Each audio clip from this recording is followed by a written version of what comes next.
the keys are to the glory days at the stick. From who's got it better than us to brick by brick. It's always the 49ers way, from off-season to game day. Yeah, we talk back. It's the 49ers cutback.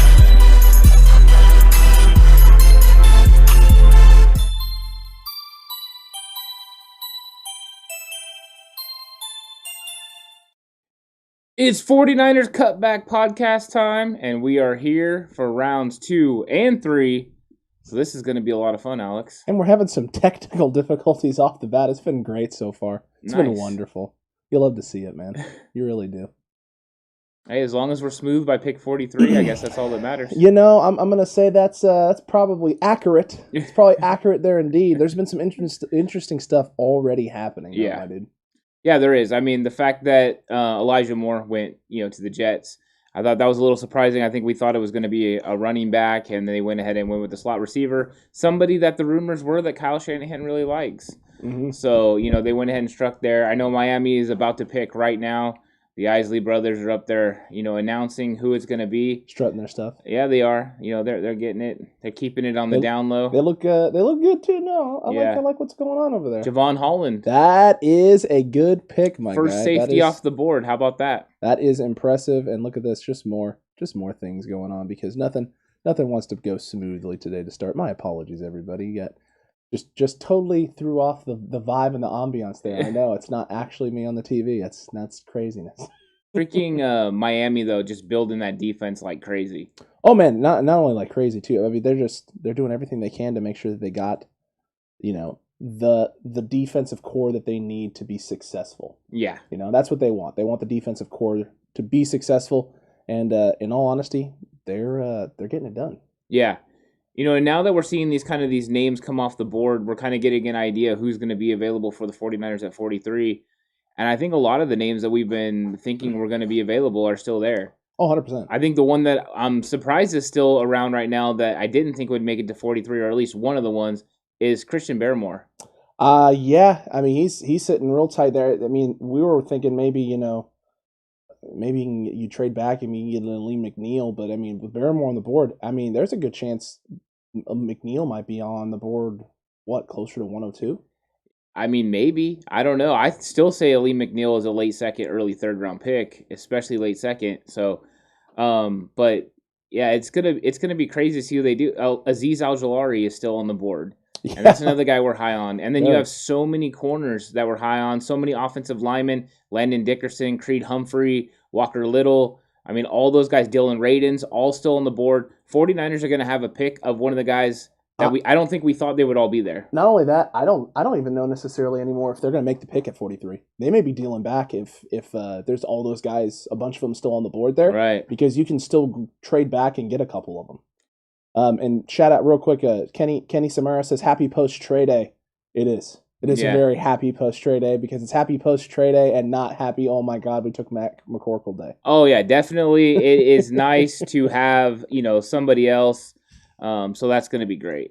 That's big time. It's big time. It's going to be, with everything going on with this draft, man, I'm really intrigued to see what's going to happen early here in the second. I think the first 10 picks or so in the second round, because the first 10 picks are kind of going to be an indication of, number one, what teams are doing and what they're valuing. Yeah. And right now, it's looking like this is one of those drafts where teams are actually going with, most of the time, need. Yeah. They're not necessarily taking the best available player. Teams are going need very early in this draft, which means BPA is going to be something that's probably addressed later in the draft for most of these teams.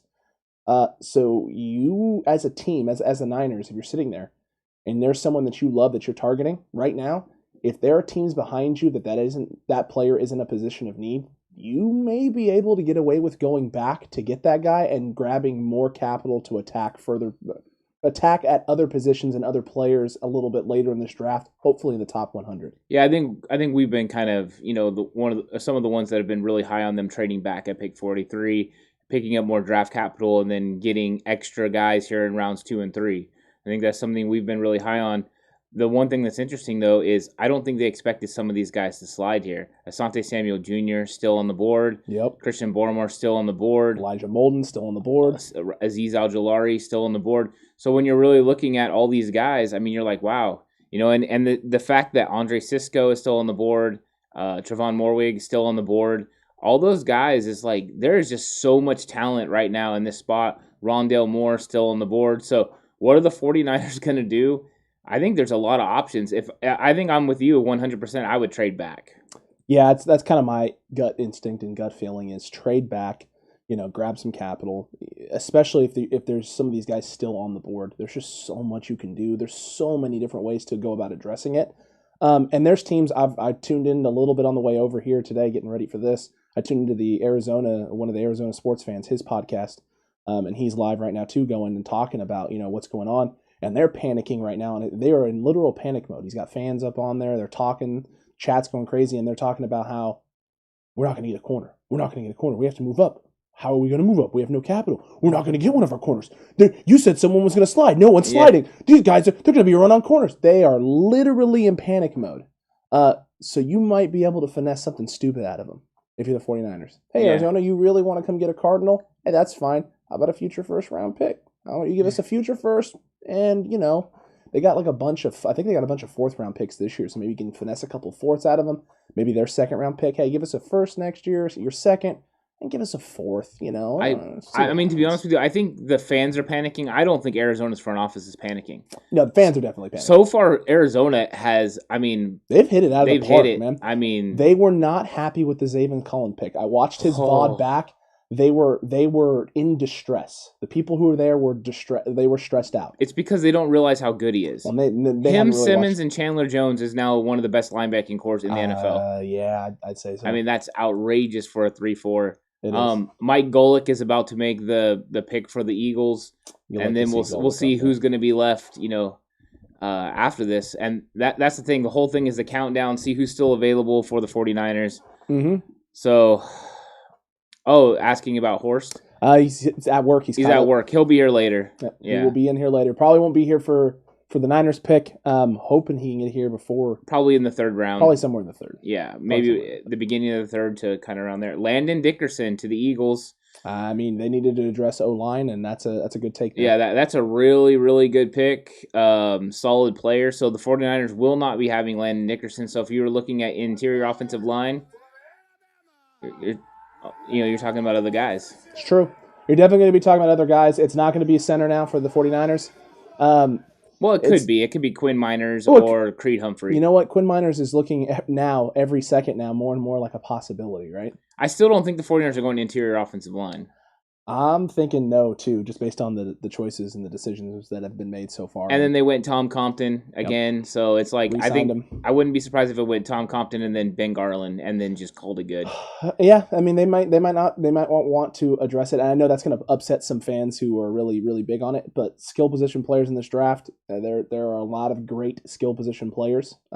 Very early that are going early, and the run right now has been on... Did the Patriots trade up? Because right now they're at 38. They did just trade up. Because they were 46. Me, oh my, the Pats have traded up. Megan, get excited. Get excited, girl. I wonder who they're coming up to get. That's the question, right? Who would it be? Who would it be? This isn't a spot... This is not a place where they typically would come up and get a wide receiver. Yeah. I mean, I wonder if it's... Could we see the Patriots trade N'Keal Harry today? I could see that happening. What if this is a corner and they're going to deal Stephon Gilmore?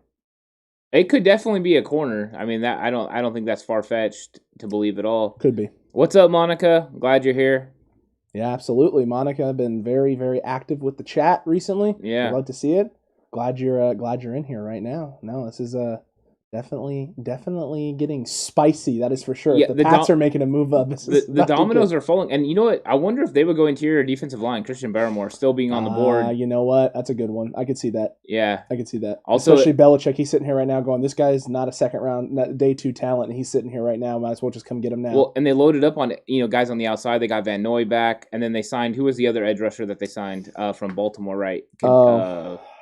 Why am I blanking on this? I don't know. I'll pull it up. Pull it up. Solid outside pass rusher though. So they've definitely been adding to their team. So adding right now, but all I'm hoping is that it's another guy that the Niners aren't targeting. Let's just keep pushing them down the line. So we can get the guys that we want at 43, or like we said, trade back and get even more. Matt Judon. Yeah, big contract for Judon. So I mean, they're definitely set. So let's see what the Patriots ended up doing.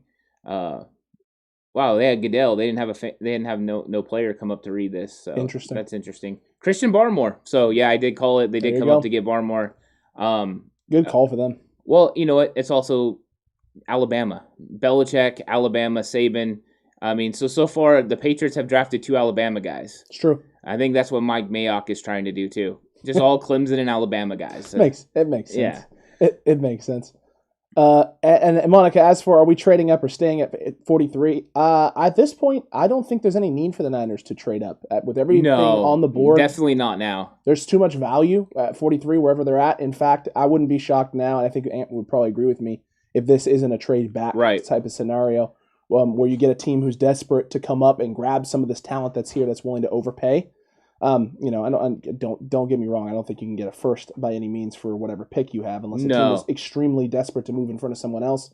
But I would say the likelihood is that you're going to end up getting somewhere along the lines of their second round pick, potentially some third round picks if they have a couple, and maybe a future pick. But if I'm the Niners, just try and get as much as you can from this draft. I think it depends on how far they're going back. The farther you go back, the more capital you're going to get. So, I mean, if you're moving a few spots, you're looking to get probably like a 5th round pick, 6th round pick, something like that. If you're going a long way back, you could probably get a 4th, so. And the Bears just came up with the Bengals. Yeah, so there's going to be trades galore because there's a lot of great players right here. People are worried about getting guys. I wonder who the Bears are coming up to get. They got the quarterback yesterday. Could they be coming up to get a running back? Could this be now Asante Samuel going off the board? That's possible. Also, there's linemen, Tevin Jenkins, Dylan Radins. It's true. Creed Humphrey, if they're looking for offensive lines. I don't know exactly. I don't know the Bears the best out of all the people, but I wouldn't say that I know what the Bears' needs are. And I mean, I'm going to try and pull it up and see what's up, David? Saying. Glad to have you here from Tasmania. Tasmania, shout outs. Yeah, big time. Big time shout outs. We love to see that, We love to see all the different things that all the different people from all over the world that are joining the cutback community. Yeah. We're big fans of it. We're big fans. Thought so too. Goodell got butt hurt from being booed so hard yesterday and was like, yeah, F this. Y'all can announce it. I'm not coming out. I like Goodell kind of taking the heel role. Like, yeah, come on, you guys ain't loud enough. Like, I kind of like that. I think he should just be like that the whole time. Steer into it. I mean, you get paid what, close to $35 million a year. You're also not paid for the fans to like you. You're paid to make the owners happy. Yeah. So and that's usually going to make the fans unhappy. Exactly. I mean, anytime you help billionaires get more money, it's like the Bears took Tevin Jenkins. So I did mention Tevin Jenkins. So you did. We're on a little bit of a roll here. You're red hot right now, man. I might just shut up the rest of the night and let you keep rolling, my dude. Dude, this is months and months of preparation from both of us. It's true. We are at least on to what some of these teams are going to do. I do not know the Bears that well, but I figured offensive line seemed about right. You have to think here, Atlanta. This is probably going to be Asante Samuel.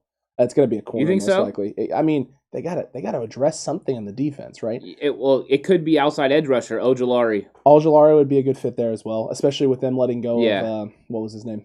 I'm blanking now on the gentleman. I don't know, but it could also be Ifeatu Melifonwu. Melifonwu could go here. I think there's some guys. I think Tyson Campbell would have been a nice choice for them, but Absolutely. He's not available anymore. That was actually I was a little surprised to see them go Tyson Campbell there. Yeah. But hey, Eric Stokes went early. Tyson Campbell. Could they also go linebacker with Owusu Karamoa? They could. That definitely could be the case. Yeah. Especially since he might be able to fit into a little bit more of a hybrid role. He can do a lot of different things in that Atlanta defense. Yeah. Also, one thing to take into consideration, they are going to have to replace Alex Mack. It's true. This could be Creed Humphrey. Could be Creed Humphrey as well. Yeah. They could just stick with the offensive development. You went and grabbed your tight end of the future and potential generational talent there. It could be smart. And Bears, they're going offense. I wouldn't say it's outside of their characteristic, but with their defense being as stout as it is already, going an offensive tackle here to pair up with Justin Fields is a brilliant move. Whoa, Justin Fields, not the Red Rifle? Yeah, I'm not going to give Andy Dalton no love yet. $10 million backup right there. Hey, man, it's your insurance policy, right? Yeah. Probably not. It's probably going to be the Red Rifle, but it is what it is. Yeah, yeah, Caleb, horse guy Wyatt Davis is still on the board. It's true. So he's still there. I mean, there's just Ooh, so Asante much. or Humphrey? That's what he's wanting to know. If we're going to Asante or Humphrey at 43, that's what Tommy's asking. Man, Tommy, I don't know, man. I'm getting The trade back trade vibe? back vibes Yeah. right now because I mean we've already seen it, right? The Bears just came up, the Pats came up. There are definitely other teams that are going to want to come up here. There's rumblings that Arizona wants to come up, so there's a good chance the Niners might be able to finesse something good out of a team.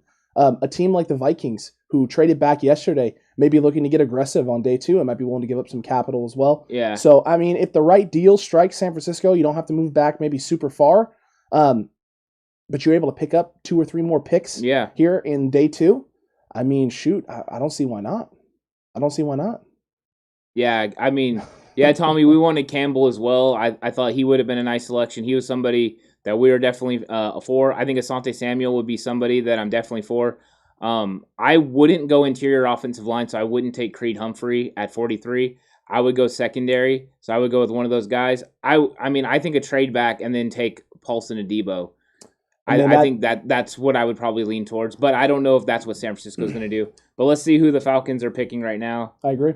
Because shout out to the new subscriber too, whoever you are out there in subscriber land. It hasn't updated, so you either private it or not. But shout out to our new sub. Yeah, we thank you for appreciate joining. the love. Appreciate it. Absolutely.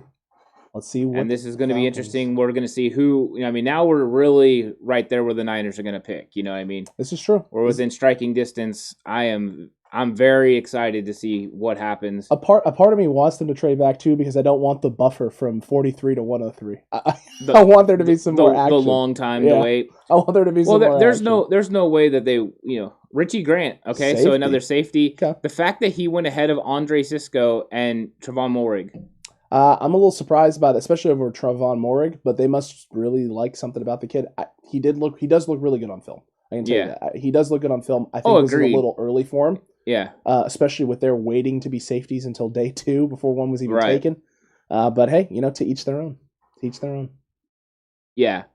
Richie Grant is safety from UCF. Mm-hmm. Actually, we covered him in our safety episode. We actually broke him down. He's got a lot of ability and a lot of technique. I think that he's somebody that's overlooked because he went to UCF. Very true. But he's a pretty solid player, and I think that he's definitely a good value right here. He was good enough value. I thought the 49ers could take him at 43 because I made a slide for him. So that's how I thought he was a possibility. So him going right here at 40 is not that far off, I don't think. No, and not only that, he's a smart player. That UCF secondary was really talented. They were really solid, and they've been solid for years. So if you haven't watched a lot of UCF film, they've been turning out some high quality talent. That program is on the rise and has been on the rise. Yeah. So it's not surprising that he got a guy like this now going in day 2 of the draft. I would expect to see more and more UCF type of prospects coming in the first few days of the draft in the next few years because they're just turning out talent, especially on the defensive side of the ball. That's how they're able to stay so competitive with some of these bigger conferences and bigger teams. So Richie Grant there, that's not a bad pick for them. I'm going to be interested to see when the next corner goes off the board because I think that might dictate what the Niners may do. You think so? Maybe. The 49ers are only a couple picks away now. I'm aware, but if you have a run here on corners, if Detroit goes corner, if the Giants go corner, and the Niners were thinking about trading back, but now your corner that you were targeting, there's only room for maybe 1 or 2 more picks before your guy may go. They may just pull the trigger right now at 43 and then trade up later. You think the Lions are going secondary? You know who I think they're going? Here comes linebacker Nick Bolton. Wouldn't be a bad pick for them right here. Yeah, they went offensive tackle. Yep. They're going to build it that way. They're going to build it with front 7 interior guys. I wouldn't be shocked if Nick Bolton is the pick. Spillman makes his pick and gets the middle linebacker of the future. I think that's very doable. I think that's very possible. I mean, that's just an outside guess. Once again, these are, we pay attention to other teams, but not to the level that we pay attention to the 49ers. Accurate. But I think just going on the way that they drafted yesterday, Penei Sewell over a skilled receiver, they're definitely not falling into the pitfalls that Matt Millen fell into when he was GM, or some of the other guys drafting multiple receivers, year in and year out. So I think that's a possibility. And if it happens, it's another guy that pushes down the line for the 49ers. Because I think even though we think linebacker is something the Niners will address, at 43, I don't think it's 100% something they would go for. They don't really need a linebacker at 43. No, I agree with you there, especially with some of the linebackers that have already come off the board. The guys we were in love with are gone. Much as I like Nick Bolton, I don't like him more than Jamin Davis. And with Jamin Davis being off the board, we're sitting. If we're going to go linebacker, it's not going to be till later, third, fourth, fifth round, somewhere in there. If they decide to do that, I think it's fourth or fifth round if they go linebacker. Yeah, I would say that's the best possible area for them to attack linebacker. This pick here feels right now, just based on how things are going, interior O-line or corner. And if you had to put a gun to my head and say, make a choice right now, Alex, it's probably corner. I think if I had to look at it right now, it's corner or edge rusher. Okay. Because you can't put value on Azeez Al-Jawlari falling to 43. Man, I mean, it's a think about this perfect D Ford replacement. Right now you have D Ford, and you're trying to make it so D Ford can play, and you got Ebukam, and you've got these other guys. But what happens if D can't play? Yeah, I'll tell you what happens. You got Azeez Al-Jawlari. That's what happens. Yep. He was one of my favorite guys from the beginning as far as a speed guy. He's not someone that's going to come in there and play base downs. He's just not. But anytime you can add edge rush off the outside, somebody with this speed, that's what you want to do. Get Kyler on the ground, get Russell Wilson on the ground. Running for their lives. Yeah, get Stafford on the ground. That's what you need. And so edge rush is a great value at 43. I'm not going to lie, that's not very hard, though. What, to get Stafford on the ground? That's not that hard. Yeah. It's a little easier. I'll tell you, I have a lot of respect for Stafford. Just the fact he's made some of the plays he's made with playing in Detroit. Yeah, man, he didn't have a lot of help. No, he had none. I feel they were talking about it on the broadcast here before we went live. Greeny was bringing up how bad he felt for Sam Darnold, having to watch the Jets making all the moves and all the picks that they're making to help their quarterback, and having him been there that long. And I was like, yeah, you know what that is? Yeah. It's a little sad. You hate to see that. You hate to see that for the kid because, I think all of us, I think at the start thought Darnold had some possibilities and some potential. Yeah. I don't think we thought he was ready day one. I think he went a little higher than probably should have in that draft, but that's usually what happens with quarterbacks. Yeah, I think if Ojulari is there at 43, it'd be really hard to pass him up. The only thing is, unless you have Asante Samuel higher on your board, I think that's the only way. But right now, both those guys are sitting there, and those are both guys that 49ers fans especially want them to get. Yeah, no, definitely want them to get that. Let's see here. Let's see who the Lions end up selecting. Oh boy, this will be interesting. Okay, they went Levi Onwuzurike. It's a guy we broke down in our D tackle episode. Yeah. So they did go front seven. That's that. Spillman's gonna go through the front seven. I thought maybe he would go Nick Bolton. It made more sense going to linebacker, but Onwuzurike. All right, great. That's a good pick. And again, another guy now more guys falling down the board to the 49ers. I mean, this guy's a good player, but he's an undersized defensive tackle. Correct. 290 pounds. I mean, he's aggressive and he's got some ability. But yeah, I think this might have been a little high for Levi, but hey, once again, more guys for the Niners to get. We'll take it. Okay, we will take it. Oh, the Niners traded because Las Vegas is now at 43. And there's the back move, ladies and gentlemen. The 49ers have moved back. I don't know where Vegas was picking. I don't know, but guess what, y'all? It's a trade alert! You know what's funny is, do you remember when we did mock drafts and people told us that we shouldn't trade back in the second round? It's not going to happen. Yeah, well, it just happened, y'all. Well, I just want everyone to remember the 49ers made like 6 trades last year in last year's draft. They were going to move all around. That's true. So. And hold on, y'all. I just want to make sure. Yeah, slide on down. Yeah, we slid on down, but hold on here. Let me get the trade alert for you.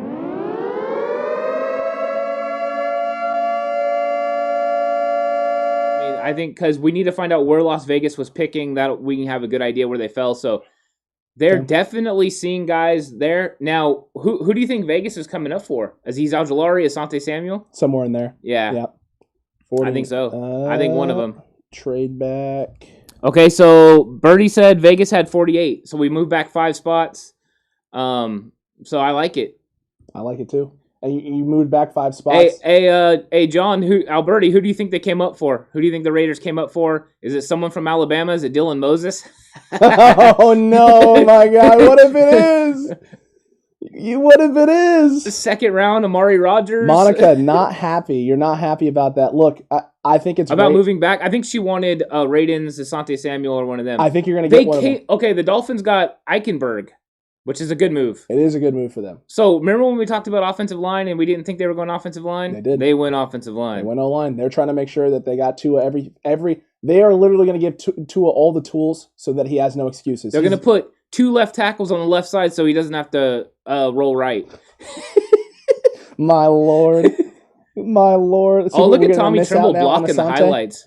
Look, Monica, I don't actually think that's accurate. I think they still very well could get Asante Samuel. Right. Now They'll have listen, a good idea. Now listen, he could end up going. Yeah, he could. That's okay if he does. There's still Elijah Molden on the board, who we love. As a nickel corner. Nickel corner. There's still a ton of edge rushing talent. And I think the Niners are just, it's going to be, I want to see what the trade was. I won't be shocked if it's a second trade back coming at 48. I would not be shocked. I wouldn't be surprised either. What did they get at 43? What did they get? That's the question. Yeah, I think a lot of people are concerned about the trade. I think this is something me and you predicted for a long time. The trade back from 43 to get more picks. It's too big of a distance between 43 and 103 or 102. Mm-hmm. And a lot of people need to remember that more people from the third round started in the NFL than started in round 1 and round 2. Yeah. So that's the thing. You can get a lot of value in the third round. Fred Warner, third round pick. Akilla Witherspoon, third round pick. The Niners have shown they know how to target. They know how to target these players. They know how to get gems in these 3rd, 4th, 5th rounds. So if you're the Niners and you have guys on your board that are rated higher, but you know that they're not going to be going right now, or if you're fine with 4 guys here, if you're good with 4 or 5 guys from 43 going back to 48, moving back 5 spots, if you have 5 guys who are pretty much the same spot on your board and you're good with going with any of them, this is the perfect opportunity to move back a little bit, see what happens, because if none of your 5 go and you're sitting there at 48, you can do the same exact thing again and move back. If 2 guys go, you can, again, weigh your options. Do you want to go back a little bit more? Do you want to sit tight where you're at? I mean, I like this move a lot. You know what? And Birdie brought up Quinn Miners right here. The fact that they went left tackle doesn't mean that the Raiders won't go offensive line right here. It's true. Leaving Asante Samuel to fall. But for everyone that wants Asante Samuel, let's remember that I think people really wanted Asante Samuel to the 49ers, especially before K'Wan Williams came back. Now they know next year they're going to be on a rookie pay scale. They're going to be able to afford K'Wan Williams. They're going to be able to afford all these other guys. Also, I know this might make other people a little bit disappointed, but Richard Sherman came out today and said he would be interested in a return to the 49ers. So right away, the 49ers don't have to go corner. They're not beholden to it because they could bring back Sherman. It's true. I mean, it doesn't mean it's going to happen. I'm just saying there's other options. They said all we got was a 7th rounder for moving back 5 spots. I hope to God that's not the case. I mean, that's what Monica said. I mean, in that case, that's not the greatest. No, that would not be. Well, unless they're going to package the 2 7ths eventually to move up later on. Possibly.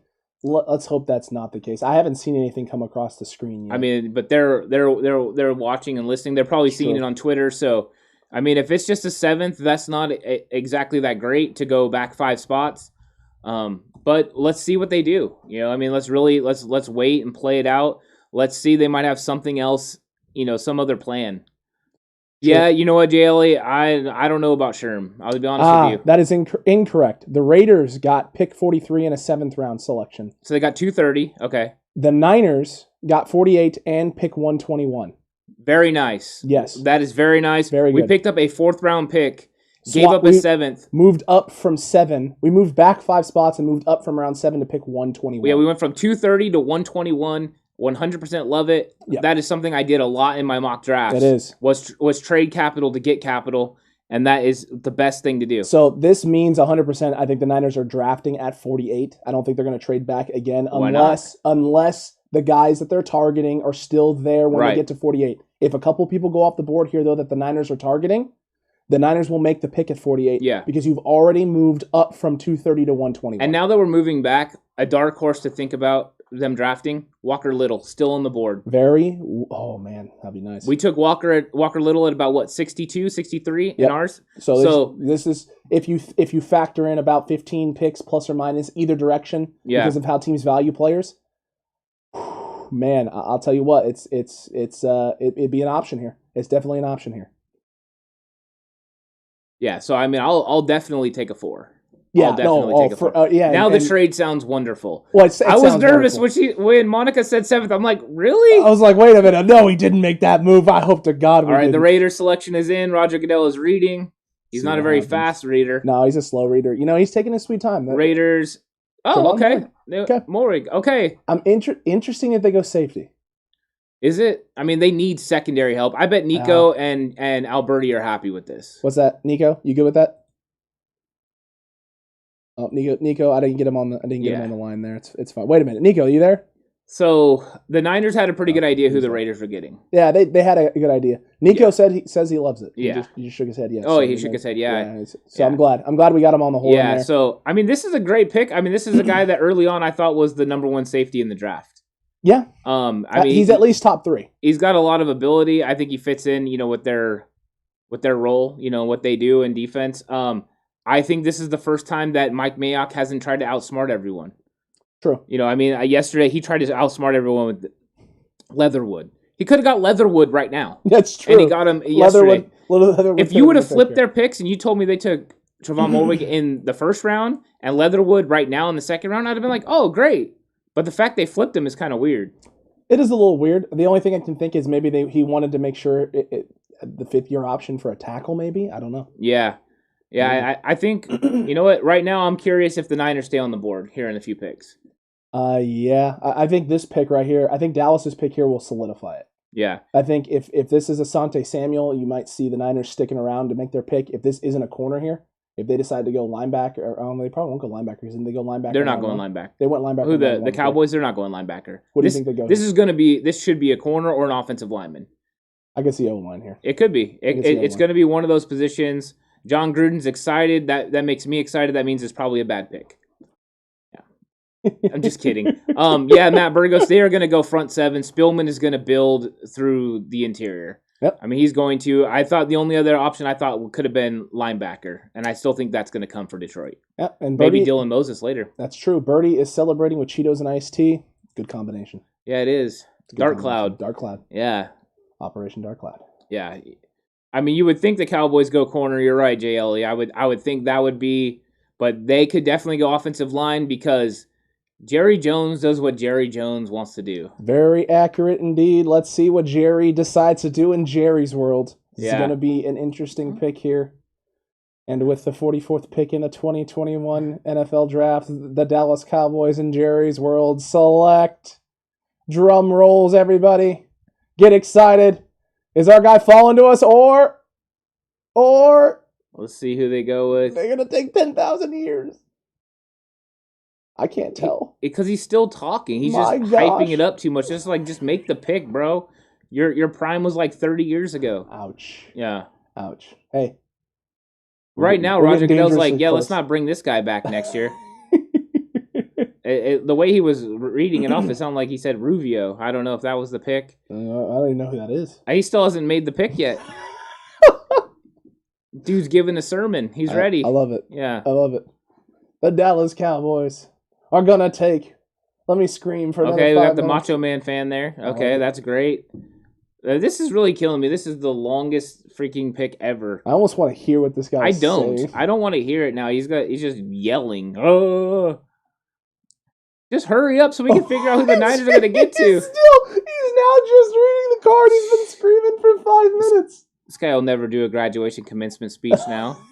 Jeez. I remember that time he was on the NFL Draft and he just wouldn't stop talking. All that. Kelvin Joseph. Yo. So they did go corner. Kentucky gets 2 guys on their defense who we've been talking about. Yeah. They get them in the first and second rounds. Yeah. Jamin Davis goes in the first round yesterday, not too long after Zaven Collins goes, and now Kelvin Joseph. Yeah, I think Kelvin Joseph later in the second round made a lot of sense, but yeah, I mean he's a good player. They must really love him, and you know what? He is a transfer. He did start off at LSU. Yeah. So this kid is a very talented guy. They must see something they really, really like in the kid. He is athletic. He is explosive. He's very good at going up in space and getting the football, or at least going after the ball in space. Throwing jump balls against this guy is dangerous.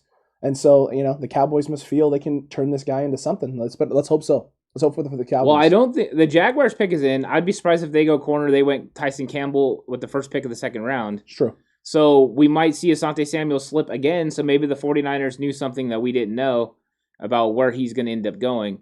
Of course, it would be. I'd be nervous with the Chargers coming up because making a pass there they definitely like to draft Florida State guys. They do So like to go after that Florida would State that would guys, be yeah. kind of somewhere where he could go. Man, So- I'll tell you what, this is you are seeing right now. Teams are definitely going need, and they're not. This is why the draft is so unpredictable, because you don't know what teams value what players, what they see in guys that make them like it. Kelvin Joseph is a guy that we like third round. Well, I liked him late second. Yeah, late second, but he was falling in some cases in most mock drafts. So Really? there was a chance. Well, Oh. in most mock in most, drafts. yeah. I was just saying, like that kind of surprises me because I thought he was kind of getting better and better. I thought so too. I think he was moving up boards. Let's also. see who the Jags pick. We got Goodell back up there once again. They're out of Jags fans. They used the two they had. So Couldn't find any more. yeah, Walker Little. There it is. There. So that's a great pick. That's an absolutely fantastic pick. I at mean, that spot. they just got their left tackle of the future. They They did. are building something fantastic there in Jacksonville. Mhm. You know what? And this makes perfect sense because Trent Baalke loves drafting injured players. We should have knew this was coming. Trent Baalke was like, "Oh yeah, you've been injured for 3 years. You're my guy." It's my dude. Yeah. Hey, come over here. You're gonna make me look real good. All right. Yeah. So- But this so guy's good. He's really, really good. Here's the problem is health, right? The Yeah. problem is health, and this is the prototypical Trent Baalke pick. It is. So under no circumstances should this surprise you. If I'm Jacksonville fans right now, you better start sweating, because if this guy's already doing this with your picks in the second round, get ready. There's more coming. I don't know. I think this is a great pick. It's a great pick here, but he's got to stay healthy. I mean, so far they've knocked it out of the park. Quarterback, running back, offensive line, corner. True. They're hitting on all cylinders. This guy's a legit left tackle in the NFL. Mhm. And you can't say that about some of the guys that were taken in front of him. Elijah Vera Tucker, Tevin Jenkins. Mm-mm. Those guys are not for sure. I got to give Tevin Jenkins a little bit of credit. He's a ferocious blocker, though. Yeah, but he's a right tackle. That's true. He's built to play the run, the right tackle spot. He's more in the Mike McGlinchey mold Mhm. than he is a Trent Williams mold. Oh, yeah. So I mean, dude, it's crazy. It's crazy, but like I said, this is why the draft is the way the draft is. The draft. This is why the way it is, like the way it is. This is why it's set up this way. Yeah. You don't know how teams are going to value players. You don't know what they're going to do. You don't know what they think is the most important thing that they have to go get and have to shore up. And so when you got a team that feels like there is a guy there that they have to have, they're going to go get him and they're going to make a move. And Jacksonville just did it. They just made their guy. They just went and got their left tackle of the future. So they had to do it in front of the Bengals because the Bengals went receiver yesterday. So they're going to have to go O-line here, you would think. So Dylan Radins, Most likely Raiden's here. Sam Cosmi maybe. Cosme as well. Could they go Creed Humphrey? I mean, look at what Mel says their needs are. It's just basically all O-line. You can go Creed Humphrey here. You could go Wyatt Davis as well. Who knows? So you know what it means? It'd probably be Azeez Al-Jawlari. We're about to find out, aren't we? We're going to find out. I mean, I know it's going to be a minute because I think the guy behind is going to read it. But I think this is another spot where I don't think we're going to lose Asante Samuel. I think the big worry is where the football team is that the Chargers next or the Giants? Chargers are next after this. Chargers are next. I think that is kind of the worry. Is the Chargers could go Asante Samuel. They could. But think about this: if they move back 5 spots and they still have all those guys on the board, and they could still get, I mean, that's the thing. They could still get any of those guys we've talked about. Ojulari, Asante Samuel, still there. Dylan Radin, still there. Elijah Molden, still there. Wyatt Davis, still here. Still there. All those guys are right there. I mean, I think if the Niners are going to trade the pick, it's going to happen during the Chargers, while the Chargers are on the clock. So don't be surprised if there's another trade back here. I mean, it may be. We'll see. It depends on how far they'd have to go, and how far they'd go back. Or if how many guys have came to the guy that they want. You know Also what I mean? true. How close has gotten to the guy that they actually want to do this? Very, very accurate. Very, very accurate indeed. And So who are the Bengals going to take? And with the 46th pick in the 2021 NFL Draft, It's gotta this be gentleman O-line. knows to go right to the card because he knows no one is there to see him. Yeah, I like that. The Bengals are going to be selecting. Oh my, tension builds. Oh, they went Jackson Cartman from Clemson. So it was a tackle, just not one we were thinking about. Absolutely. Wow. Once again, thank you for picking somebody that we weren't interested in. Not on our board. I appreciate it. Now, a Clemson offensive tackle here also makes sense. A guy who's played with Trevor Lawrence, who's played at a pretty high level. Trevor Lawrence wasn't under a lot of pressure a lot of times. So it's going to be very interesting. Wasn't? Did you watch the national championship? That's one game. It's one game. This guy is not that good. I don't think he's that good either. I had a 3rd round grade on this guy. They obviously think that he is special, and Sam Cosmi is actually sliding down some boards now, so I got some questions now as to where he may end up going. 3rd round. He had a 2nd round grade for most places. Well, he'll probably go in the 2nd round, but he's a 3rd round grade guy. I think it'll be interesting though. I mean, they must feel that this is their left tackle of the future. Well, I bet you they were hoping Walker Little would be there. I mean, I think a lot of teams are hoping Walker Little. I mean, offensive line is win. I think people must be seeing Dylan Radins as a guard the way that they were letting him slide. I would imagine so. I think most teams are probably targeting him somewhere in that range. Yeah. So I mean, Chargers here, tight end is a need. You could see a Pat Freiermuth off the board right now.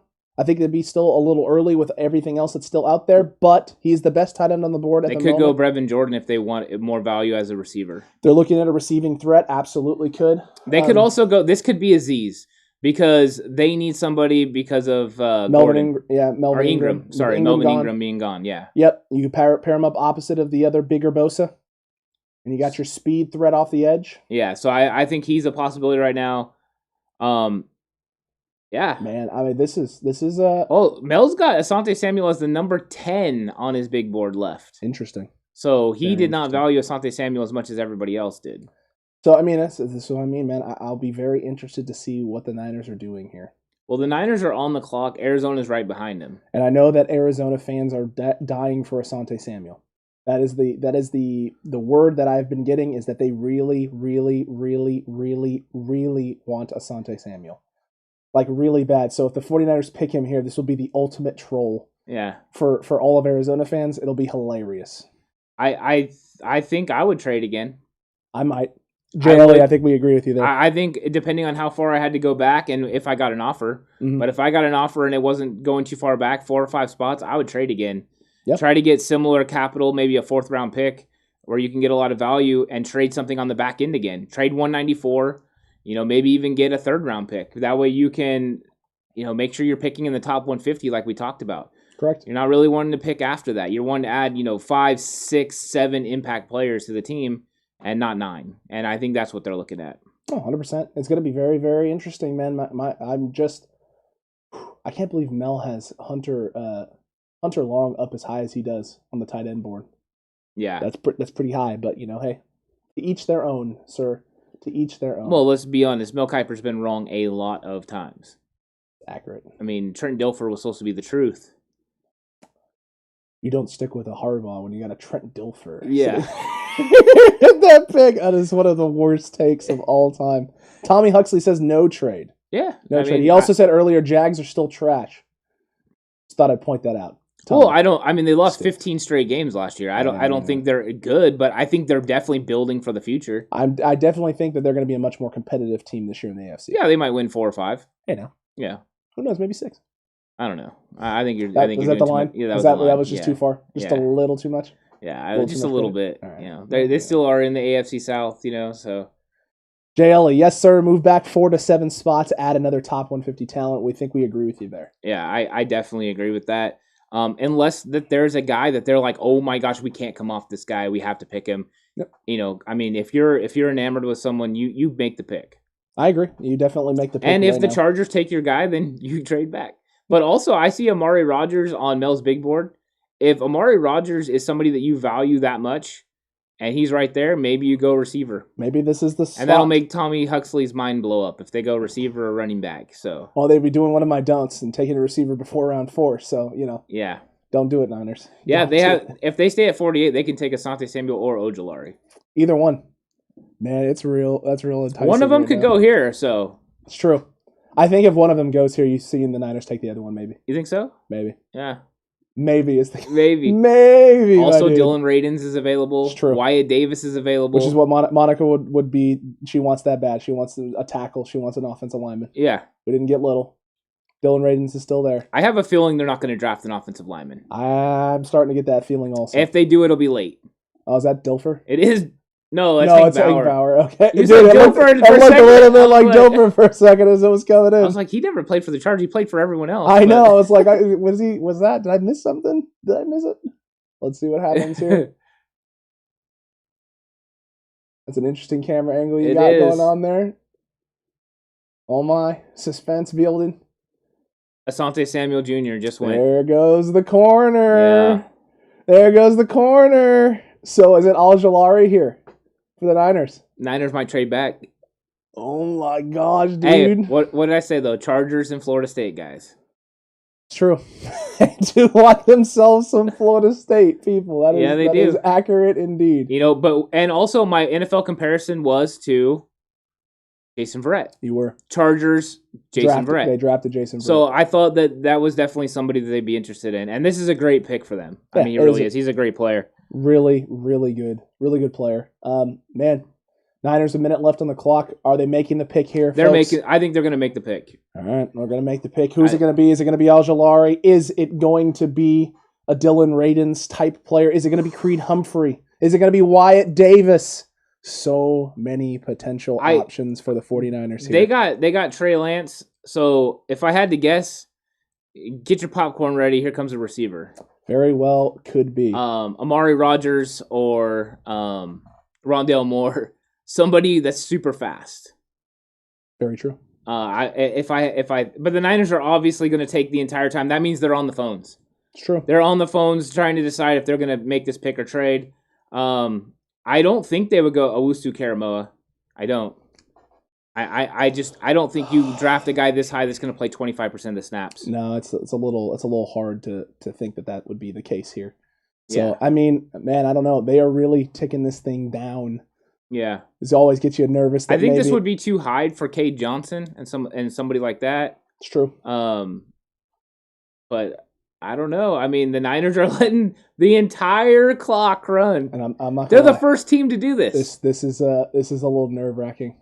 Okay, so either the pick is in, or it was traded. One of the two. The pick is in, folks. The pick is in. Yeah, and they were definitely trying to move, and it didn't work. Now they're going to take their guy. Mel listed guard and center. Alex Mack is your starting center. Why would center be a need? Asking for a friend. No idea. I don't get that. Clue. No clue. Well, the pick is in, folks. It's not very long now until we find out who it is. Tommy is calling Ojulari right now. I'll be honest. If it's Ojulari, I'm pumped. Let's go. I'm all in on adding to the defense. Yeah, me too. I mean, this is. Oh man, I'm getting. But don't be shocked if getting the goosebumps. A corner or receiver either. I see corner here, receiver. There's so many freaking options. There is. My guy, Asante Samuel. That's the thing. We've talked about it so much. It's like it could be any of these guys. It really, really can. And they could go off the reservation too. They could 100% go off the reservation. I hope they don't go off the reservation. Okay, that's an interesting helmet. Oh, goodness gracious, it is. All right, faithful. Maybe not our best moment. No, not our best one. But everyone in chat, get excited. Get excited. The moment is upon us.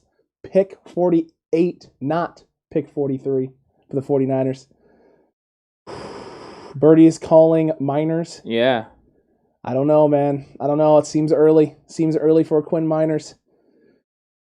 Oh, my Lord almighty. Could it be Terrence Marshall? Oh, you think it could be Terrace Marshall? I don't know. I don't think so. I hope not. I mean, I did make a slide for him. You did make a slide for him. I was prepared for that. You made a lot of slides for a lot of people here. I did. I thought the Niners had a lot of options. Plus, I anticipated the trade.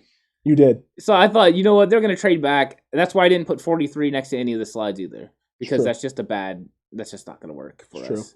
Is that John Lynch? Oh no, that's Goodell. Yeah, that's Roger Goodell. Okay, I missed it. I wasn't paying attention. How dare you put that on John Lynch? John, I'm sorry. John, forgive me. Wow. I love you. It was an honest mistake. Just it's my nose. It got in the way. I apologize. All right, folks. Here it is with the 48th pick. Let's go. In the 2021 NFL Are we draft. going to be excited? I'm hoping. Oh my word.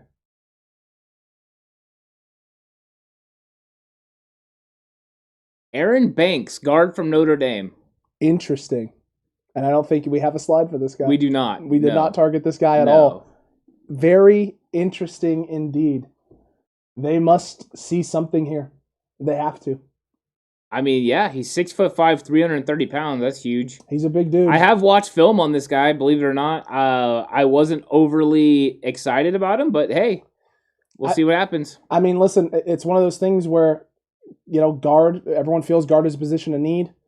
They obviously like something about, maybe it's the way he gets up to second level. Maybe it's the way, he may fit in his own run scheme or his own blocking scheme.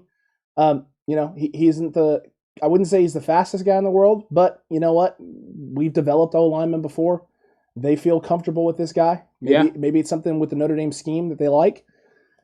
Hey, listen, if this was going to be the pick, if this is the guy you were targeting, which I feel like maybe it was, especially if they're not going to go with Wyatt Davis here, then trading back 5 spots to get him, I'll take it. I am surprised they went interior offensive line. Because I'm surprised they went interior O-line and it wasn't Wyatt Davis. Yeah, I'm surprised because I didn't see them go in interior offensive line because that's not what Shanahan does. So I mean, they must feel that was a even more of a weakness than we thought. So is this guy going to start over Brunskill? I think that's going to be the question. Is this guy going to be the starting right guard now moving forward?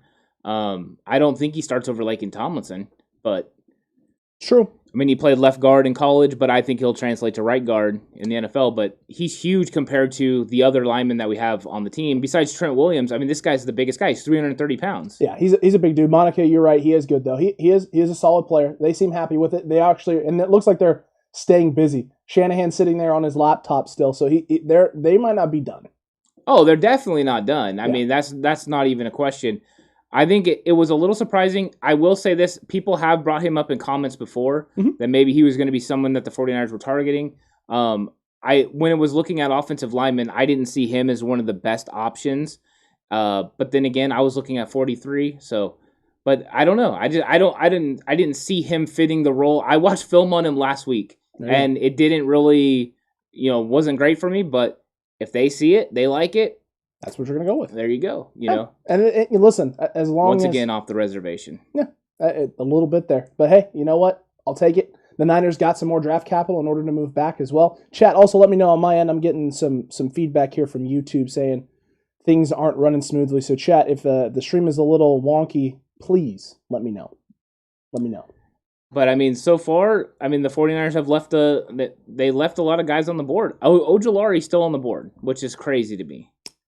I mean, unless they all know. Unless they all know that he's sliding. I don't know. I guess so. And here go the Cardinals. Hey, everyone, just get O-line. I don't want any QB injuries. I mean, we did just get an offensive lineman. So, yeah. Edward, good news there. Good news there, my guy. Yeah, they went interior offensive line and a big hoss. Rondell Moore. So, Arizona gets another receiver. Man, what are you going to do? Arizona has like 5 receivers now. I mean, I'm wondering. I wonder what the idea is here for them. I wonder what the thought process is here. I mean, this is interesting choices and decisions being made by this Arizona Cardinals team, my guy. Yeah, that is an interesting move. They are loaded on offense. You can say that again. I mean, loaded. Like how loaded? Loaded enough the 49ers better think about drafting a couple more corners. Let's just say that. Interesting. No, I mean, you're not wrong. You're not wrong there, dude. Oh, my gosh. You're not wrong there, dude. I was not expecting Rondell Moore to go to Arizona. I was expecting them to go defense again or offensive line. I was thinking defense. That's kind of where my head was at. My head was defense. But now they got another shifty guy that can create, and which is kind of different from some of the other receivers that they have. Absolutely. He's going to have a lot of room to operate and a lot of ground to play with. I mean... Oh, man. JLA cards ain't scaring us. Look, it's not that they're scaring us, right? It's more like, what exactly is Cliff Horseberry up to? Right. I mean, that's a lot of wide receivers to have on a roster, right. and it's a lot of what are you going to do with all of them? I think too is the big part is they still have to keep Kyler Murray upright. Yeah. And the 49ers have improved their defensive line from last year, and the 49ers beat Arizona last year in Arizona. So, I mean, the fact is the 49ers can still get after it and get it done. Correct. So, my question is now that they've gone O-line, I feel this means now that they obviously have corners targeted probably later. Or, I mean, shoot, is there any chance that they have no corners targeted? Is that even, literally, is that a possibility? It could be if they think that there's other free agents that are available that maybe they'd be interested in.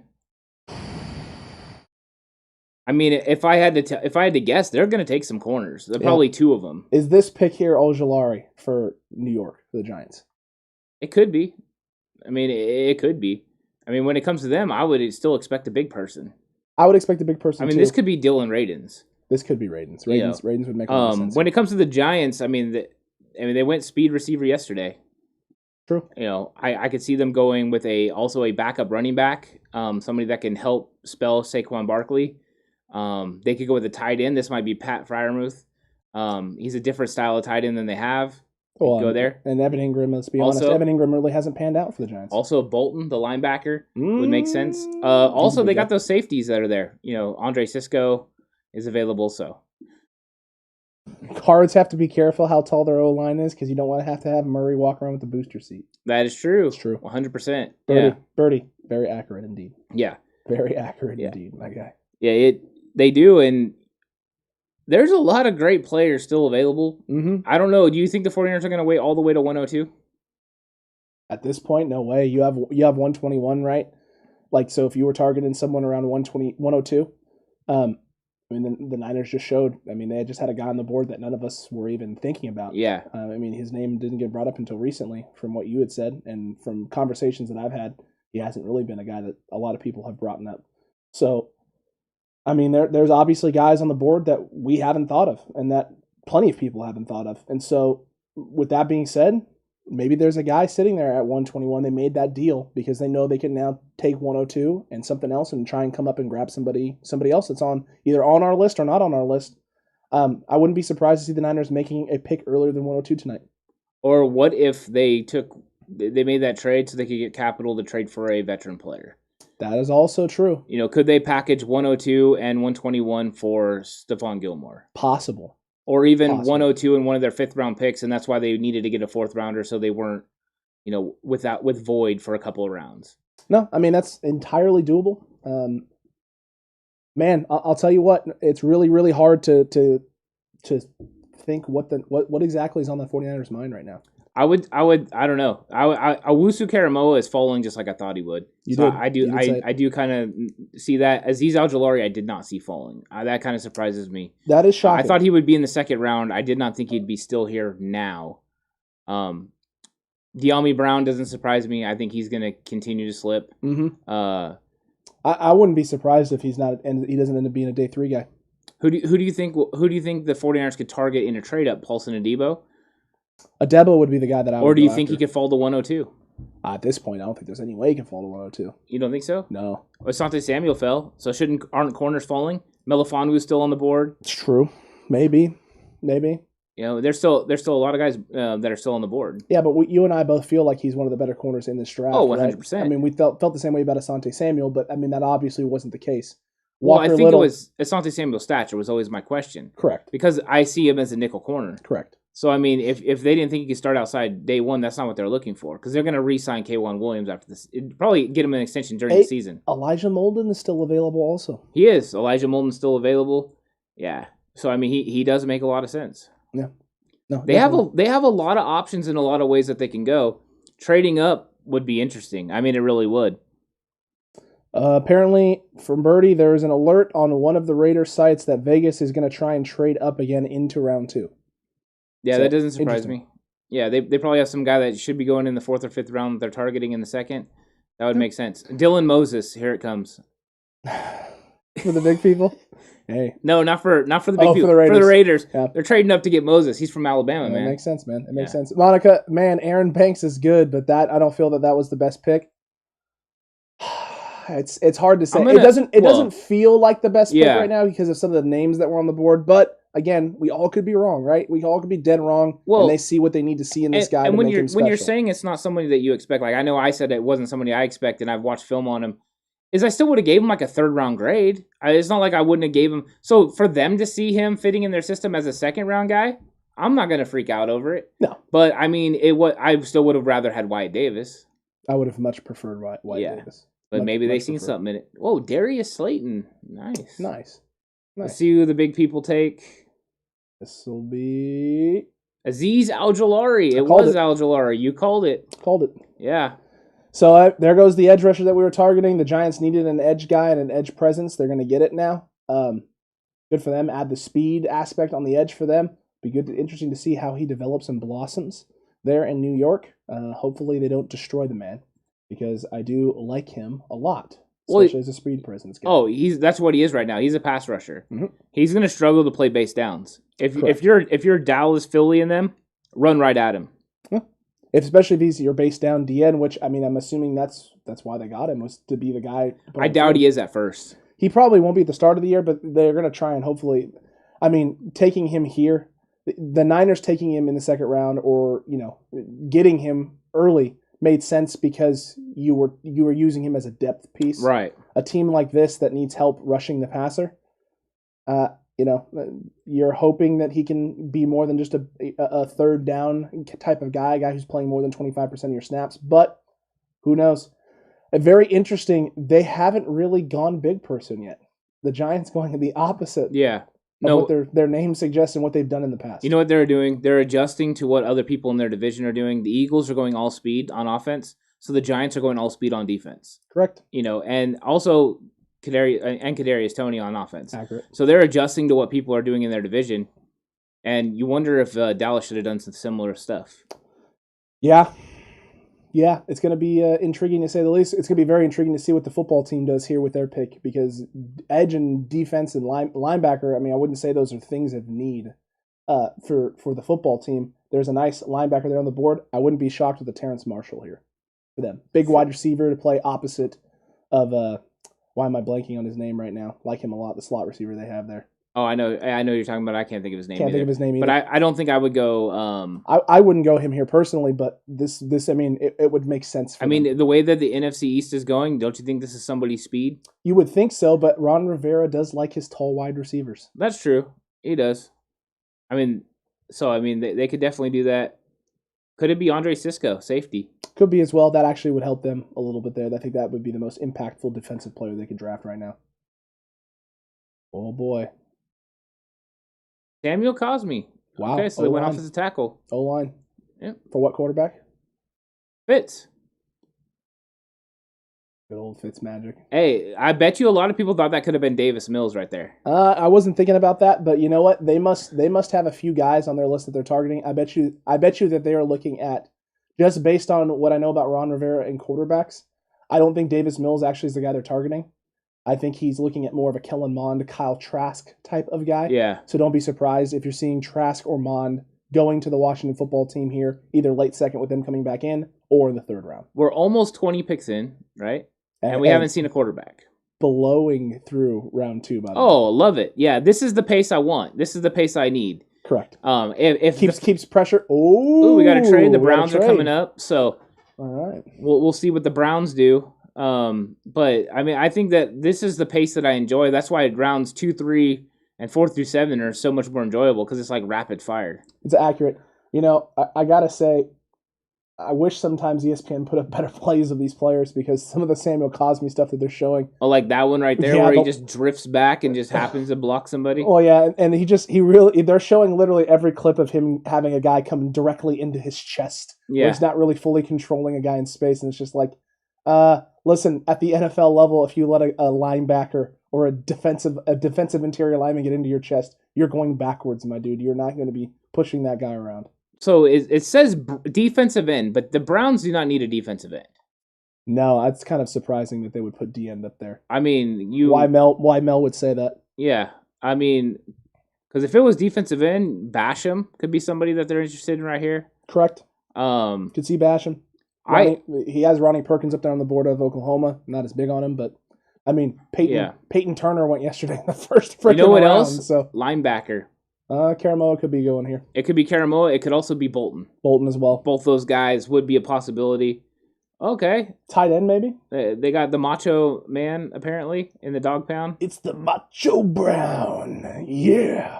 He's got his actions down pretty good. I'll give him that. Now he needs to get up on the top rope and do a nice... It's got the old school IC title. I like it. I like it a lot. Yeah.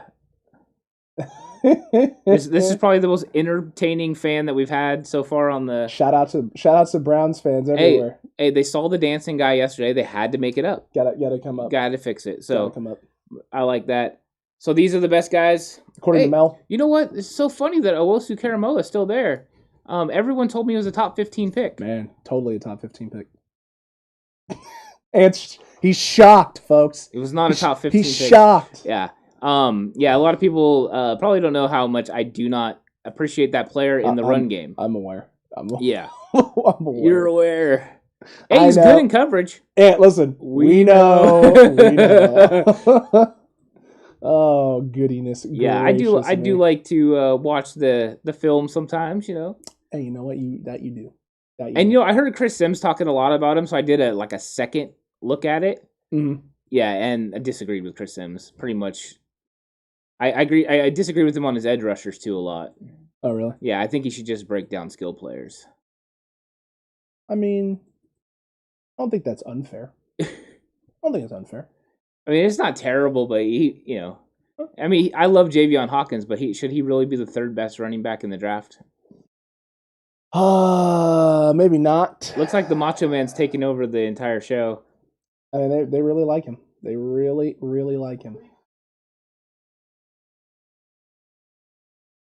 Everything we were saying about rapid fire surely slowed down as soon as the Browns traded. Yep, Browns trade, and now the NFL's like, hey, this is a perfect time for us to get the Macho Man over there. Oh yeah, oh yeah. Dig it. Gonna sit up here and get your attention while Goodell's back there doing things and stuff, you know. You think Goodell wants to be his Miss Elizabeth? No, probably not. I mean, in all honesty, no. He's already enough owners, Miss Elizabeth, you know? Just offering him free Slim Jims. It's true.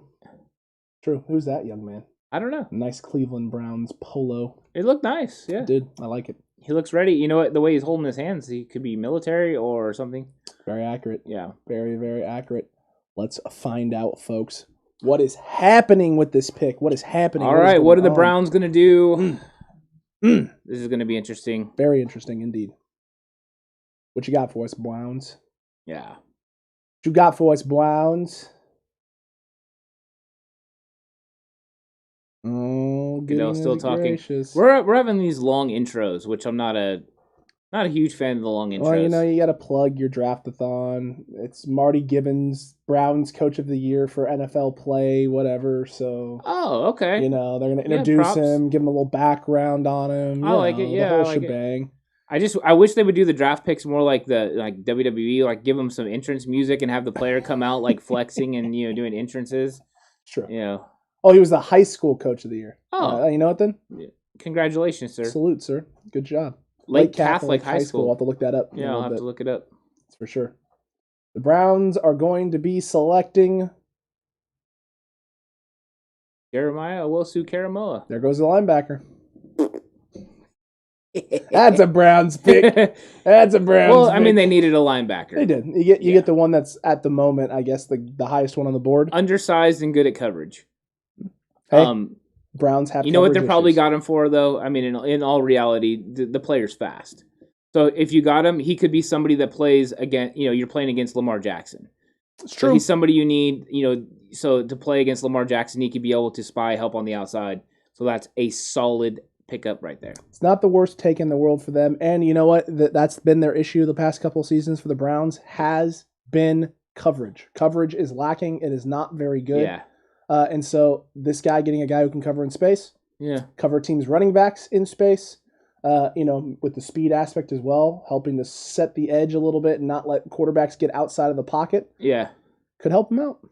I mean, I think they're doing a good job of trying to build this guy up. I think that was not another good one. He moved backwards to try and get away from a blocking space in the NFL. That's not going to go well. You're going to get killed. But he's a good player. He's not a great player. But I think it is value for him right here. I think this is about where I thought, somewhere around here I thought he could go. Man, Mel Kiper's comparison is Levante David. Yeah. I don't see that. Well, he thought Trent Dilfer was Dan Marino, so. Oh, that is true.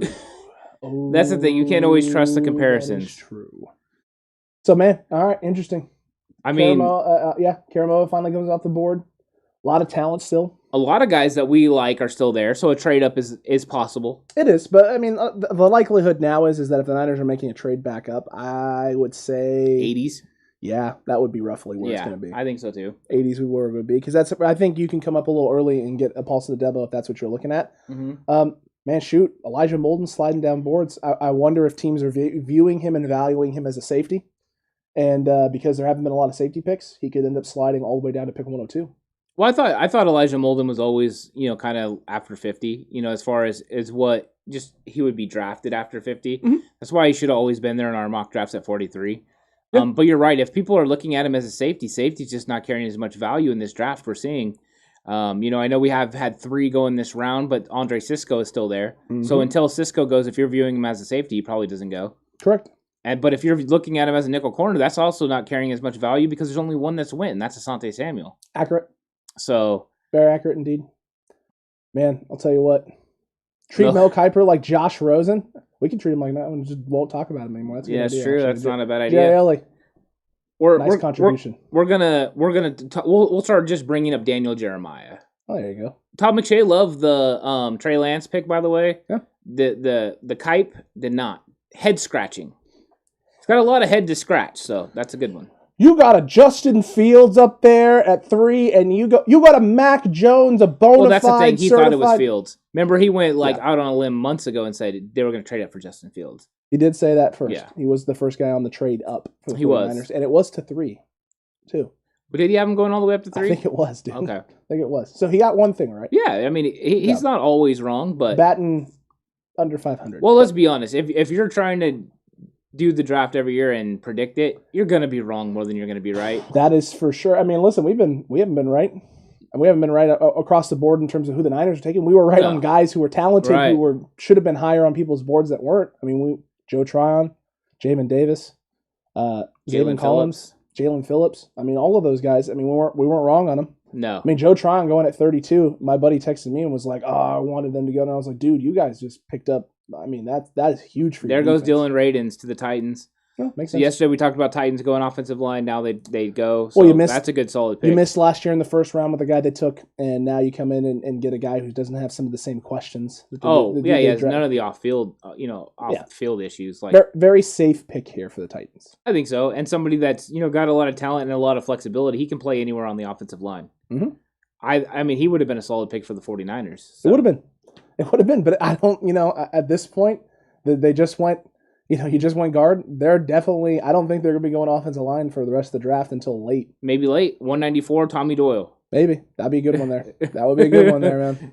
We know that's one of my favorite guys. Or Deontay Smith, 194. True. Now they don't have a 7th round pick. What do we always said? They were not going to pick in the 7th round. That's true. And you know what? There's still enough time on the board. The Niners may not be picking in the 6th either, my guy. I wouldn't be surprised. They got 5 5th round picks. And then they've got 194. They can move 190. They can move up from 194 easily. Mm-hmm. Absolutely. Package 194 and 121 to move back up into the third Hey, round. Look, Seattle's going to be making their first pick of the draft coming up. Yeah, good job, Seahawks. Woo! Yeah. Curious who the Colts go with. They got a safety need.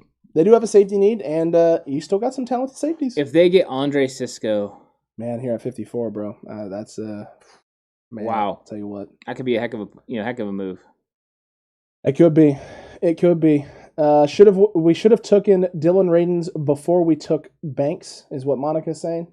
I mean, time will tell. Time will tell. I think the thing that you saw right there was they went with somebody, and this is why we kept arguing that Wyatt Davis was a guy that's a legitimate guard, where Radins is a guy that would be moving from tackle to guard. Mm-hmm. And that was always the question, were they going to go with this a straight guard prospect instead of a guy that's more flexible? They went with a straight guard prospect. Oh, they legit did. And which also means they expect Alex Mack to play more than 1 year. I think that signals that, right? I think it signals for them that they're going to be looking for... You know what this means, too? This could mean that they could be going center in the 3rd round. Maybe they're going to pick somebody up like a guy... You think they go interior O-line again? They might. I don't think so. They might. I'm not going to put anything past this team. You want to know why? Because they still have Colton McKivitz. They still have Daniel Brunskill. And now you have Brunskill, who most likely is going to be competing for that job at right guard. And the backup center. Correct. And you still... So, I mean, Ben Garland might not come back now. But if they sign Ben Garland, they're legit set. Well, if they sign Ben Garland, that means... Tom Compton's not making the team. Tom Compton, yeah, he's gone. He cut. He gone.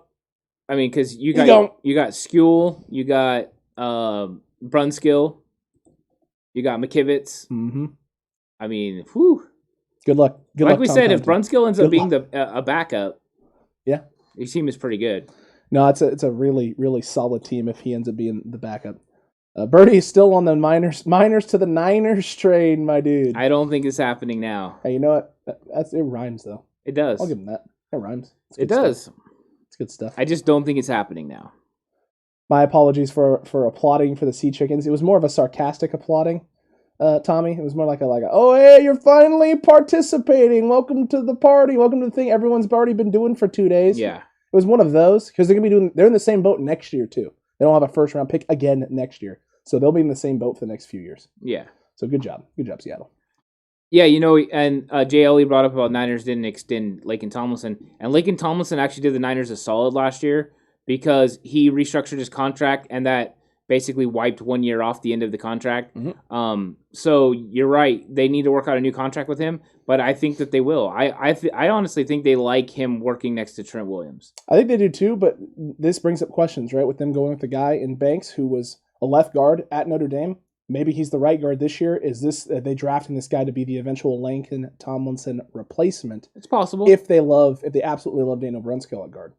I don't know. I think, in my opinion, they don't love Brunskill at guard. I don't think they do. I think this signals they don't love him at guard. They like him, but they don't love him at guard. Putting Banks at right guard with Alex Mack at center, and then McGlinchey, who you said there you're going to give your 5th-year option to at right tackle. You've got a solid 5 for the next couple of years.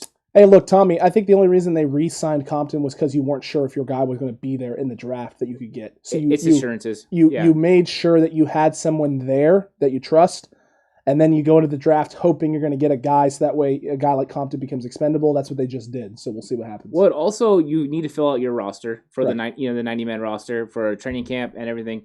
Compton could come in and compete, and that way, if you have an injury, you have a guy that can be a solid backup that is a veteran. It's true. I mean, that's really what you're trying to do. You're trying to put together the best possible roster. According to Birdie, Idaho is Seahawks country. It's Seahawks country. That's interesting. Yeah. It's interesting. Note to self, no reason to go to Idaho. No more potatoes for me. Man, that sucks. Poor Idaho. You know what? It doesn't suck for me. I don't need potatoes in my life anymore. It's true. It's true. I definitely don't need that. I mean, I won't even date a girl that's a Seahawks fan. I had one girl tell me she's a Seahawks fan. I was like, "Yeah, it was nice knowing you. It was fun." You're dead now. You're gone. You no longer exist. Oh, you like the Rams too? You're out. Cowboys fan. Get to stepping. Get out of here. There's no reason. No. It's just not going to work for me. No self-respect. No. Whatsoever. All right, the Colts are on the clock. Well, not on the clock. The pick is in. Oh my.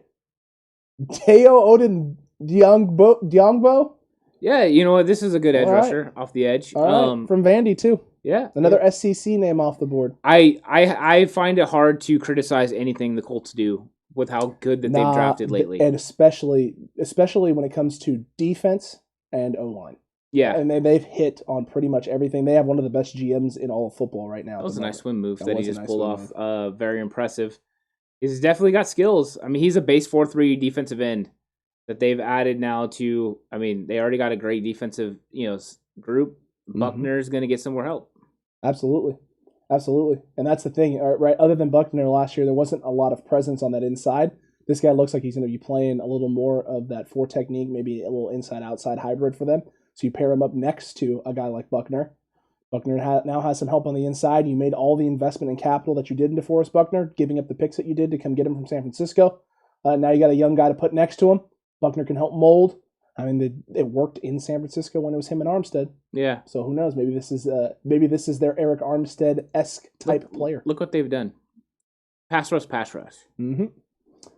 And it's almost like they have a formula for success. They're emulating someone. I feel like. Yeah, I wonder what they're what's going on there. Very, very interesting indeed, my guy. Colts and Dolphins have turned around in the last couple of drafts. That is for sure. Colts have actually, it's been more than the last couple of drafts, man. It's been the last 3 or 4 years. The Colts have been killing it. Ever since Luck's first year back from the major injury, after that was a huge draft year for them. This is an offensive lineman, right? It has to be. It has to be an offensive lineman or edge. They got a Bud Dupree spot to fill, and they've got 2 offensive line spots to fill. It has to be Creed Humphrey, right? Or Quinn Miners. Birdie, your dude could be going right here. Horse guy could be going now. Franco Harris, by the way, shout out, legend. Yeah, the immaculate reception. Is he about to make the immaculate pick? I don't know. I mean, I don't know how immaculate an offensive lineman could be. Maybe Carlos Basham. Oh, dude, if it's Carlos Basham, I will laugh. I will laugh. I would think it's an offensive lineman, but headphone warnings, y'all. If it's Carlos Basham, yeah, my cousin Landon was on, he could tell us, but Oh.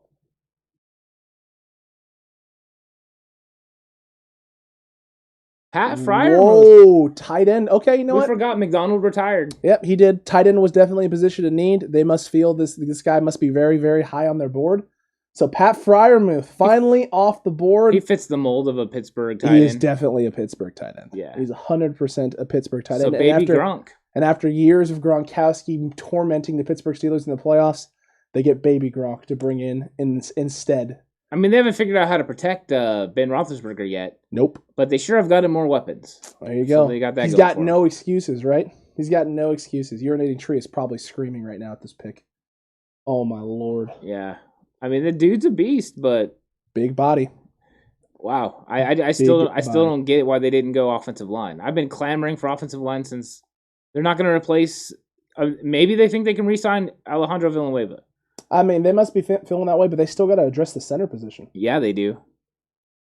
Big time. Pouncey, that's not a. We're not talking about a run-of-the-mill center here. We're talking about, while he was playing, and especially in his prime, is one of the best centers of football. Yeah. And definitely the identity of that O-line. Yeah. I mean, this is a nice replacement for Vance McDonald, but he's a different type of player than Vance McDonald.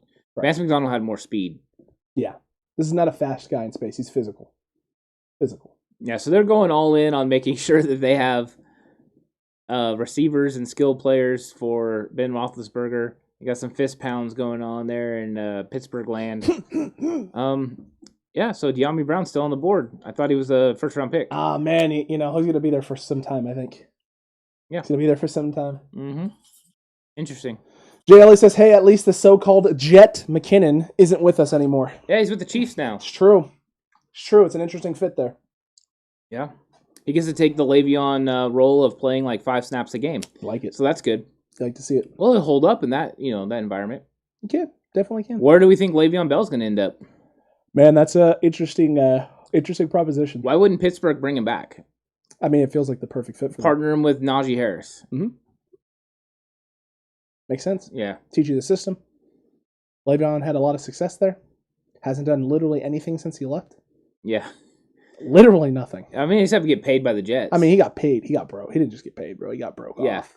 The Niners were in on that, too. The Jets broke him off. The Niners were in on that. Dodged a bullet, my guy. I think so. Yeah. Except he probably would have broke out for San Francisco. I mean, it's a Kyle Shanahan. But we never would have seen Shanahan offense. We never would have seen the emergence of Raheem Mostert. So. Also true, which was incredible to watch. It was. A lot of fun. It really was. A lot of fun. It's a great dude. Yeah. It's a great guy. So the Seahawks are about to make their pick. They're using the whole clock. They're probably trying to trade to get more capital. And if I'm every NFL team, I'm just like, no, we're not going to help you. No, not even fun. A little. Hey, you guys have a good time. And if they called, I'd be like, send me Russ and I'll give you my pick. Like, I would just be a jerk to them. So what do you do here? I mean, Brevin Jordan could be an option. Look at all the for needs. them. And the tight end just went. It's true. Brevin Jordan could go here. You could see a center going here. I mean, here's the thing.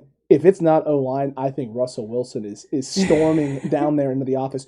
What is your deal?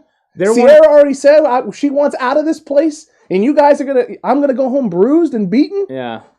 This isn't going to work. You need to get me out of here. I mean, I think he needs some more goodies to protect him in his jar. I think that they should probably go offensive line. Don't be surprised if Wyatt Davis is the guy here. You think so? Wyatt Davis? Could be. I mean, they need to replace Mike Upati, so that'd be a nice selection. Creed Humphrey would also be a nice selection. Very true. They're trying to reestablish the run game, so I could see them, going that way. But I feel it has to be. They also have a free agent linebacker. True. So could they go Bolton? They could go Bolton here, and that was the other name I was about to actually throw out. But nice. With Pete Carroll wanting to go back to a run-heavy scheme, you think the pick either has to be O-line or it has to be something on the defense that's going to shore up the defense so you're not giving up a bunch of points so you can slow the game down a little bit, try and control. Right. It has to be one of those two things. You see the list of needs that they have? That's a long list. Don't they have like 3 selections in the draft? Yeah, I don't know how you're going to cover all those needs. You're not. Not unless you can trade back, and they obviously couldn't trade back. And if I'm any team, I'm not helping them. No, that's not a team you want to help. Yeah. Especially if you were looking at will Russell Wilson ever try and force his way out of their situation? If you're a team that's looking at, wanting to grab a quarterback, you don't want to help that team. Yeah. You want to make life as miserable as possible for Mr. Russ over there. Yeah. So that he's like, you know what, we're out of here. He can't cook. We deuces. He says they need to let Russ cook. No. I mean, And they made their big trade for a safety that they can't cover. So that's good. That's awesome. I mean, you know what though? Looking back on it though, it's actually a good move as far as playing against Trey Lance. It's true. Just because now he could spy Trey Lance and he could pass rush. Mm-hmm. But still, there's going to be major... If the 49ers address the tight end position and get another athletic tight end to go with George Kittle, Jamal's going to get whooped. He's going to get smoked in the open field. Not a whole lot you can do. No. Not so, I mean, in my opinion... I still feel they got questions at the cornerback position, because as much as I like Ahkello Witherspoon, we all know how Ahkello is. A bad day is going to ruin Ahkello Witherspoon's season. I know I don't want to get too far ahead, because I know we're going to talk about this when the schedule release comes out, but I have a feeling the Seahawks are primed for their fall. Think so? It's coming. I'm not making that prediction. I made it last year, and it did not bode well in my favor. Well, maybe I'm going to take over. All right, you do it. You do it. I'm all good if you do it. Yeah. I can't do that to myself again. Max Strong, good fullback.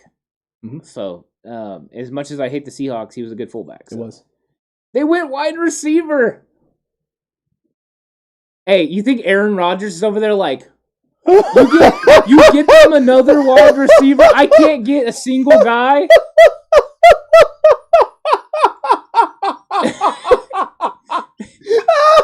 Dude, Aaron Rodgers is looking at Arizona and Seattle like, what? What? Oh my God! They went wide out. They took a wide out who didn't have 1,000 yards receiving. Oh, I mean, no, dude. I like Eskridge, but I'm not ultimately too worried about this. No, not even a little bit. Hey, let's be honest. He's one. Russell Wilson is going to be running for his life all season. This guy is one Jimmy Ward hit away from being on the sidelines. But yeah, no offensive line. Nick Bosa's applauding this. Oh man. D Ford is like, yes. Ubakam, Ebucom is like, yes. Oh my gosh. Woo! Woo! Oh man. I don't even know what to think. There's no way. They look now the Rams are up. Pick.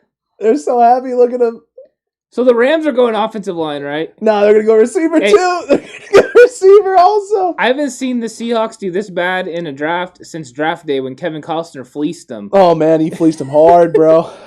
Hard, my guy. Holy cow, man. I mean, geez Louise. Man. Who do you think the Rams are going to go with? I don't know, but Seattle, thank you for the gold there. The gold that was that pick. You guys can clap it up all you want. At the end of the day, man, I just gotta get a kick out of that. Well, they got a good laugh. They got 2 picks left to go take care of all 6 needs. And they needed to address a need with the pick. Oh God, man. The only way that pick would have been worse is if they had taken a quarterback. It's literally the only way that pick could have been worse. Holy cow, man. I kind of wish they would have went backup quarterback. I mean, that would have been... You know what's funny is they do the opposite of Green Bay. So Green Bay does nothing to help Aaron Rodgers. And then Pete Carroll says, we're going to be about running the football. We're going to run the ball. Bring Chris Carson back. Run the ball, wide receiver. Oh, Dwayne Eskridge. He can't block either, but he's going to help. He's going to help us run the ball. Here's the thing. I will give them credit.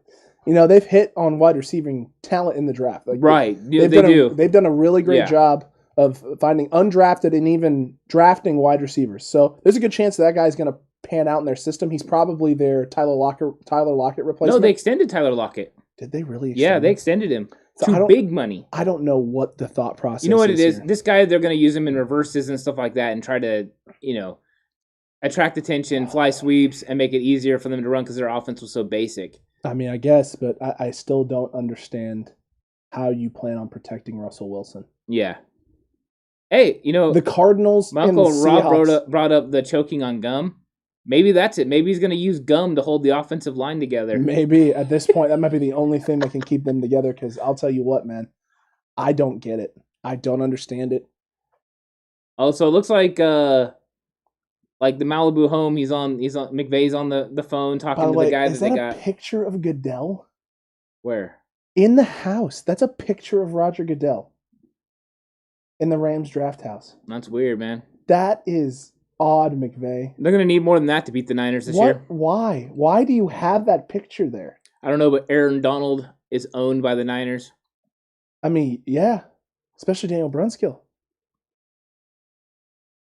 I love how Sean McVay's war room, the Los Angeles Rams war room is Sean McVay's living room. No, they rented a house. They rented a Malibu home for their war room. A Malibu home. Yeah. Sweetheart. So Megan, Malibu home. Yeah. And then decided to put up a picture of Roger Goodell. Yeah. Man, if that's not pandering, I don't know what is. Maybe they're trolling. In what way? I don't know. Well, maybe there's some secret meaning that we'll find out. Southern California doesn't know how to meme, so there you go. There's that probably. Oh man! Hey, and you know what's bad is they rented the Malibu home, and it's still not as good as Cliff Kingsbury's home last year. Sure, Cliff Kingsbury, Cliff Horseberry, whatever you want to call him. Yeah. I'll tell you what. It's a nice pad he's got there. It is. It's a nice crib. Yeah. It's impressive. I like to see it. They're putting together a pretty good team too. The Cardinals are. The exception of not figuring out how to protect Kyler Murray. Outside of that, yeah, I still think 3 teams from the NFC West make the playoffs this year. So Rams, Cardinals, and Niners. The freaking Seahawks. Oh Jesus! Is this Orlando Pace? I think so. Yeah, maybe he could play for the Seahawks. Maybe he's coming out of retirement. Yeah. Yeah. The dude's, he's like, I got to make a. The fan was like holding on to him. He's like, man, I got to make a pick. He's like, hey, yo, bro, I got this card to read. What are you doing? Yeah. What are you doing, guy? Don't do that. I'm not going to tell Orlando Pace he can't wear sunglasses inside, though. Yeah, Orlando Pace can do whatever he wants. He'll eat me. He will eat me. Literally. See what Cliff Horseberry decided to do? You mean McVania? Tutu Atwell, another one. I jokingly said wide receiver. Oh, no, dude. What is going on with these NFC West teams, my guy? Hey, you know what that means? They're going full wide receiver set, too. That they were already doing that, right? You went Van Jefferson last year. Didn't they go with him in round 1? No, Van Jefferson was round 2. Or 2 or 3. It was 2 or 3. So you went. It was 3 because Cam Akers was 2. You're right. So you go Van Jefferson last year. Yeah. You're going Tutu Atwell this year. Yeah. You have Reynolds still. Well, you have Cooper Kupp. But look at the things he does. So they're trying to add guys that can do the things the 49ers do. You know, the Deebo Samuel, Brandon Ayuk style of running style. But what they can't do is do what Jalen Hurd's going to end up doing. Yeah. I'm telling you. I'm just riding with my boy this year. I'm riding with Jalen. You should ride with Jalen. What is happening right now? I'll tell you what's happening is the 49ers need to draft Amari Rodgers at some point. Frickin' A, dude. Holy cow. What? Hey, you know what? I'm glad that the NFC West decides to go receiver with every pick. I mean, how many more receivers are the NFC West going to take? You think the Niners are going to take? So this is what I don't get it. Like for me here. So what was the plan? So like, did they all get together? I'm starting to think this is what happened, right? Like Horseberry, McVay, Pete. They all got in a call last night, Zoom call, and they're like, "Hey, so listen, guys, look. We don't know what the Niners are going to do, but here's the deal. There's the Goodell picture. The freaking Goodell picture don't make no sense. This is what's going to happen. All right, listen. This is important. All right, we all need to be on the same page, right? Niners need a wideout. That's what everyone keeps saying. We think it too. They need a wide receiver. So listen, hear me out. It's crazy, right? All of us go wide receiver in the second round because Niners won't do it. They think, oh, look at all these other skill positions, the run on corners that's happening. You know, linemen, they'll probably end up taking a lineman because there'll be a run on lineman right before they pick. And then we all just go receiver and screw them, yeah? Right? Like, that's the plan. All right, ready? Break. They get to draft day, take a wide receiver, and all of us are like, what are you doing? I'll tell you, holes. I'll tell you what it is they see the writing on the wall with the 49ers making Trey Lance the quarterback, down the road, and they see that they're not going to be able to stop Kyle Shanahan's offense, and they go, we've got to score more points than they do. Good luck. And the bad thing is the defense for the 49ers is still solid. And like Tommy said, if they add secondary help right now, and they load up in the secondary, they're ready. I think the Niners are coming up. I think they're going to come up and get their corner. Not until like 80. Well, that's what I mean, though. But they're coming up at some point tonight. I don't think they're going to sit and wait at 102. Do you think they're going to get a Deebo? Man, I really hope that Adebo's the pick, bro. I really do. I want Paulson Adebo so bad. I know I want him too. I want him so bad. Chat, tell us how bad you want Paulson Adebo right now. So Chiefs, they got two needs: DB and linebacker. You know what? You know what I can see them doing? Elijah Molden. You know what? Yeah. But if they go Nick Bolton, heck of a pick. It is a heck of a pick, but you know what? I could see them going Molden here because, I mean, at some point they're going to have to come off that Tyrann Mathieu contract. Yep. And he's there's your the replacement. Guy. Yep. There's your replacement right there. It absolutely 100% could be the pick here. You know what they're probably going to do then? Wide receiver. Bro, if another wide receiver goes off Amari the board, Rodgers. I may need to take a break, bro. I may need to take a break. If it's wide receiver here, bro, I'm going to need a break. I'm going to need a minute. I'm going to need a minute. It's going to be too much for me, dude. Back to back wideouts with teams who don't need it. But you know what? I wouldn't say they don't need it, but with the departure of Sammy Watkins, maybe. I mean, if I was them, I'd probably go O-line again. I mean, I don't see why not. Yeah. Sure it up. Make sure it's there. Make sure Yeah. it's good. I don't know, though. Nick Bolton here might be too good to pass up on at 58. We'll see what happens. We will see what happens. Nick Bolton. There you go. Yeah. So Too good to pass up on for the Chiefs. we're on that one. That's were. very nice. It was. Oh my god. That's a great pick. I mean, he could have went early in the second round. He definitely could have. JLE says we're going to get we will get two DBs in this draft / undrafted free agents. Maybe. In our last mock draft, we only took one. We also traded for one, so there's the opportunity to still go they get can still trade for one. I think the other thing to look at, like we talked about before, Richard Sherman, even though a lot of us aren't huge fans of it, he's still an option, someone they could bring back. I think there are other options, though, in the draft. And then also, we just don't know how they view Tim Harris. That's accurate. If they value Tim Harris Jr. and they think that he's over the injury concerns and stuff and that he can play this year, they had a lot of hopes for him, and he was a solid player at Virginia Tech. He was. So, I mean, he could come in and possibly give, a run at starting. It's accurate. I mean, because I know you had him on your 53 last year. I did have him making the 53 man roster last year. So, I mean, it's possible. It's possible. The real question is just, is he going to develop? Well, I don't know how much he developed. That's the thing. We don't see the close practices. Oh, dang, Nick Bolton. We can't see. Nice. Nick Bolton's a savage. That was brutal. That was not nice, Nick Bolton. I mean, this dude is a good pick. I mean, that was a solid pick. I liked him a lot more than Karamoa. Yeah, and you get him here, back end of the second round. I mean, that's a good selection. I mean, look at that. First team all SEC. At Missouri. I keep forgetting Missouri's an SEC school. So, if you're playing Missouri, your first team all league. Yeah. That's some good stuff right there. That's a great pick. And now Carolina's up again. Mm-hmm. Brevin Jordan could be a take here. Who else? Who did they go early? Do you remember? Carolina took a corner. They took J.C. Horn? J.C. Horn. Oh, that's right. Yeah, because then the Broncos took Patrick Surtain next. So it's true. So, I mean, knowing Brady the way I do, Joe Brady, and that they've went defense in almost every single draft pick that they had in the first two rounds the last 2 years. Remember last year it was D-line. It's always defense. They're building that way because I think they can build the offense. With the pieces they have. Right. But do they finally go get Sam Darnold a weapon? Man, I bet you Sam Darnold would love that. They did give him his fifth-year option yesterday. They gave Darnold his fifth-year option. So they believe in this kid. They chose Darnold over Teddy Bridgewater. Well, not just him. They chose him over Justin Fields because they could have got Fields at 8. True. They could have gotten Fields at 8. And they chose Darnold. They must feel. They wanted Lance. They must have. It had to be Lance, right? Because they were going to come up. That was all the conversations. The 49ers, the call about Teddy Bridgewater was actually to find out they were going to be trying to get up. Trying to get up to get Lance. So there you go. So they did inquire. There's one trade reason. They did inquire about Teddy Bridgewater, but it was specifically and probably solely to figure out what they were trying to do, and then decided we're going to have to, if we want a guy like Lance, we're going to have to go up. And another reason that they weren't targeting Mac Jones initially, they were targeting Trey Lance is because of that. I would be willing to bet that they were still looking at Zach Wilson. Did you watch the press conference last night with Shanahan and John Lynch? I watched a little bit of it, yeah. Yeah, I watched it on YouTube, kind of did the playback, and I thought they were very forthright. It was fantastic. They gave way more in-depth answers than I thought they were. Well, I did love basically stating that it was never Mac Jones, and we just weren't going to correct the record. Yeah, they didn't correct anything.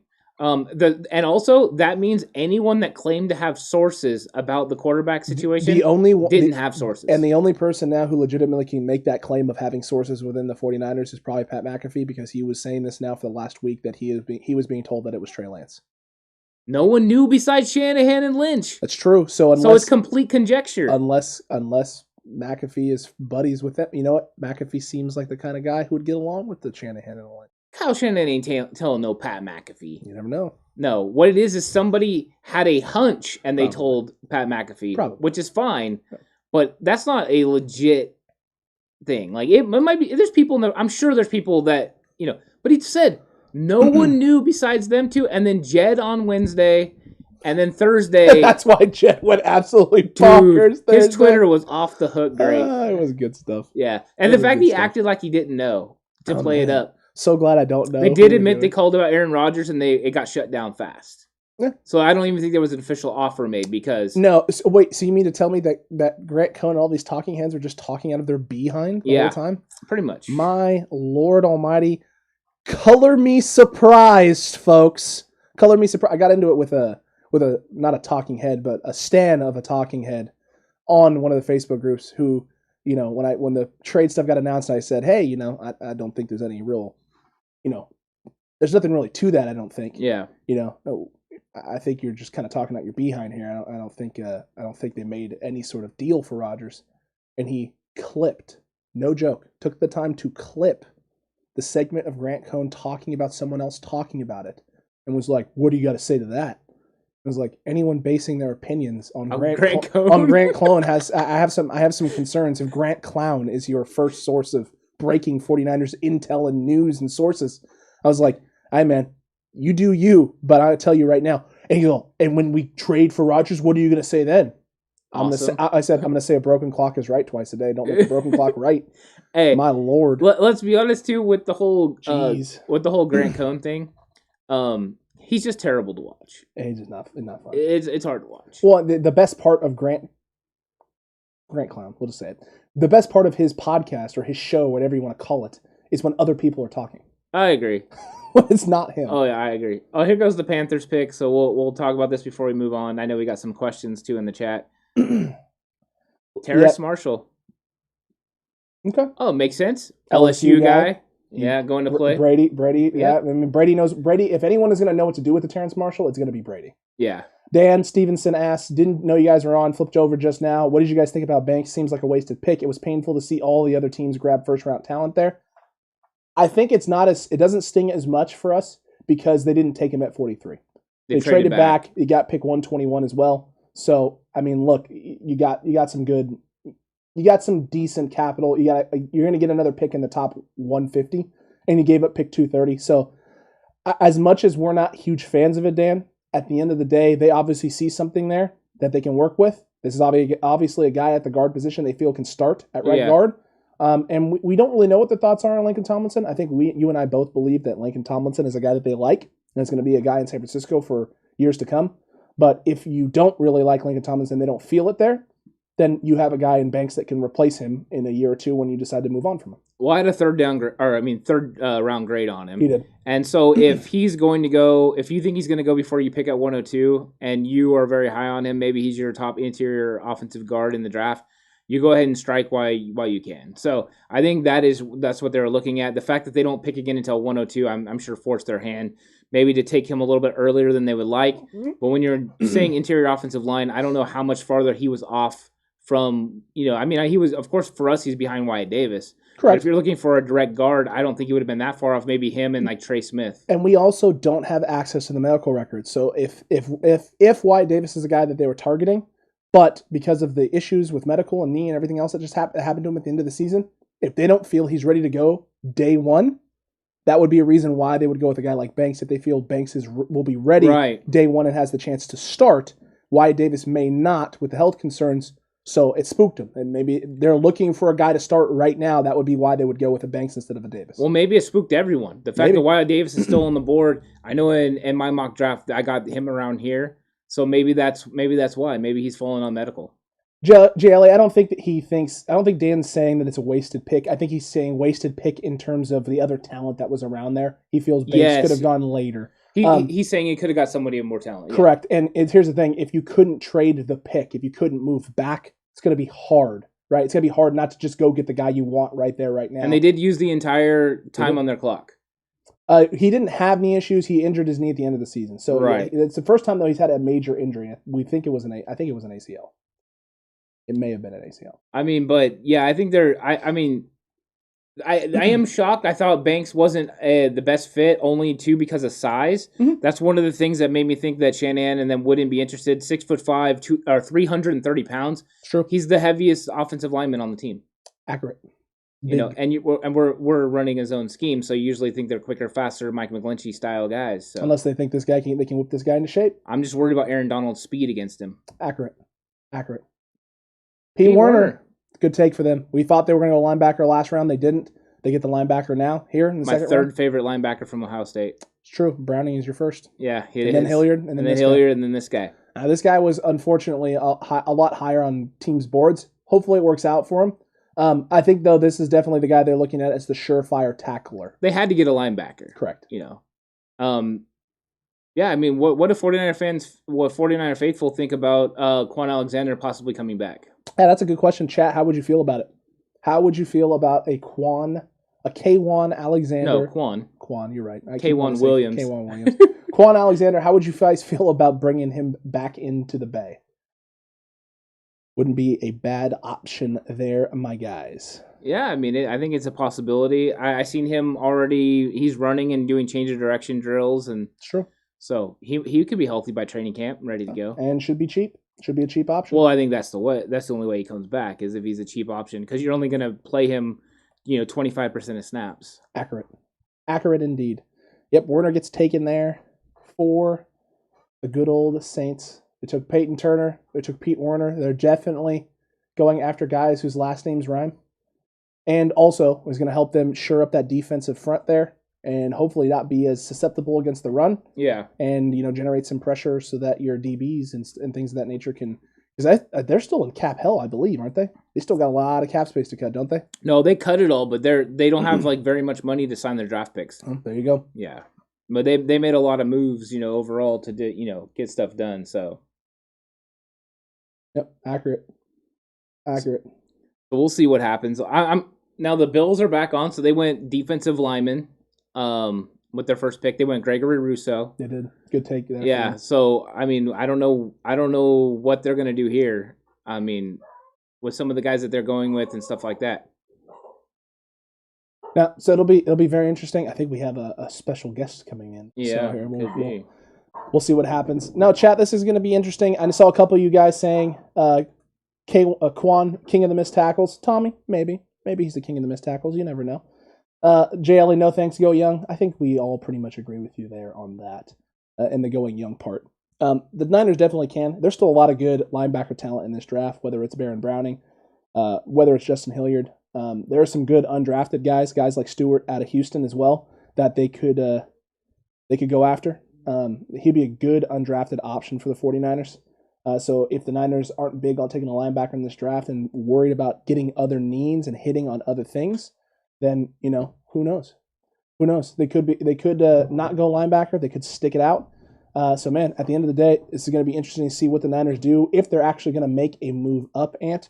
I wouldn't be surprised to see him make a move up here, but like you said, and like I think we both agree, for the most part, it's going to be somewhere in the 80s range, maybe the 90s range. Yeah, and it's starting to make me nervous that I see Tommy Tremble getting close to. Paulson Adebo, Tommy Tremble, those guys I want to see the Niners get. They have 102 and 121. I would like to see them pick up those two players. I don't know if they'd have to trade up to get them or what they'd have to do. Coming up in the 80s to get Paulson Adebo, though, I'd be all for. Unless they have something bigger planned, like, going out and getting Stephon Gilmore. True. Listen, Tommy, Gregory Rousseau is not on the board. He was drafted. Yeah, he went to the Bills in the first round. Correct. Yeah. Jag says, do you think we could package some of our extra picks and move up early into the third? Yes. Definitely can. I don't know if they're going to give up 102. They may give up 102 to do it. I don't think they have to. I think you can give up 121 if you really want to. You might be able to give up a future as well. It depends on who they want and how bad they want him. Well, and we got to remember they still have a 6th-round pick and 3/5. It's true. I mean, if I had to guess, once again, they're going to want to pick in the top 150. So 155 is probably the limit of where they would want to pick. So 172 and 180 are trade bait that they can use to move up trade capital. Accurate indeed. It'll be very interesting to see what happens here. The Bills pick is in, by the way, so we're going to have to just wait and see what happens. Chat, man, let us know, who would you want to go after and get in this draft? Who do you want the Niners to go target next? Is there a specific position that you want them to hit? Is there a guy that you want them to hit? Let me know right now. Spam it in chat. Let us know. And like Streambots just said, Stream Elements is letting you know also. Don't forget to freaking hit that subscribe button. We already picked up one new subscriber today. If you're new here to the channel, make sure you join and make sure you're a part of this great community. I mean, you have to want to join this, man. You have to want to partake and participate in all this great content, my guys. It's wonderful time. The Bills love wings, Tommy. No, I'm good, man. Thank you, though. The Bills do love wings. They also like jumping through tables. Listen. I like Bills Mafia. Bills Mafia is a crazy fan base. And look what we have here with us, folks. Ladies and gentlemen, we have a Horst who has arrived on the scene fresh off of his day. How are you doing, sir? What's up, guys? Believe it or not, I do have a day job. This place doesn't pay the bills. Nope. How's it going, everyone? Supposing you're wanting my take on Big Aaron Banks. I mean, listen. Ant and I have already kind of given ours. So, I mean, yeah, let chat know what you think here, man. So, Aaron Banks is a guy that, honestly, I didn't know too much about leading in. He's a name I recognized because when Notre Dame plays and you watch their games, which, to be honest, I only watch them against USC and in the playoff, he's a guy they brought up a lot. I did watch some quick clips of him after they drafted him just to formulate a little bit of an opinion, read a couple scouting reports. My opinion on Banks after watching his scouting reports is that he's kind of an interesting guy because he goes about 6'6", 330, but for a guard, that's a big, heavy guy, and usually when guys are that big, their biggest problem is getting out in space and blocking. And Banks is kind of the opposite. Even though he's a big guy, he's quick and he gets out in space well, but he actually struggles with power rush and bull rush.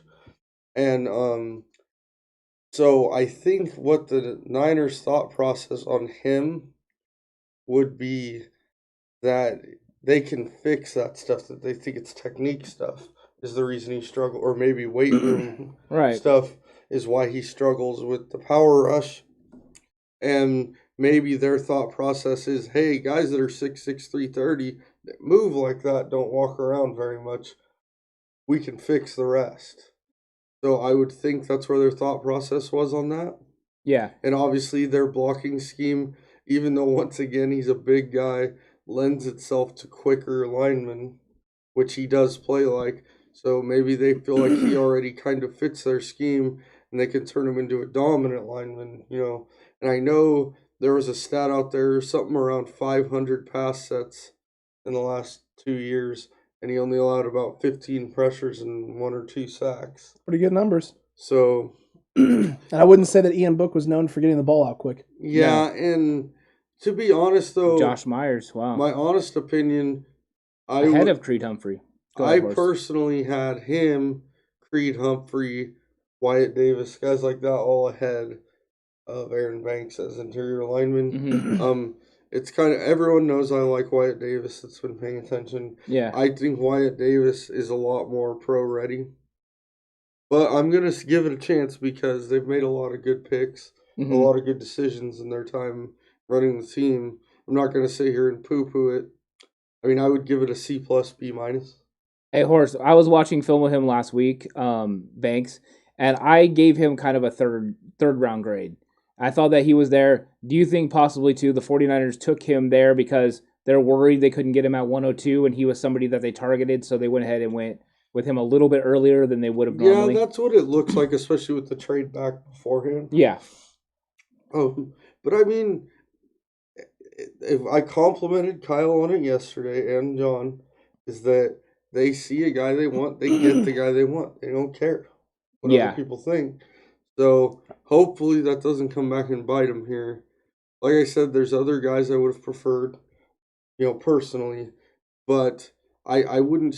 I'm not angry about it. I don't think like, oh my gosh, what a horrible pick. And just a heads up too, gentlemen. The Bills went with Carlos Basham, so they went back-to-back edge type guys. And they went with big guys. Yeah, big, huge guys. So they definitely have a Jadeveon Clowney type of fetish role idea that they're trying to go with there.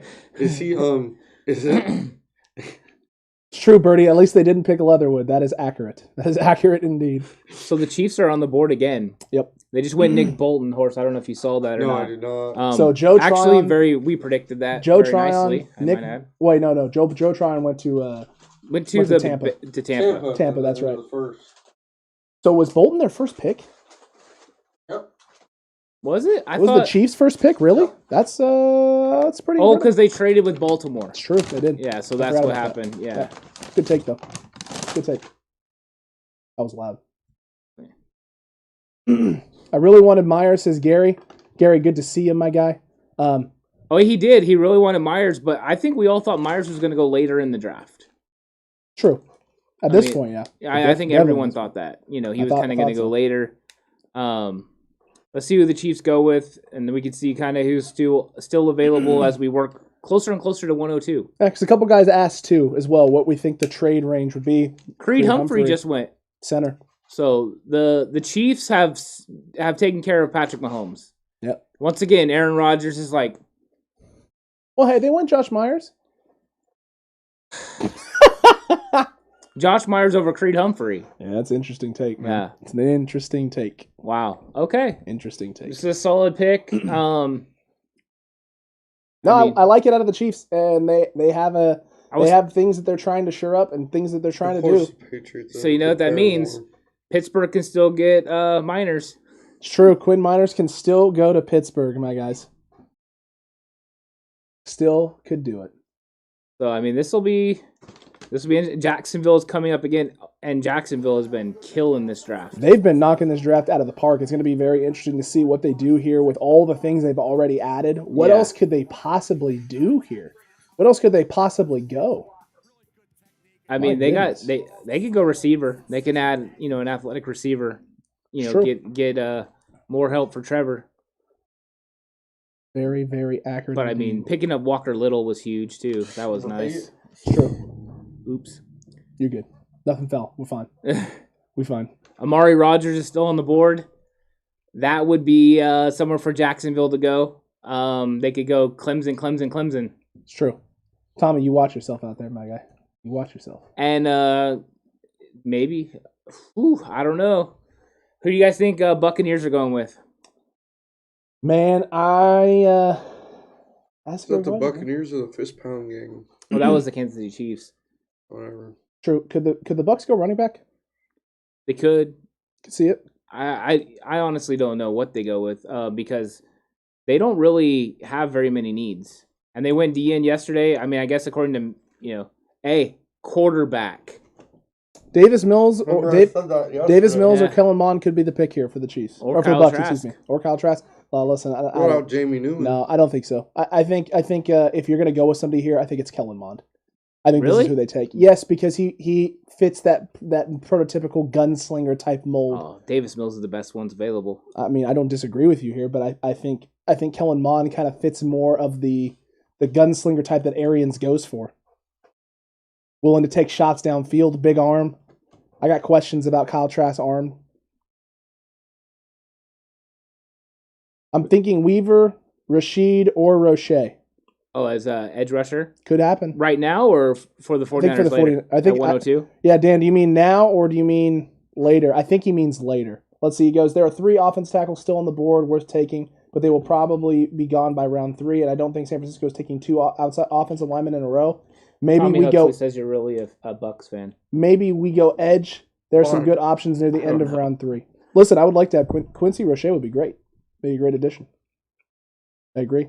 Do we target corner or safety? corner? I think we have to go corner though. We have like 5 or 6 safeties I don't. that all have starting experience. If they're going safety, it's going to be probably the undrafted category. Or Andre Cisco. I mean, The fact he's still there. I mean, the medical must not be good for him. So I wonder how far he falls. It could fall into the 3rd round. It's true. Or are we in the 3rd round yet? No, Almost. Jacksonville, I think, is the Next, first. the next pick is next literally pick the is- third. So yeah. he's falling into the 3rd round. Yep. I mean, you could see the Bucks going there. St. Juiced. I don't think he's going until the 3rd round for sure. Listen, it's been a while since a corner was taken. Also, it's been a little bit of time. There's still some good ones on the board. Yeah, There's still some really, but they're really all good ones. sliding. It's true. It's true. So either this DB class. Molden get picked? Yeah. No. Oh no, Elijah Molden did. I'm sorry, Elijah I was thinking Molden's- Elijah Moore. Sorry, Elijah Molden is still on the board. Wyatt Davis, Wyatt Davis still on the board. Israel McQuamu is still on the board. Paulson Adebo still on the board. Still on the board. I mean, there's still some really, really good talent on the board. There's a lot of good players still out Really there. good players. Yeah. Man, I'll tell you What'd what. you think of the this is- Niners trade earlier? I honestly don't know what they got. So they picked How does up. that work? They gave up 230, which is the round 7, and they got pick 121, a 4th round pick from Las Vegas, to move back 5 spots. Yeah, solid. Yeah, that was really nice. Which Twas is good. Which is good. It You was know? good. You like to see that kind of stuff. Definitely do. Incidentally, there is a good QB value projected into round 4. How about Wade or Taylor in 4? Hey, Sean Wade, not a bad option. Is Taylor all the way up into the 4th round now? Looks like it. Looks like he might be. Okay, I thought he was going to be more round 5, round 6. I seen him Could be. squeaking up into the 6th round. I worry about him playing corner overall. I think he's eventually going to translate to safety. Could be. But I think that other than that, that's a good possibility. Gary's projecting a good one here. Tommy Tremble to the Buccaneers here.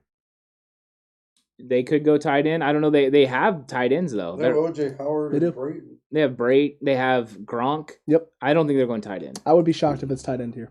Yeah. I would be shocked. I think you were right. I think it could be a running back. Could be a corner too. 'Cause Has Michael Carter came off the Their, board? their corner play wasn't too stellar last year. I know Yeah. it picked up in the Super Bowl. That was mostly due to their edge rushing presence. And they have more edge rushing. And you just added Joe Tryon in the first round. Don't be surprised, folks, if it's corner here. It could be corner. It could be running back as well.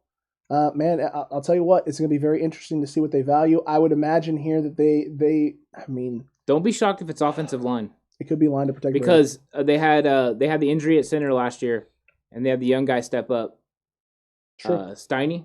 So maybe Accurate. follows me on Instagram. I appreciate it. This pick had been in for a long time. Oh yeah, well they've got to milk all the advertisements and all the conversations, and Actually, at Ralph, there is actually some exciting news. The NFC West is retarded. they went receiver, receiver, receiver. All of them. All 3 of them went receiver in the 2nd round for some reason. I don't know how they're going to protect their quarterbacks, but good on you guys. Sean McVay, great job. Also, the other exciting thing, the Rams beach house in Malibu that they rented out for draft day, picture of a good old Roger Goodell plastered on the wall, Yeah, trying to... In a frame. Yeah, it was a Where- framed Roger where Goodell. Grandma used to have Jesus, they have Goodell. Is that Willie Randolph? Maybe. I don't know who it is. Could be. He's a large maggot. He's a big dude. Is that the refrigerator? Dude, who is that? He looks familiar. Hey, Leroy Selman? No, it's something that starts with a J. I seen it on the back screen, but I don't know who it is. Someone from Tampa Bay Buccaneers. The Tampa Bay Bucks. Oh, let's see who they Tampa get. Bay Punks? Jimmy Jimmy Giles. Jimmy Giles. Tight end. Uh-oh. Well, they can't have planned that. Uh-oh. Come on now. Uh-oh. Is it a tight end? Could be. Could very well be, my guys. Could very well be. He's soaking it in too. You missed the guy earlier gave a sermon. The Cowboys pick? Oh, my Lord, dude. It took like 5 minutes Who for him was to it? It was the Dallas Cowboys. They're going to make a pick here. Nah, yeah. He took a while. Yeah, He took a while. I'm not. That was not a joke. That was like literally. I thought he made the pick like 4 times. This guy's taking a little bit of a time too. Praise Shiva. A nice league reference. Jay Ellie, my dude. Who just did that? Jay That's Ellie with the amazing. Praise Shiva. I like it. Achievable. Hurry up! By the time you're done, the next team's going to be on the clock. They might already be on the clock. Their pick will be up by the time he gets done at this point. Kyle Trask. Is that the name that I just saw? Did you just mouth that? It looked like it. Yeah, Kyle Oh Trask. my Lord, quarterback from Florida. We weren't wrong. We weren't wrong on quarterback. We were just wrong on the wrong one. Well, my God. I threw Trask out there. You didn't like it. I didn't. I thought it would be this pick. Hey, you know what? Let me tell you something here. I think it's early for Kyle Trask, but if there's a situation where he could go in, It's a good situation for him. it's a great situation. There's absolutely no pressure on the dude to do anything. He's gonna beat out that old man. He's definitely not going to be out the old man, but he gets to learn from one of the best. This kid is a smart kid. He sat and waited his turn at Florida. He's going to sit and wait his turn now in Tampa Bay. I don't think it's going to work out. I question the arm strength, but if the kid is as smart as I think he is, who knows, man? It could develop into something nice, but this is definitely a pick that you're making for the future. Yeah. Down the road, 8 years from now when Tom Brady decides to retire. I don't get it.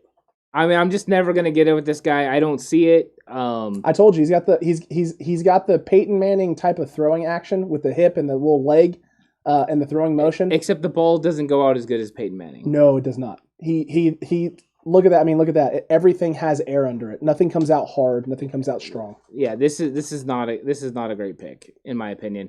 Poor man's Carson Wentz. That might be overselling it. Maybe. I don't see it. I really don't like him. But I get what they're doing, getting a backup quarterback. But I bet you Tom Brady is like, hey, man, you should have just got me another weapon. True. That's true. Brady's actually calling them right now going, what the hell? Guys, we talked about this. I'm sure Brady already we talked about this. told him. Marquez Stevenson, we talked about this. Bruce Arians, come on now. I mean, is anyone surprised they went quarterback, though? I mean, if we're being real here. No one is surprised they went quarterback. That's right. Yeah. Bruce Arians? True. So now we're getting into the third round. So the 49ers have a pick. This round, we will hopefully get a selection. We've made it through the rest of the second round. It's true. Second round is now complete.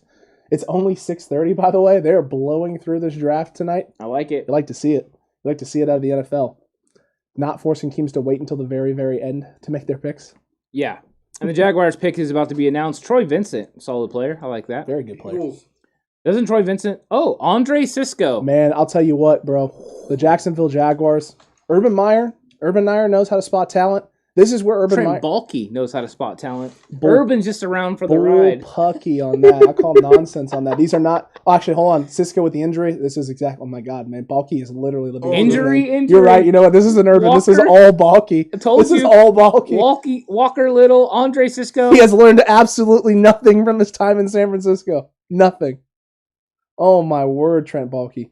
If I'm Jacksonville fans right now, I'd be a little worried. My Uncle Rob wants to know where the sandwich is from, Horst. Subway. So he's just eating fresh, so it's nothing local. He's not that cool. He didn't go to like Fiore's Butcher Shop or anything. No, nothing fancy. Yeah. Nothing fancy. Shut up. Do you want me to air out my opinion on the Fiories on here? No, I don't. No, you don't need to do that. No. Fans of the show. He's eating a Sando Not really, Calrissian. but can't back that up.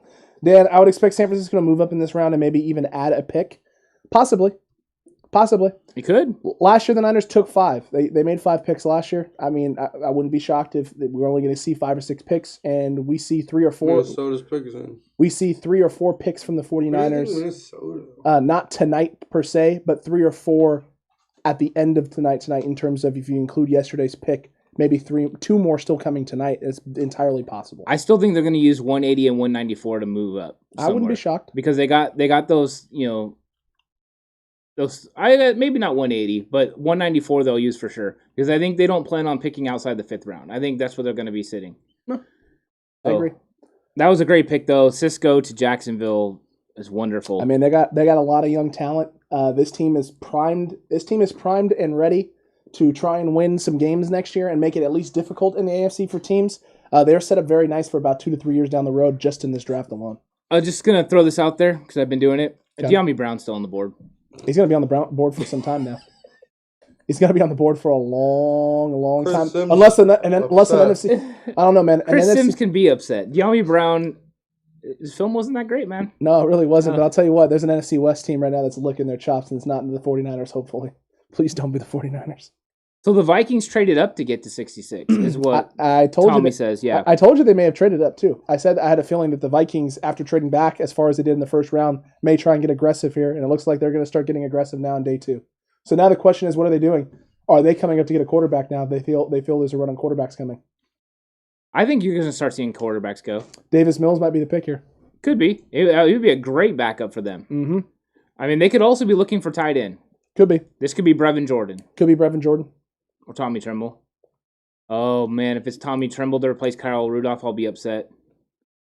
You know, Horse knows everything about Tommy Tremble. He does. Yeah, love him. Loves Tommy Tremble. First name is Tommy, last name is Tremble. Position, tight end. You know What's- the jersey what's number cool? he has? 88. Nope. Yep. No, that's what I thought you meant that he's gonna wear in the pros. No, he's gonna yeah. wear 24 in the pros, my dude, just like he did in college because they're allowed to wear whatever numbers they want now, and Tom Brady's gonna lose his mind. Yeah. I can't believe that's the hill Tom Brady wants to die on, by the way. That one. I mean, don't you want to see Jamar Chase wearing number 1? And Oh, bro, I want to see Debo wearing one now. I like him in 19. I love him I in think he kind 19. of made 19 stylish, but Well, especially since it's 19 problems, Yeah. you know? My Yeah. favorite is that the Dodgers are the ones dying on the hill that Madison Bumgarner's 7-inning no-hitter doesn't count because it's not enough innings when they won the 60-game World Series. yeah. It's true. This is true. This is true. Man, I wonder who the Vikings actually picked. It's going to be interesting. The Raiders now apparently have the 79th and 80th picks in the draft. Well, according to Birdie. they did before. Did they really? Yeah, they did Okay. before because I mock traded with them before and got 79 and 80. That's true. You did. I appreciate their support. Could So- happen again. Hey, working with the Raiders seems to be a thing. You know? true. Shanahan has a good relationship with Gruden. And so does Lynch. So with the Raiders, that actually makes a lot of sense. Tommy, I don't know what you want me to do with these puns, my dude. I don't know what Hey. you want me to do. 79 and 80 is a perfect spot for the Niners to move up. I thought with both those picks there back to back. Well, no, the reason being is the relationship with Gruden. It's true. Lynch played for him. Shanahan coached with him. All right, Kyle called him up earlier and said, he was like, "Hey, Giants, hey, Kyle, man, how you doing?" And No, he's I'm just pretty like, sure John called him because and he's like, Kyle's like, yeah, I'm going to need that 4th round pick, bro. Is that John Randall? It is John Randall. That is. Yeah. Good player. Good player. Nice Don't to recognize draft him without the eye black, though. You know, True. just True. I like the commercial he was in earlier this year, too. It's actually Oh, yeah. exactly what I was going to say. The eye yeah. Dude was mean. He said he was coming out of retirement, too, in that commercial. So who knows? Maybe this is him announcing his coming out of retirement speech right here. I'm a Hall of Famer, but not no more. I'm going to play again. Vikings. Kellen Mond. Told y'all, quarterback. I thought it was going to be Davis Mills, though. Ends up being Kellen Mond. Interesting take. Interesting take there, Minnesota. I wonder how Vikings fans out there feel. Kellen Mond in round 3. I can't wait for the Grant Cohn video that's coming out tonight. He's literally probably prepping it right now on his live stream. He's going to start talking about it. The Vikings just got the best quarterback in the draft. They're set for the future, and Kyle Shanahan is going to be rolling over in his grave in 2 years. This guy, Promise. just the way he moves and stuff gives me Colin Kaepernick vibes. Yep.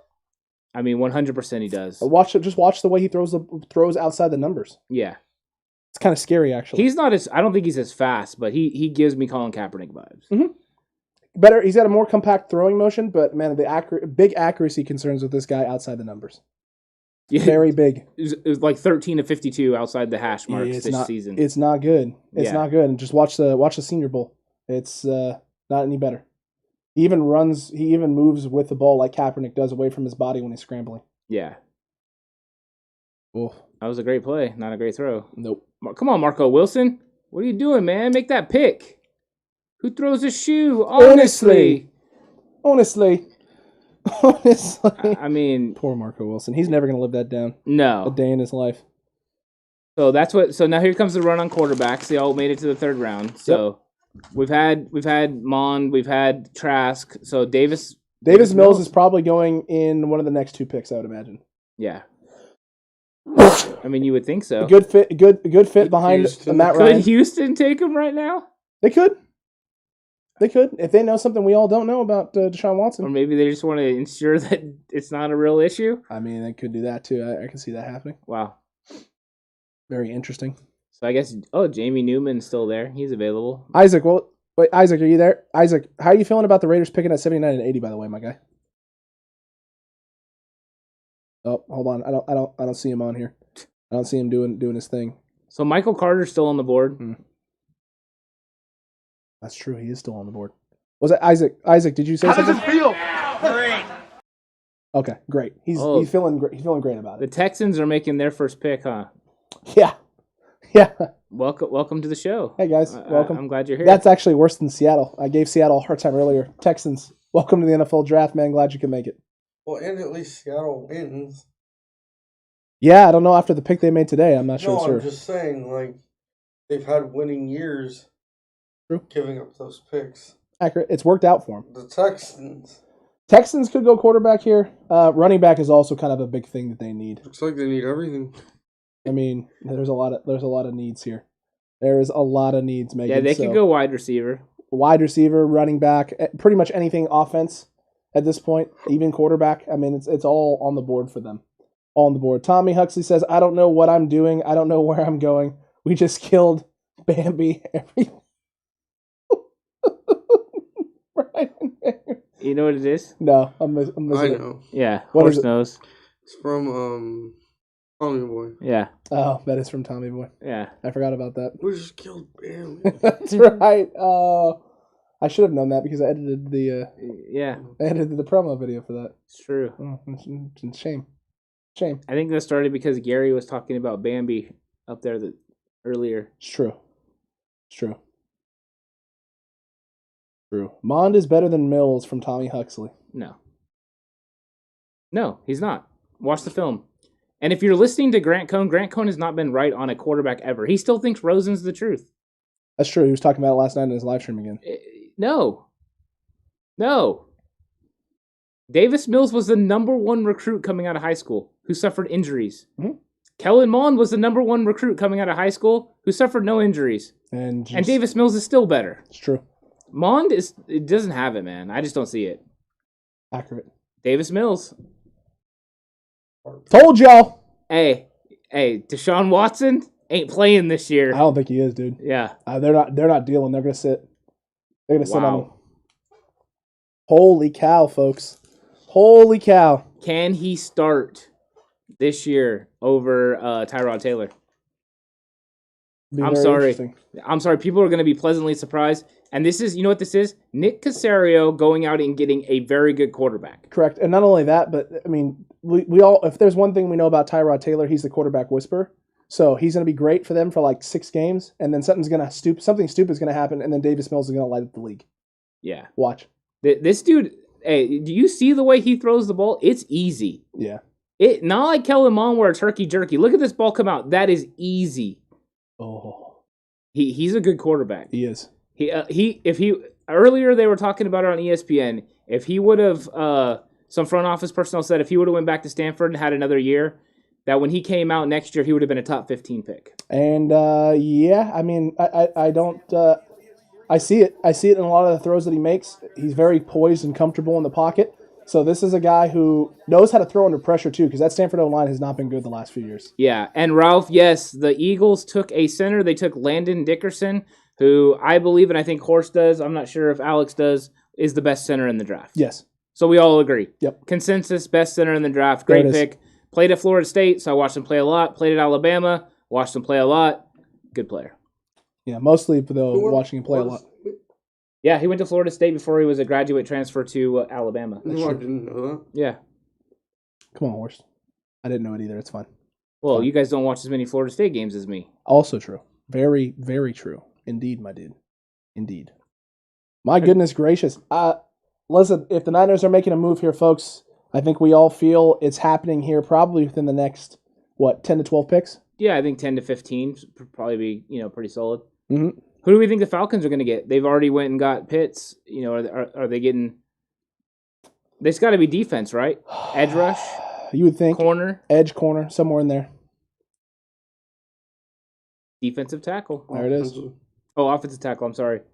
Oh, that's right. It is Jalen Mayfield. Jalen Mayfield. I didn't even look at the name. I just looked at the position. So Falcons are quadrupling down on their typical draft strategy, which is to address the offense and don't worry about the defense. I like it. I'm fine with it. We can't stop the defensive line for Tampa. Why even try? We're going to just huck it and chuck it. Just give Matt Ryan enough time to throw the ball downfield to Pitts, Julio, Calvin Ridley, any one of our receivers. Yeah. I mean, this is a solid pick. It's not the worst thing in the world. No. Oh man, that's a nice pancake. I just don't know. I don't know. I don't know. Well, I mean, they can still address defense later in the draft. We know the defense is deep. It's true. It is deep. There's still a lot of great players available on defense. A lot of edge rushers that are going to go later that are impactful. Mm-hmm. Elijah Molden's still on the board. They could come up and get him later. Maybe he's going to slide to the 4th. Who knows? At this point, it might happen. So, I mean, there's guys available. Very well could. Very well could. Clips. Yeah, there's some clips. So, I mean, the Bengals have a lot of needs still. Are they going to go O-line? I think I could see them doing it again, but the other thing is, This too, would be a good spot for Wyatt Davis. It'd be a really good spot for it, but Yeah. are they gonna try and get Burrow another weapon? Could. Yeah, they definitely could. Definitely could address it here. It'll be interesting to see. Interesting to see indeed. Horst, who do you want the 49ers to target with their next pick? With their next pick. Pick 102. There's a lot of guys I like. I'm down with DB, DN, receiver. If Brevin Jordan were to fall there, I would take him in a heartbeat. Yeah. I don't think it happens. I would say realistically, of the guys that have a shot to fall there, Paulson Adebo. Edge rush. Edge rush there for the Bengals. They lost Lawson, so they needed to go there. Yep. But that's all I'll say. Paulson Adebo. If he's there at 102, I think Paulson Adebo would be a great selection. Oh, agreed. Not a bad take there. I also enjoyed the fact that he went the pick selection for there from Mr. Munoz. He walks up to the podium and just gets it over with. Yeah, that's why I like Munoz. Talk about one of the greatest offensive linemen of all time. Accurate. Anthony Munoz, great first name. Great player. I wonder why you think that. Weird pinky. Very true. Yeah. Him and Brian Baldinger are battling for worst pinky. Worst pinky. This is a good move though, because you got to replace, Lawson. So replacing him is nice. Very, very nice. Yeah, it's good stuff. It's good stuff there. You like to see it, and I love it, man. The picks are just flying off the board. Every pick is coming in within a few seconds now, which you like to see. These teams know who they want, and they're going to be making their picks quickly, getting them in. Everyone wants to go home. Megan says that suit though, didn't like the suit there for the gentleman. Didn't like it. It looked pretty good, I thought. I thought it looked all right. I don't think he will be there at 102, sadly. Who are you referring to, Monica? Who are you referring to? Molden? Brevin Jordan? Yeah, I don't know. You guys know how I feel about Tommy Tremble. I'd rather have Tommy Tremble than Brevin Jordan. So correct. That really doesn't bother me. 102, I would take Tommy Tremble. Correct. I agree with you there. I think that's depending on who's there, though. I mean, the fact that Elijah Molden is still slipping, you know what I mean? Yeah, I mean, Elijah Molden still. Is there another corner that you would want to target other than Paul Adebo and Elijah Molden coming up? Kelvin Joseph's come off the board already. Melifonwu is still on the board. He's somebody that's possible. So I wouldn't be against him. Mukwamu also. I like Mukwamu. Those are all guys that I could see. Yep. I don't know. I still see Mukwamu more of a safety role. I think he develops into a safety in the NFL, so I'm not sure if maybe that's the best possible route to go. But I'm curious to see who's going to be left. I don't think we're going O-line again. No. So I don't think it's going to be an offensive lineman. And I don't know if there's any big-time edge rushers that we have left in this, this section of the draft. I think we all think Jordan Smith later on could still be an edge rush guy they could go after. And Quincy Roche at this point, I think, is going to fall into the 4th. Quincy Roche could definitely fall into the 4th. He could be an option for them at 121, but also some receiver threats. Now the 49ers could strike on receiver 102 or 121. Amir Smith-Marset, Amari Rodgers. I would really like Amari Rodgers in the 49ers system. So I think those are also some options. Accurate. Do you think my guy Amon-Ra fits the Niners system? No, but I think he's going to be available. I think Amon-Ra. No, I'm just asking. Yeah, I think Amon-Ra is kind of unfortunately suffering the fall that I thought he was going to suffer because a lot of people thought he was a second-round pick, and he's really just too slow. He doesn't get the separation in and out of breaks. He's a good possession receiver, but I mean, you've seen the guys that have went so far: Dwayne Eskridge, and Rondell Moore, Elijah Moore. They're all speed guys that can create separation They don't have to manufacture it. Accurate. Who was just on the board? Who was just supposed to be picking right now? It wasn't the Giants before this. It was the Panthers, correct? Correct. It was the And they Panthers. took the offensive tackle, correct? They just went tackle, right? I don't know. I didn't see if they picked someone. I wasn't paying attention. I think they did. I think they I think they just took a went guy tackle. from BYU. Oh, okay. Let's see. Let me see if I can't pull it up. Yeah, I Panthers wasn't selection. looking. I was talking. So No worries. No worries. I was so entrenched with what you were saying. I missed it, you know. I just missed it, my guy. yeah, Let's see here. J.C. Horn in round 1. Went Terrence Marshall. Yeah, they just went tackle, and I think it was the guy out of BYU horse. I think you are correct. Christensen. Yeah, Christensen. okay. So they get a lineman there trying to help out good old Mr. Darnold.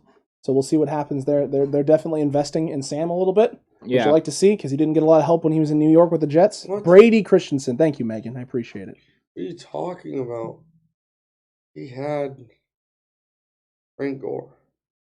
And thank you for hitting on all my points there, Horst. Appreciate it. yeah, Good job. yeah. The Jets definitely got him no weapons, Nope. at all. Nope. And I'll tell you what, I think it was a great. We talked about it and touched on it a little bit. The Terrence Marshall Jr. pick there for the Carolina Panthers. It's probably the best place for him to go. Right. The familiarity with Mr. Brady and just what they're going to want to do there with that offense and what he's going to want to try and do with that offense. He knows how Terrence Marshall fits in over there with Carolina because he used him at LSU. Yeah. Knows his strengths, knows his weaknesses. Yeah, overall, I'm not a huge fan of the player. You know, I mean, overall, I didn't think that he was somebody that I would go with, but the fact that he's going to a system where he's comfortable already, they know how to use his skill set. They're going to get the most out of him. You know, definitely Sam Darnold needed targets there, and they already have, like, you know, some other guys that they can use in other ways. So he's a guy that has a specific role that will fit, and I think that's what he really needed to be in. And let's not forget, too, Matt Rule, the head coach there, has had a lot of success with big, huge, tall wide receivers. Yeah, When he was at Baylor, that was kind of his thing, was big, tall, gigantic targets for quarterbacks to throw at. He's had a lot of success with that. So I think the combination there, your O coordinator and your head coach both have familiarity with those type of players. Kind of fits in exactly with the type of mold of receivers that you like, which means they're going to be able to do some good things with them, probably there in Carolina. yeah, I think you're right. You know, and the big people just made their pick. Aaron Robinson, cornerback from UCF. Okay, there it is. Solid choice. Probably some run on corners coming up here pretty soon. Well, once again, their NFC East is drafting corners and fast receivers. Yep. So if you're playing in the NFC East, you're going to have guys that can cover all the fast guys. All of them. Then you have to play the Niners, who will run it down your throat. Well, I mean, the NFC East doesn't really have to. They only have to play them in the playoffs, and I think everyone is kind of building their team to win their division. At this point, that's what it looks like. That's what the goal seems to be for most teams. I think it is for almost all teams, is you build to win your division, and then you worry about the playoffs when you get there. True. Yeah. I don't know how the rest of the NFC West teams are going to be able to pull that off with some of the picks that they've been making Yeah. and how they've been addressing it. So it looks like they're playing just for second and third place in the NFC West. So let's keep doing that, NFC West teams. Yeah, and Detroit is already got their pick in, and they've went front seven early on. Is it time for them to get a skilled player, or are they going to stick front seven? I mean, they could stick front seven. Horst, you think they stick front seven, my guy? Who have they picked so far? Giants have not gone big people at all. So they went Kadarius The Toney. Lions. Oh, the Lions. It's the Lions now. Okay, the Lions. I believe they went Penei Sewell and then Onwuzuruke. Yeah, Levi, So D tackle and Onwuzuruke. offensive tackle. I was thinking D-line. They just went D-line. You think they're going to go D-line again? Like big. Like big. They drafted a D tackle. Oh, I thought they drafted. No, they drafted No. a D tackle. Aleem McNeil. Oh my God, Mr. McNeil! You were right. You were right. They went another big person there, so they're trying to shore up the run defense. They're trying to shore up the pass rush a little bit. Man, that's a good pass rush down D lineman right off the board right there. Well, that means a nose tackle. So they got Onwuzuruke to play defensive tackle. This guy to play nose tackle. There you go. Yeah, Shoring it up. It's not that hard to believe. A great player.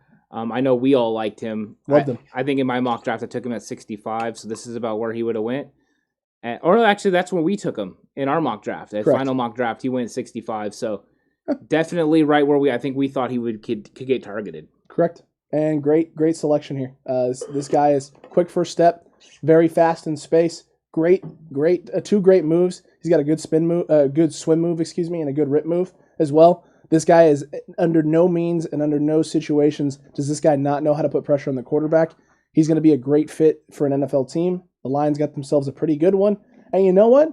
Lions looking decent in this draft so far. They haven't done anything crazy. No, the Lions are building from the front seven. Mm-hmm. I mean, that's what they're about. They're about building that way.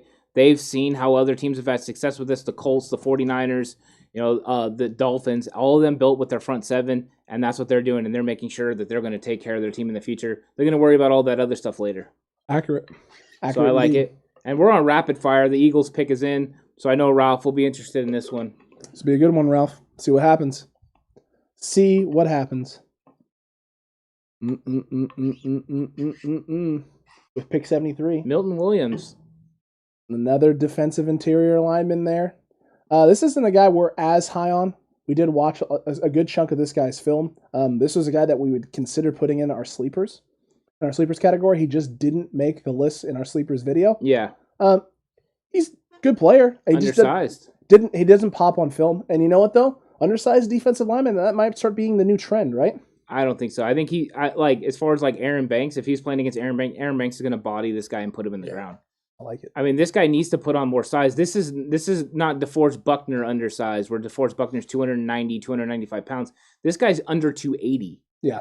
You know what I mean? That for an interior defensive tackle, that's small. It's not big. No, he would have to play on the edge. I mean, he really would. Correct. So I don't know what they're going to do with him, but I get it. They probably see upside. They probably think they could put size onto him, but I don't see it. Correct. It's gonna be hard indeed.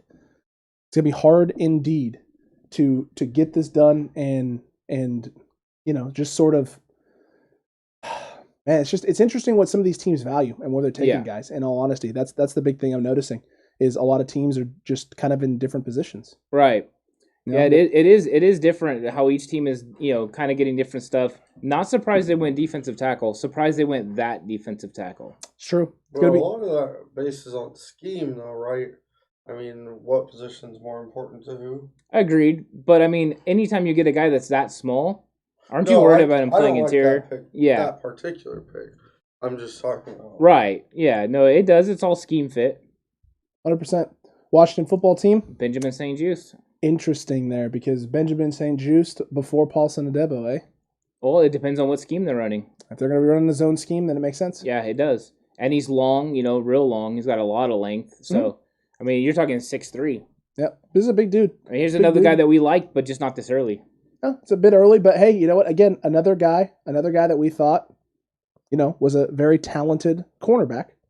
And Agreed. Could go somewhere and fit in really well somewhere in the NFL. He's already with the team. Look at that. I mean, but this just means Paulson Adebo is falling down into an area where the Niners can get him. And Elijah Molden's still on the board also. And Elijah Molden, crazy to me. Mm-hmm. Elijah Molden must be being seen as a safety for a lot of teams. And once again, though, we talked about this earlier. No nickel corners besides Asante Samuel have went off the board. So it's just not something people are valuing right now. They think they can get them later in the draft. The outside guys that are holding all the value. Correct.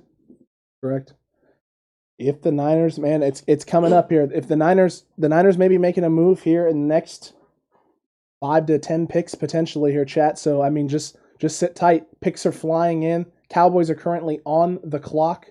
They're gonna probably take their time right here. I wouldn't be surprised if the Cowboys. Oh, look at that! It's in already. Do you think the Niners are still going to move up? I'm starting to get a feeling they're not. I don't think they are. I mean, at this point, I don't know. If they don't move up by 80, I don't think they are. If we don't hear a little ticker that says, "Hey, the Niners are coming up," then I just don't know if it's happening. I mean really, who's going to be there? There's hopefully one of the guys we like is going to be available at 102. I would be hard pressed to. I just don't think there's any way that they won't be, right? Like someone has to be. One of these corners that they're targeting has to. Hard press tell me otherwise. Monica thinks our draft room fell asleep. Our draft room did? No, not ours, like the Niners. I mean, they could be. They could have been. They could have been. Taking a quick siesta? Maybe. Maybe they're finally stopped laughing from all the NFC West picks. I mean, maybe it's that. I mean, I was having a good time. They're on sore guts, from belly laughing. Kyle's like, what are these clowns doing, receiver? They're like, is that a picture of Goodell? How is that? How are you going to block Nick Bosa with a receiver? When you play us, you're going to have to pray to more than just Goodell. Oh, my goodness gracious. Yeah, Shiva is going to have to actually be a thing that they pray to, most likely. And these NFC West teams, man, I don't know. I don't know what they're doing. Yeah, so I mean, we still got a long way to the Niners. Niners are making one of the last picks in the third round, so accurate. It's going to be a little bit, interesting. That is for sure. That is for sure, my guy. Chat, man, excited, nervous. If the Niners wait all the way to 102, how do you feel? Does that sit well with you? I know a lot of us felt like maybe the Niners are going to make a move and come up, but man, I don't know. Maybe they are just sitting tight. Maybe the guys that they're valuing and targeting are just kind of chilling in that range around 102. They know they can get the guys that they want. They made the move back to 121. Yeah. Technically made the move up from 120 right from 230. So maybe they got two guys right in that area they're going to go get and then try and make a move late in the 4th, 5th round to come up out of the 190, 180 spot to grab one more piece. Horace, what do you think about that, man? Do you think that might be the option if they're going to move up? I'm still expecting a trade at some point up. I don't know when. I'm not going to predict what round. But they're usually too aggressive not to. Ooh, predictions. All right, they're going to trade up in the 1st round. Well, I mean, that's just a bad prediction. So, all right. Yeah. Interesting. Bold. I don't know if that's going to work out for you very well. Strategy.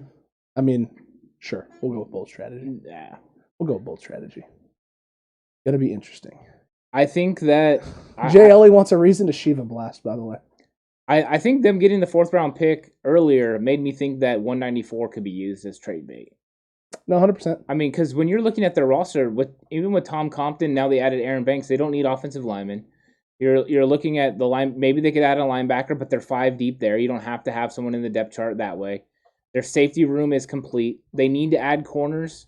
They need to add a tight end probably. So I mean, they don't have a lot of holes. They don't need to make a lot of picks. So I mean, I don't see them, filling out the role and taking 9 players today because they traded 230, but they picked up 121. So I mean, we know they're not drafting in the 7th round, but I would be surprised if they drafted in the 6th round either. Horace, would that shock you? I don't know what they're gonna do, man. They're so unpredictable. Yeah. Yeah, they definitely are. I mean, it's going to be interesting. The Black Pumas guitarist is on Community Spread. Oh, that's interesting. Yeah, that's very, very interesting. Yeah, all I want to know is who the Cowboys picked, and as long as it's not one of our guys, that's all I care about. True. And Monica. This is where Dave was wanting Paulson Adebo. I mean, he could be the selection here. Monica, we agree. We agree with you there. A little disappointed, but still faithful. Agreed. It's one of Gary's guys. Gary, it's your dude. You can pronounce his name, Gary. I'm not going to do it. I'm not going to try. Yeah. I'll just say Osa. Osa there. They get an interior defensive lineman. Another undersized defensive tackle. But they're all going off the board now. They are. Obviously, this is the run. Guys feel like they're not going to be able to get their guy later. I think so one of the most make the move early. One of the most underrated things about the draft process is learning everyone's name. Accurate. It is one of the hardest things to do is learn everyone's name. It is so hard. Well, especially as the brand of football just grows in general, right? You start getting these guys from different areas all over the world. Yeah. And I can tell you what, the more the brand grows and the more you have people from all over the place. I mean, shoot, we had Mike from Bolt Over the Pond on for our final mock draft. Yeah. He, this is a UK guy. That's Yeah. a guy that's in Britain who's a big football fan. I bet you he's clamoring and eking for a football team, an expansion team there in the UK. Well, and if people are Chargers fans, they should probably go follow that guy because he nailed that draft pick. He did. He said Rashawn Slater. Man, he was right He was on the money. Dead on. So if you're a Bolts fan, that's where you should be. 100%. I know that's where I'm going to go for my Bolts content. That's where I'm going from now on. Bolt Over the Pond for sure. Well, I got some Florida State guys over there. I like to keep an eye on them. Yeah, Derwin James, they like Asante Samuel Jr. They like their Florida State players, my dude. Well, those guys are solid too. Derwin James is the beast. Saints pick is already in. Of course it is. Everything's going to be like boom, boom, boom. It's just when are they going to announce it? Yeah, Derwin James dog. Yeah, he is. If he can stay healthy, he's an all-pro in this league. The question is, can he stay healthy? That's going to be plays with reckless abandon. Who goes first, corner, wide receiver, or tight end for the Niners? Corner. I would have to think corner. I would argue corner. It all depends on who's there. I mean, it really does. It's true. If and who they value the most. But I want Tommy Trimble, so I'm kind of selfish that way. True. Where I have a couple receivers I like and a couple corners I like later on. So I wonder what the Saints are going to do here. Corner, probably. I would think so. They went linebacker earlier.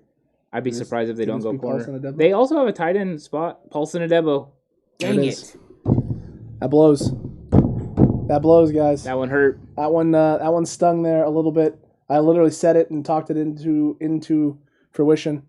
Little upset about that. Not too happy. But man, they got themselves one of the best corner prospects in the draft, and they got him at pick 76. Oh yeah, this dude Oh is. man, This I can't dude's wait. legit. I can't wait for my stream to catch up so I can show you guys the highlights, because we've been talking about the highlights and how this guy is just a ball magnet and just plays like a wide receiver. At half the time, looks like he's running the routes Yeah. on the field. And you know what? For the first time, I'd say the whole draft process, they pretty much nailed the highlights for this guy, because these are the things that you should be showing. And I don't think he was very high on anyone's radar. Really besides us. But look at him. That's him against Chase Claypool last year. Mm-hmm. I mean, Is a special talent kid. yeah, that's impressive. I mean, this guy is legit. That's why we wanted him. That's why we knew the 49ers needed to trade up to get him. He would have been fantastic in our system. Yeah, great recovery speed, goes up and gets the ball at high point. I mean, my word almighty, this kid is special talent, and I cannot wait to see what he does in the league. I just wish it was for San Francisco. Yeah, that one hurt. It's too bad. That one really hurt. That one stung. Probably the most of any of them so far. Absolutely. Not even close. Chargers pick is in. Thanks, chat, for letting us know. We appreciate it. We be missing. I don't know if we're missing. Well, we missed out on probably the corner that would have been great for us. Would have changed the defense. I mean, the only thing they can save it with now is a trade for Gilmore. Sure. I don't see another corner with those kind of skills left on the board. No, I think, and that's the only thing that left that makes sense is a trade to get Stephon Gilmore. We'll see what happens. Yeah, there is, in my opinion, there's no corner that's as good as Paulson Adebo left. No, I don't think so either. I think you're right there. And Melifonwu is falling, which means people see him as a safety option, not as a corner. Same thing with Elijah Molden as well. Yeah. Well, he'd be like a project safety. That's probably why he's Melifonwu? falling. Yeah. Well, we already have a Melifonwu that's a project safety. No, I meant just around the league. No, I'm saying we already have one. That's why we wouldn't get one. Josh Palmer out of Tennessee. Interesting take. Another big receiver. Yep. Do the opposite of what they did this last year in the draft. After they got Herbert, they went and got themselves a speedy guy who can stretch the field. Now you got Herbert, a red zone target to go after. Well, now they have 4 wide receivers. Also, well, what a surprise. Seems like this is becoming the new thing. Yeah, just get like 4 guys that are really good. Mm-hmm. Wow. Accurate. Nice box there, NFL. That was beautiful. Beautiful. Yeah, he's not open. He's not fast either. No, he's not. Not quick. You're not doing that in the NFL. I'm sorry. You're just not. I mean, maybe you could. No, you're not. You don't think so? No, you're not. Mm. These guys are not, the top 1% in college football. I mean, look who he's beating. And he's not beating them by a lot. That's when I watch film, I'm looking at who he's going against and what he's doing. Now this is a good one. Who'd he just beat? Patrick Surtain. It's a good one. So that's a good one. He beat Patrick Surtain, so that's a good one. However, there's still the questions of, and he beat him over the top. So again, Patrick Surtain's concern is speed. So you're beating a corner with speed concerns. That's not every corner in the league. But at least it's a top 10 guy that you can get an idea of, okay, this guy is at least can make plays against those guys. But those other ones were bad. Well, and some of the highlights they're showing right now are, highlights of him making great catches on the sideline in which he gets 1 foot down. It's like, that's great, but he's going to have to get that 2nd foot down in the league. And that could be the difference between him being a stud wideout and a guy who's just, so close to making big plays. There was literally like 3 clips in a row of him getting 1 foot down in space, and it's like, that's really nice at the college level. He's got to get that 2nd foot down. You get 2 down, yeah. He's going to have to get 2 down at some point. Yeah. Some point. So Minnesota's back on, and then it's Vegas. Back to back. Hey. So we know this won't be a quarterback. No, they already got their quarterback, right? They've probably need to go defense. They've won a lot of offense. Yeah, I don't know if there's an offense. Well, unless Wyatt Davis is the pick here. If they go Wyatt Davis and they put him with Darisaw, man, that's a nice one combo. heck of a draft. That's a nice combo right there. Yeah, that'd be really nice. It's gonna be very, very interesting to see what happens. I would think they would go defense, but I would think so also. From a Vikings fan, by the way, the Mon pick, he loved it. Seems like a kid with tons of upside. He can sit back and develop. Linebacker Chaz Surratt. Oh, interesting. Wow. Interesting. Former quarterback. So they went quarterback back to back. That's good. It's true. True. Technically true. Back-to-back quarterbacks. Back-to-back quarterbacks there. So Vikings fans' feelings and thoughts as they like the Mon pick. Upside, sitting behind Kirk Cousins. So they're fine with it with where it was. Good for them. Chaz Surratt here. It's not a bad pick. This guy's not bad. No, I went defense. They needed a linebacker, so they went and got him. I like it. I like it overall. Addressed it. I figured it was defense after the first 2 picks. It needed to be. I mean, they're not going to sit back and. So what are the Raiders doing here with their 2 picks? And which one of them is a reach? Or are they both reaches? Both are going to be something strange. I'm gonna guess something silly like Garrett Patterson. I'm guessing one of these is Interesting. Dylan Moses. I like that. That is for sure. That is for sure. Indeed. Yeah, I It'll think be interesting. I think it could be anybody from Alabama or Clemson. No. Amari Rogers maybe. Alabama or Clemson is possible. Amari Rogers could definitely be the pick. The other thing that they could do here, I don't know, maybe Dylan Moses. He's still on the board, right? Didn't you say that? Yeah, I said Dylan Oh, Moses. you said Dylan yeah. Moses. Okay, He's my a apologies. possibility. I was talking about the Moses from the Bible. Oh, okay. Well, that's I good. thought he would come on. That's good. He's gonna park. I mean, they could go other. They need help on the defensive line. They need help on the offensive line. They could still go offensive line. They could go Wyatt Davis. They could. He's from a big program. They go big program guys. So they do like their big program guys. I mean, maybe Wyatt Davis here. Elijah Molden, instinctive player. They were looking for a nickel last year. They did not hit on their guy. So they could do it here. They and could go that. try and hit on their guy here. Those are some guys that I think they could be interested in. Very well could be. It's going to be real interesting indeed to see what the Raiders do with their pick here at 79 and 80. Man, it's just you don't see that very often unless you're playing like Madden, back-to-back picks in a round. Yeah, it's not a thing that happens, you know. No, not very often. I picked back-to-back because I traded with the Raiders, but other than that, it doesn't really happen. No, but who knows? The only way you sometimes get it is if you're a comp pick, right? You get like compensatory pick if you're picking at the end and you get another one. Unless you're really good at Madden, and you get the first and second pick. Oh yeah. Yeah, that's true. Possible, I guess. Trades. Yeah, I don't do ridiculous stuff like that. Never. You just don't like to have fun. No. I don't even play Madden anymore. Did you see Richard Sherman said today that the door's not shut on him coming back? Yes. Well, I mean, it's not shut according to Richard Sherman. But I mean, that's according to Well, if Richard the Niners Sherman. don't hit on cornerbacks, they could strike. They could go after Richard Sherman. And maybe bring him back. Maybe that's the plan right now. It's looking like the plan is not to address cornerback, right? It's looking like maybe. Well, they haven't picked 102 and 121 yet. Yeah, but who's going to be there? Israel Mukwamu. It's true. Ifeitu Malafanu. Marco Wilson. Bless you. What's the dude from Ohio State too? He still hasn't went yet. Shaun Wade. There are guys still left. There are guys John still Wayne. left. Horse Lee's favorite guy? You know the Duke. Oh, you know the Duke. So I mean, he's the one that hates John Wayne. I don't hate him. I just dislike his movies. I just don't. He sounds the same in every movie. He does. He does sound the same. Okay, God. He does sound the same. You guys like Trill Williams? Yes. Yeah. We like Trill Williams. Trill Williams later on in the draft. That could be definitely a guy we could go after. So.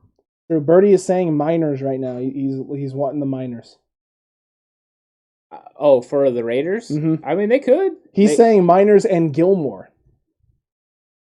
No. Like Happy Gilmore? No, like Stephon Gilmore. They're not getting Stephon Gilmore. I don't think so either. Unless they're willing to trade away their future first. Well, and I don't think Belichick wants to deal with the Raiders. Like, I just don't think he wants to work with them. Megan, what are you talking about right now? What is happening? You talking about in the draft? Right now, we're just waiting on the Raiders pick. Yeah. What are you referring to? Yep, JLE, NCAA football over Madden. I know Horst agrees with that big time. All day, every day. Big time NCAA guy. Mm-hmm. No, but Trill Williams is a good take. Ooh. He's a guy who's going to be a slot kind of guy, and we're seeing right now that slot corners are just not that important. They're not valuable. Jordan Whitley's calling for Kuntz to be the pick. Kuntz. From Buffalo. Mm-hmm. Kuntz. Yeah, he's a defensive end. Good take. I want to know what. First of all, what's up, Jordan? Yeah. I want to know what you like about him, Jordan. Let us know. Type it out, my guy. Yeah. And by the way, you need to catch up with your dad at the gym, bro. Big yikes. Big yikes. Been hearing things. Good old Steve. Killing it. Gary agrees with you. He was the same in every movie. Yeah, he was. He really was. Yeah. There it is. Don't talk about on Rooster Cogburn. Tay Gowen or Trill Williams is what Monica says. Tay I'm not as familiar with. Trill, I am familiar with him. Trill is just someone I don't think the Niners are going to go after with the bringing back. Unless they think he could translate to the outside. Maybe. He's in the same mold as Emmanuel Mosley, just a little bit bigger. It's true. He's 2 inches taller. He's still got a lot of length. And wears the hoodie. Yeah, but he can play inside and outside. But like I said, we were talking about earlier, it all depends on what their feelings are on Tim Harris Jr. I mean, they might not think it's as much of a need as everybody else. Correct. We don't know how they see it from the prism of inside the building. And I'll tell you what, all the 49ers talking heads are going to lose it if the Niners don't pick a corner here in the next 2 picks. At 102 or 121, the talking heads are going to absolutely lose their minds. So just get ready for that, folks. If the Niners don't go corner within one of the next 2 because the guys that they're targeting are sliding, man, I'll tell you what, there's going to be a lot of unhappy beat writers and SI reporters who are just going to lambast this staff for not going corner for the second straight year in one of the first 3 rounds. It would have been funny if the Raiders would have put into the NFL they were trading from 79 to 80 with the Raiders. Hey, you know what? That would have been hilarious. Just for fun. Just for funsies, for the first time in NFL history, a team trades with themselves. Yeah. And they can say they were the first. Yeah. It would have been fun. It would have been a good time. And in like 10 different trades. Yeah. So they just keep adding time to the clock. NFL denies them. Get out of here. You're not allowed to do that. Do you have a picture of me on your wall? There's no... Are you the Rams in a Malibu beach house with my face plastered everywhere? I'll tell you, it's taken forever for them to make this pick. It felt like we were on a nice rhythm and we were going strong, and then the Raiders showed up. Leave it to the Raiders. Yeah, and I don't think it's even their fault.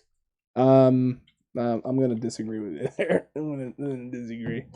Well, here's the good news, folks. They say the pick is in. So well, they've been saying that for some time, but Can they just read both at the same time? The what is in? Maybe that's what it is. What did you say? The pick is in. Oh, I don't know what else you could have possibly thought I said, but all right, my guy. Yeah, I'm all right. All right then.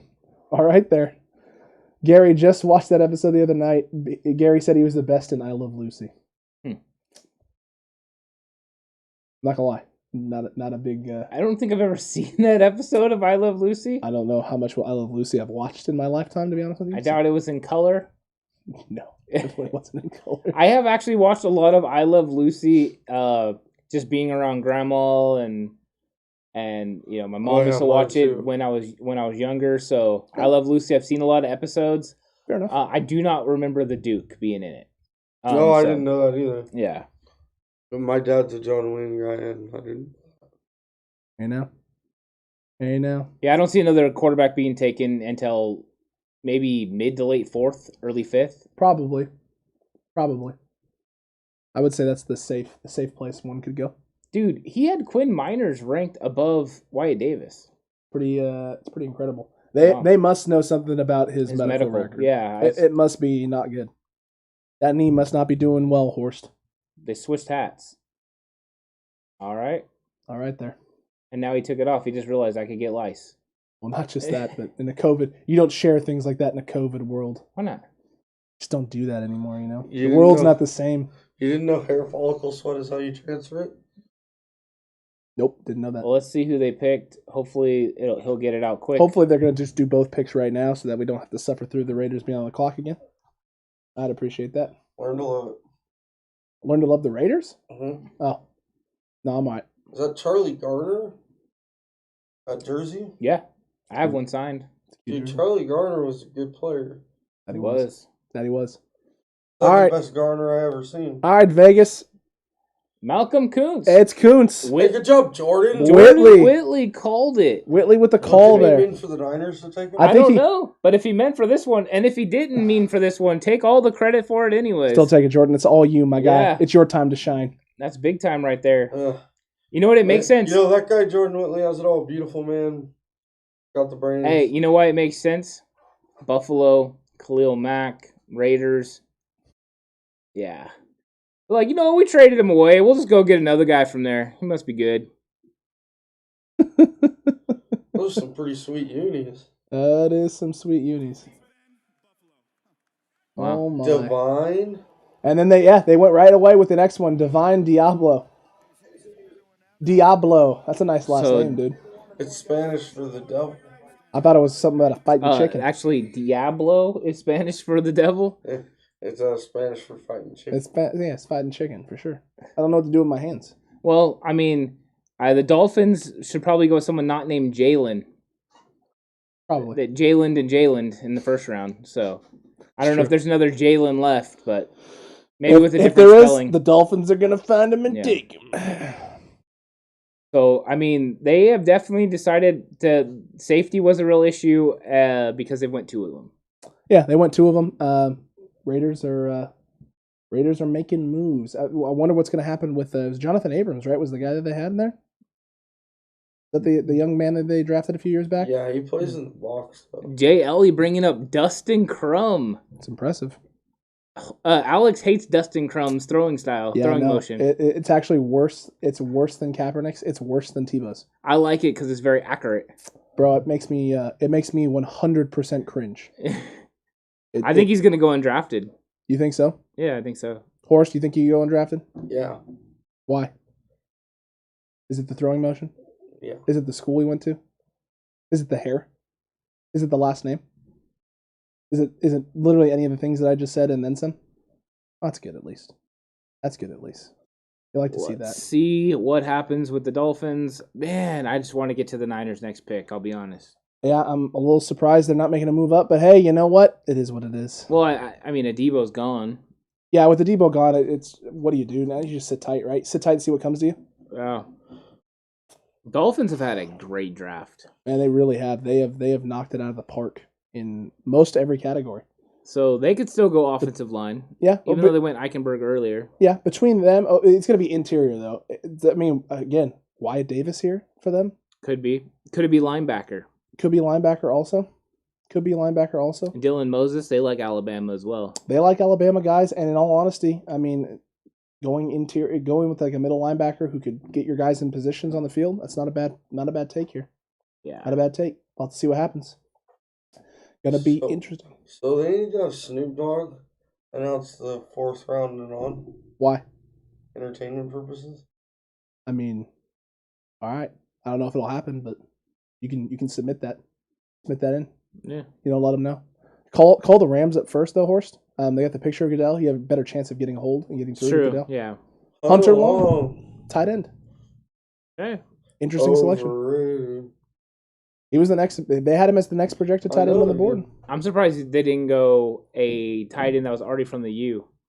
Brevin Jordan. Even though Tommy Tremble's the best tight end that's left in the draft. Well, I've been a big Tommy Tremble fan for decades. Number 24, old number 24. Yep. You got one thing down. You got his name too. So take Tommy Tremble. Yep. Tight end. So they went out and got Gesicki some help. True. Gesicki's not. It won't be all on him now. Yeah. I mean, he's a solid prospect. Yeah, I don't dislike him. I think he's a very talented guy. I just think we like some of the other guys better that are on the board that are left. Yeah. I think they're definitely going to build the offense more similar now to what was happening in New England when they had the multiple tight end sets. I think that's where we're headed. Megan asked, why does he look like he's 14? Who, Hunter Long? She said he has a baby face. Well, maybe he does. Are you judging, Megan? Yeah, I don't think we should judge people with baby faces. Hey, don't judge them. Yeah. I've grown up my whole life with a baby face. Jag asked, how many picks do the Niners have left? In this round right here, round 3, they got 1. It's 102.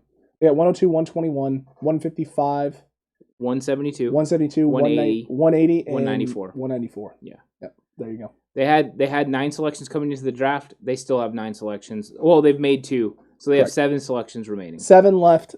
But they don't have 230. They have another 4th round pick. Correct. So now they have 1/3, 2 4ths, 3 5ths, and a 6th. And I wouldn't be surprised. Well, I think we all kind of hope they're going to take that 6th and one of their 5ths and move up. Yeah, I would like to see them take the 6th and move up. They might not even have to use a 5th. They just could use the 6th to move up. Because now you're getting into the part where you're in the 3rd round. Late in the 3rd round, a 6th round is enough value to move up wherever you need to go. They could move up right now and only give up a 6th round pick. Interesting. So, as far as the value chart goes. So with who's left, guys, anyone in particular you're still wanting? I want Tommy Tremble. I want Amari Rodgers. Molden, Tremble, Amari Rodgers, Marquez Stevenson, Amir Smith-Marset. Why is the second tight end so big to you for people that might not? I'm sure a lot of people that watch football or 49ers fans might be going, but we have George Kittle. Yeah, we have George Kittle, and George Kittle doesn't play 16 games a year, number one.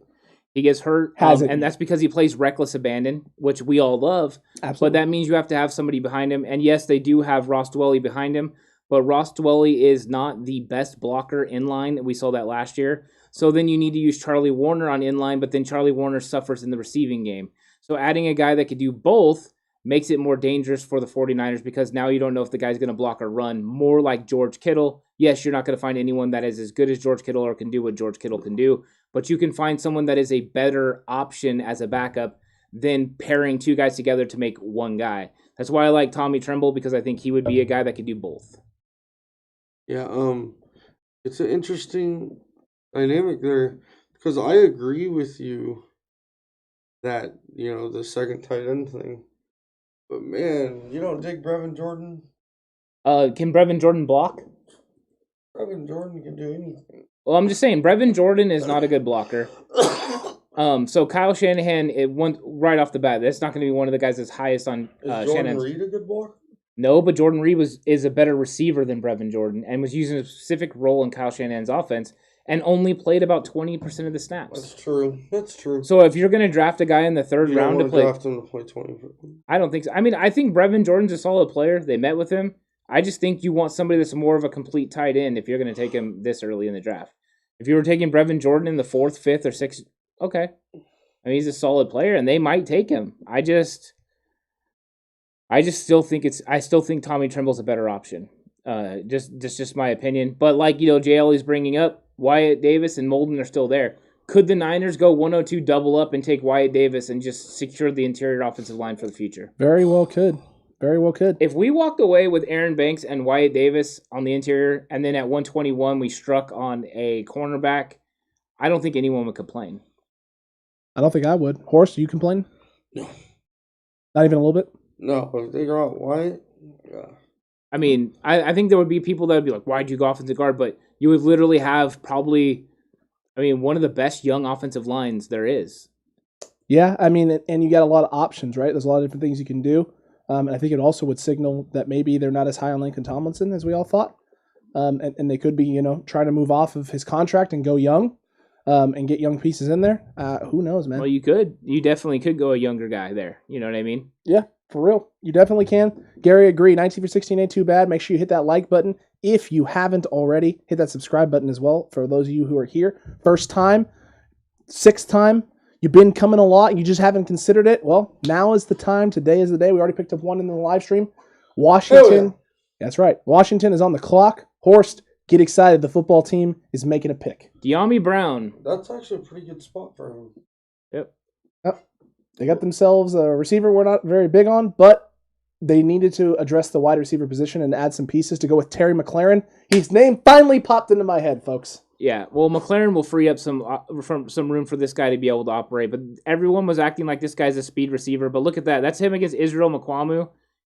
He got lucky he made that catch. Very lucky. That was great coverage, and Mukwamu's not the quickest guy, being able to move his hips and get around because he's a big corner. Correct. So, you're just not seeing, like right there, just once again, not a lot of separation, which is fine. You want contested catches in the NFL because everything's going to be contested, but these aren't the guys you're going to be going against in the NFL. Correct. If Stephon Gilmore's on you right there, you're locked down. You're not getting away and making the catch. That's why when I look at these guys, you have to have a little bit of separation in college, or you're not going to be able to do it in the NFL. Well, yeah, the windows are so tight in the pro. It is, and it's hard enough for quarterbacks to come get the ball in.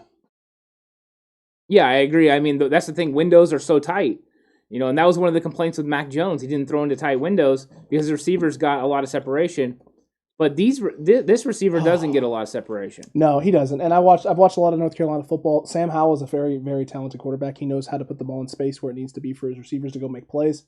De'Ami Brown, really none of their receiving core for the most part, was very good at getting separation. Their running backs carried a brunt of the load and work there for the Carolina Tar Heels. Yeah. You know what, though? Washington football team, this kind of fits into their mold of receivers. This is the kind of guy Ron Rivera likes to go for. Guys who can go up and get the ball in space, can make catches in short space and things like that with not a lot of room. He's done that a lot, whether it's Carolina, now in Washington with the football team. Yeah.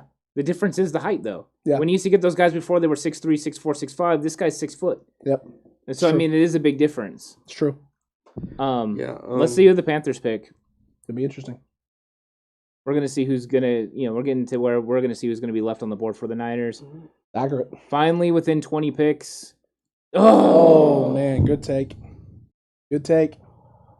No, don't even come close to me. Man, my guy. I really feel like you're breaking up over this horse. You're really broken Sam up over this. Darnold, they're taking care of Sam Darnold. They are taking care of Sam Darnold. Well, you said too, they extended him and gave him his 5th-year option. Yeah. We can see why. My guy, Tommy Tremble from Johns Creek, Georgia. This was a great pick by them. Oh, that He's about hurt. 6'4", 248. It's good. I'm glad you can read I'm this glad you pick. can read the TV horse. Man, he's... Oh man, He's alive. He's well. He's active, folks. That one cut me deep. It's a good take there. It's a really, really is good take. 88. No, he he was 80. blocking. He was blocking there, my guy. Yeah, I like that one. Yeah, That's nice. the horse is finally discovering Tommy Tremble, which is nice. No, you are. I've been on this. Uh-huh. You went all over it. From I mean, just from look at the jump. blocking. That was definitely somebody they could have had and added. Oh yeah, they definitely could have, man. Very He would have dumb fit really number. well in San Francisco. And I'll tell you what, it's a shame. It's a shame, but the Niners have made it very clear that they're sitting pat. I don't think there might not be a single guy that's left on our board that the Niners are targeting that we had the 49ers pegging to Oh, go we after. still have other guys. Maybe. We have lots of other guys. I Brevin Jordan. I know. Trill I know, Williams. but are they going to go after any of these dudes? I don't know. We still got a long ways to go. We're not even It's done with true. the 3rd round. You're already throwing in the True. towel. I'm not throwing in the towel. I'm just saying I don't know what the draft. Another team that's got a pretty nice draft ball. Yeah, it's not bad. Monica is actually. I don't think their draft is very good. Monica is convinced that the Niners draft room right now is just sleeping. She's convinced. They're doing so. I don't know what's going on, but I mean, we've definitely lost out on some of these guys. Correct. Well, here's the thing: they definitely don't need to trade up for a DB or a wideout. So the fact that they haven't moved up yet tells me the next pick is one of those two positions, most likely. They're going defensive back or they're going wide receiver. I'll tell you one thing I've realized is that the guys I'm high on are going to go high in the draft, and so we're probably not going to get them. Tell you Probably one thing not. I realized. What are the guys that There's I'm high cooler on? guys than me on here. We got some more bad dancing. This guy's taking on the Bengals dancer or Browns dancer from yesterday for worst dancing ever. I mean, and he's doing it with the stage too. Like he's got the spotlight on him. Forrest, I mean, can you top that? Hey, The dance? Yeah. hey, do the Cowboys go running back? I mean, I could see it. Who, Carter? They should probably go corner. It's impressive dancing right there, my guy. Cowboys fan galore. Cowboys should be ashamed of yourselves. Oh, Chauncey edge Golden, rusher. edge rusher. Alden Smith Goldston, replacement. okay, that's not bad. I think a little high. A little high, but 6'5" guy, probably long arms. You know, he's the Alden Smith replacement. You know, he feels like he's like an Adonis. Yeah. I mean, that was a nice move. True. He's True. a Hawkeye, was the thing. He was. That he was. Where Tommy Tremble went to Notre Dame. I'm so glad that you can Out of Johns Creek, Georgia. Yeah. point those things out, man. Appreciate it. Thanks, Horst. Dynamite drop in, Monty. Nice single arm right there. That was nice. No, I mean he definitely has some potential. I just think he's might be a little early. But again, this is where edge rush has value, right? 3rd, 4th, 5th, 6th round. This is where edge rushers have value. So if you find a guy that you're in love with, Yeah. I mean, you're gonna make the move here. You're gonna take him. Well, you're gonna have edge rush. They always carry value throughout the draft. So getting edge rush is always important. Gary, you're 100% accurate. It's too bad the Niners don't listen to us, man. It's just a shame. Yeah. Just a shame. They haven't done too bad for themselves. So. I don't know, Horst. They've only made 2 picks. Jag, I think we agree with you there. I think we would have liked the Niners to give up a 5th and a 6th and come up and get a Paulson Adebo. That would have been nice. I would have came up to get him. Yeah, I would have felt really good about coming up to get that corner. True. All right, here comes something that's not a skill position guy. No, here will come the skill position. This is about where they would take it, I think. Yeah. Now, watch, they'll get him Amari Rogers. Maybe. That would be a good Or pick here. Cade Johnson or somebody like that. That would be a really good pick here for the pack. Wide receiver, Amari Rogers. There it is. And on the button with it. Good take, my guy. Good take. Amari Rogers off the board. You get Aaron Rodgers a weapon. Aaron Rodgers just picked up the phone. He's calling him right now, and he's telling him, hey, you know what? I appreciate it. Still doesn't change anything. You guys are a bunch of buttholes. Do you think they call Aaron Rodgers and be like, "Hey, we got your cousin Amari"? Hey, look, we got the Rodgers. We got you a Rodgers. Hey, it's Rodgers to it's A-Rod to A-Rod. Hey, you know? this is the replacement for Randall Cobb. You know, it took him a couple years to get it, but this guy is amazing. I really liked him. I liked him more and more as the draft process went on. I would have loved to have seen him in San Francisco. Agreed. But does he hold a candle to Hunter Renfrow, man? He's a good guy. Well, he doesn't make as many third down catches as Hunter Renfrow. I'll give you that. Shout out to Megan. She was on the Rodgers to Rodgers before I was, and then Roger that from Monica. Oh, It's a good one. Roger that very over solid. Another guy we're high on that went early. Good player. Solid pick for the Pack. I actually think this was a great pick for them. It really was. This is the inside slot receiver. This gives Rodgers more weapons to play with. Now he doesn't have to just throw the ball 20,000 times a game to Devontae Adams. He's got another guy out there in space he can target who can get himself open. Well, who's watch fast. LaFleur turn him into using him like Deebo Samuel. Fly sweeps, creative screen passes, and the run game. He'll be a positionless role. 5'9.5", 212 pounds. That's the mold that he's going to fit. So Gary on the TJ Vasher trade now. He's convinced. We're going to get Vasher. I'll tell you what's going to be exciting is after tomorrow when the undrafted free agents get rolling. Man, yeah, that's going to be pumped. That's going to be lit.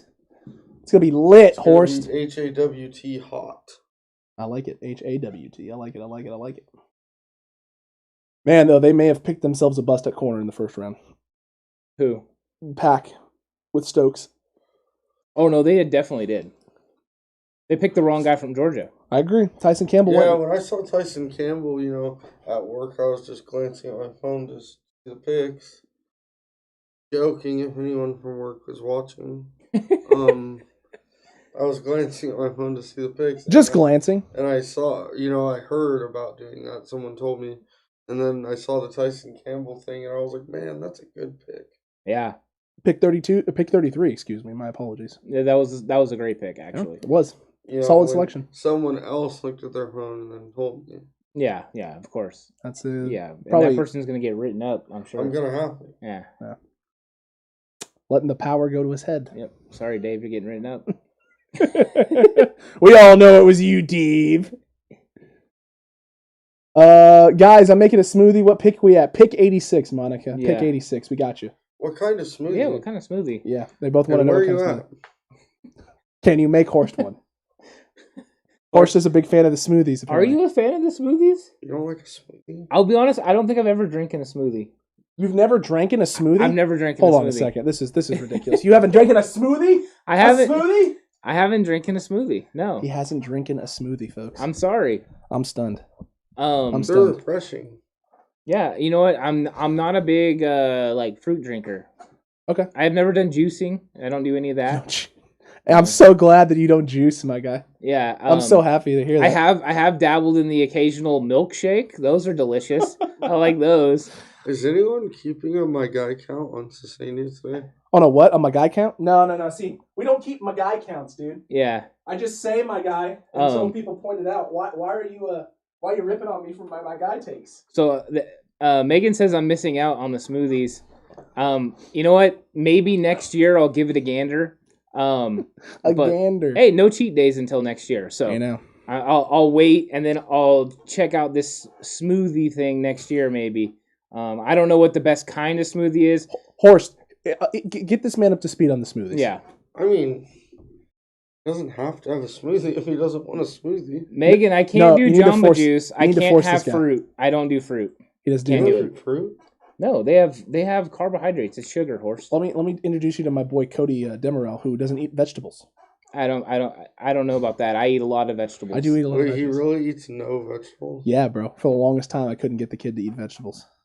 No joke. His grandma used to tell me, like, if you can just convince him to eat vegetables, like, you'll be my hero, and just couldn't do it. Monica gave a breakdown of what she was drinking, by the way. What is it? Go ahead and read it, Alex. Oh, what we got here? See. Oh, my goodness gracious. Well, that helps. So she's mostly on a liquid diet because she's got gastroparesis. She loves her MH smoothies. Got a mix of coconut water, papaya juice, pineapple, banana, peaches, strawberries. I don't think I could do, by the way, I don't think I could do a veggie smoothie. It sounds too V8 to me. I'm not going to lie. And I don't do V8 either. Just think wheatgrass, dude. Whoa. Worse. Even It's worse. terrible. Yeah, I don't do wheatgrass either. Mm-mm. Yeah, Who is this lady?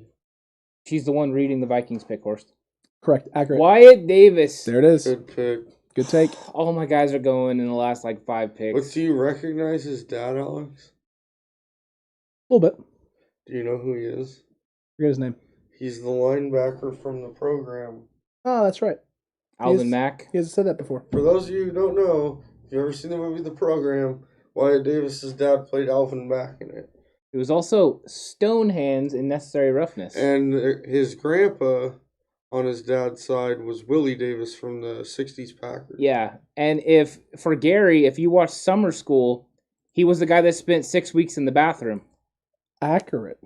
So, Accurate. Gary wants to know who is still left on the big board. oh Gary, boy. it's a great question. I bet our big board is beaten up because apparently the NFL agrees with us on who the top players are in the draft. It's true. That's true. Elijah Molden, who's sitting at 23 for us, is still Yeah. on the board. You still have... Wait, did Jason Away get taken? Yeah, He did get taken. Okay. and it's no longer Jason, by the way. It's Odafe. Odafe, yeah. Odafe Away. Yeah. Okay. Sweet. Amir Smith Marset, Jason's his middle name. still on the board. Remember Ooh, man. After that, it starts to drop a little bit. Dylan Moses at 42. Quincy Roche at 43. Quinn Miners at 46. Jordan Smith at 47. Trill Williams at 48. And Baron Browning at 49. So we still have probably a good 10 guys from our big board that are still left for the 49ers to target. It didn't sound like 10.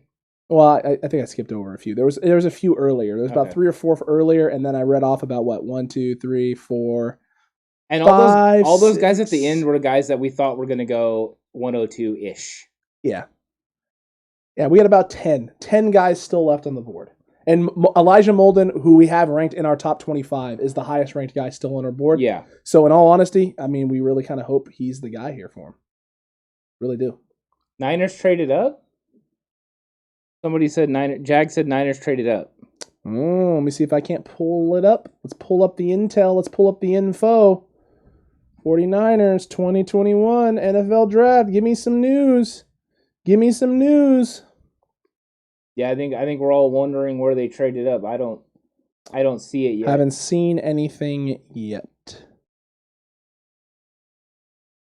Mm-mm-mm.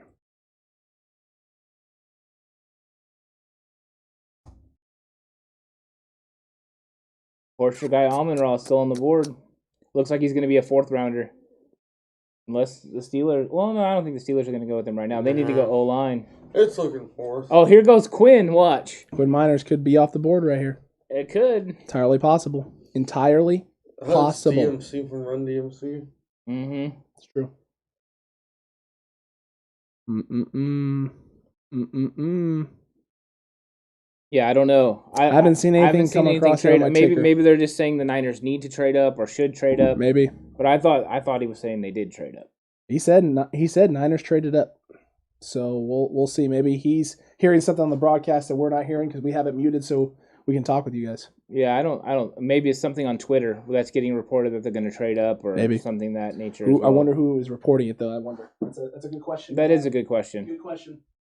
Kendrick Green, guard from Illinois. So they did go interior offensive line, not Quinn Miners, but they did go with a offensive guard. So that's a solid choice. Kendrick Green was somebody I thought would go in the 3rd round. So nice. Absolutely. Another good pick. Another guy I know I liked him. I thought he was a solid player. I was a fan. I was also a fan. So Pittsburgh is starting to get to the offensive line. I thought they were going to attack it earlier, but they went, of course, Najee Harris, Oh, Rams traded pick to the 49ers. So there it is. So the Niners are on the clock right now. Oh my Lord, Here folks! we go. Folks, it's a trade alert. Yep, here.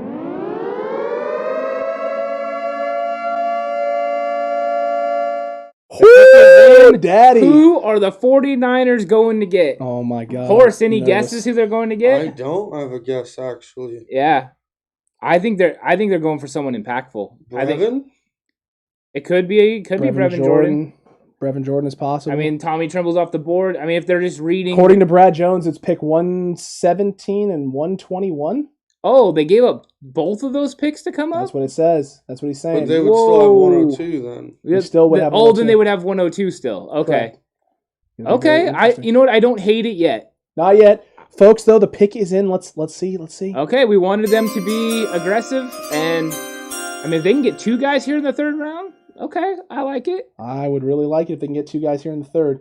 We'll see what they do. Oh my lord. I would not be shocked if this is a receiver, maybe a corner, but Cade Johnson, maybe, possibly. K. Johnson, possibly as well. Tart. Tart's reading it, yeah. I like it. Jaquaski. Oh my lord. Who is it, folks? Trey Sermon. Running back. Holy pick a running back this weekend. shnikes. Holy shnikes. Wow, okay, Trey Sermon. Okay. Did we make a No, I don't did not we think did. they were going Trey Sermon, I'll be honest. That I did is not. actually pretty impressive there. I did not expect a Trey Sermon. You know sign. I like Trey Sermon. Yeah, I so know you do. I don't know how you feel about him. I mean, I like him to a point. I didn't see this happening.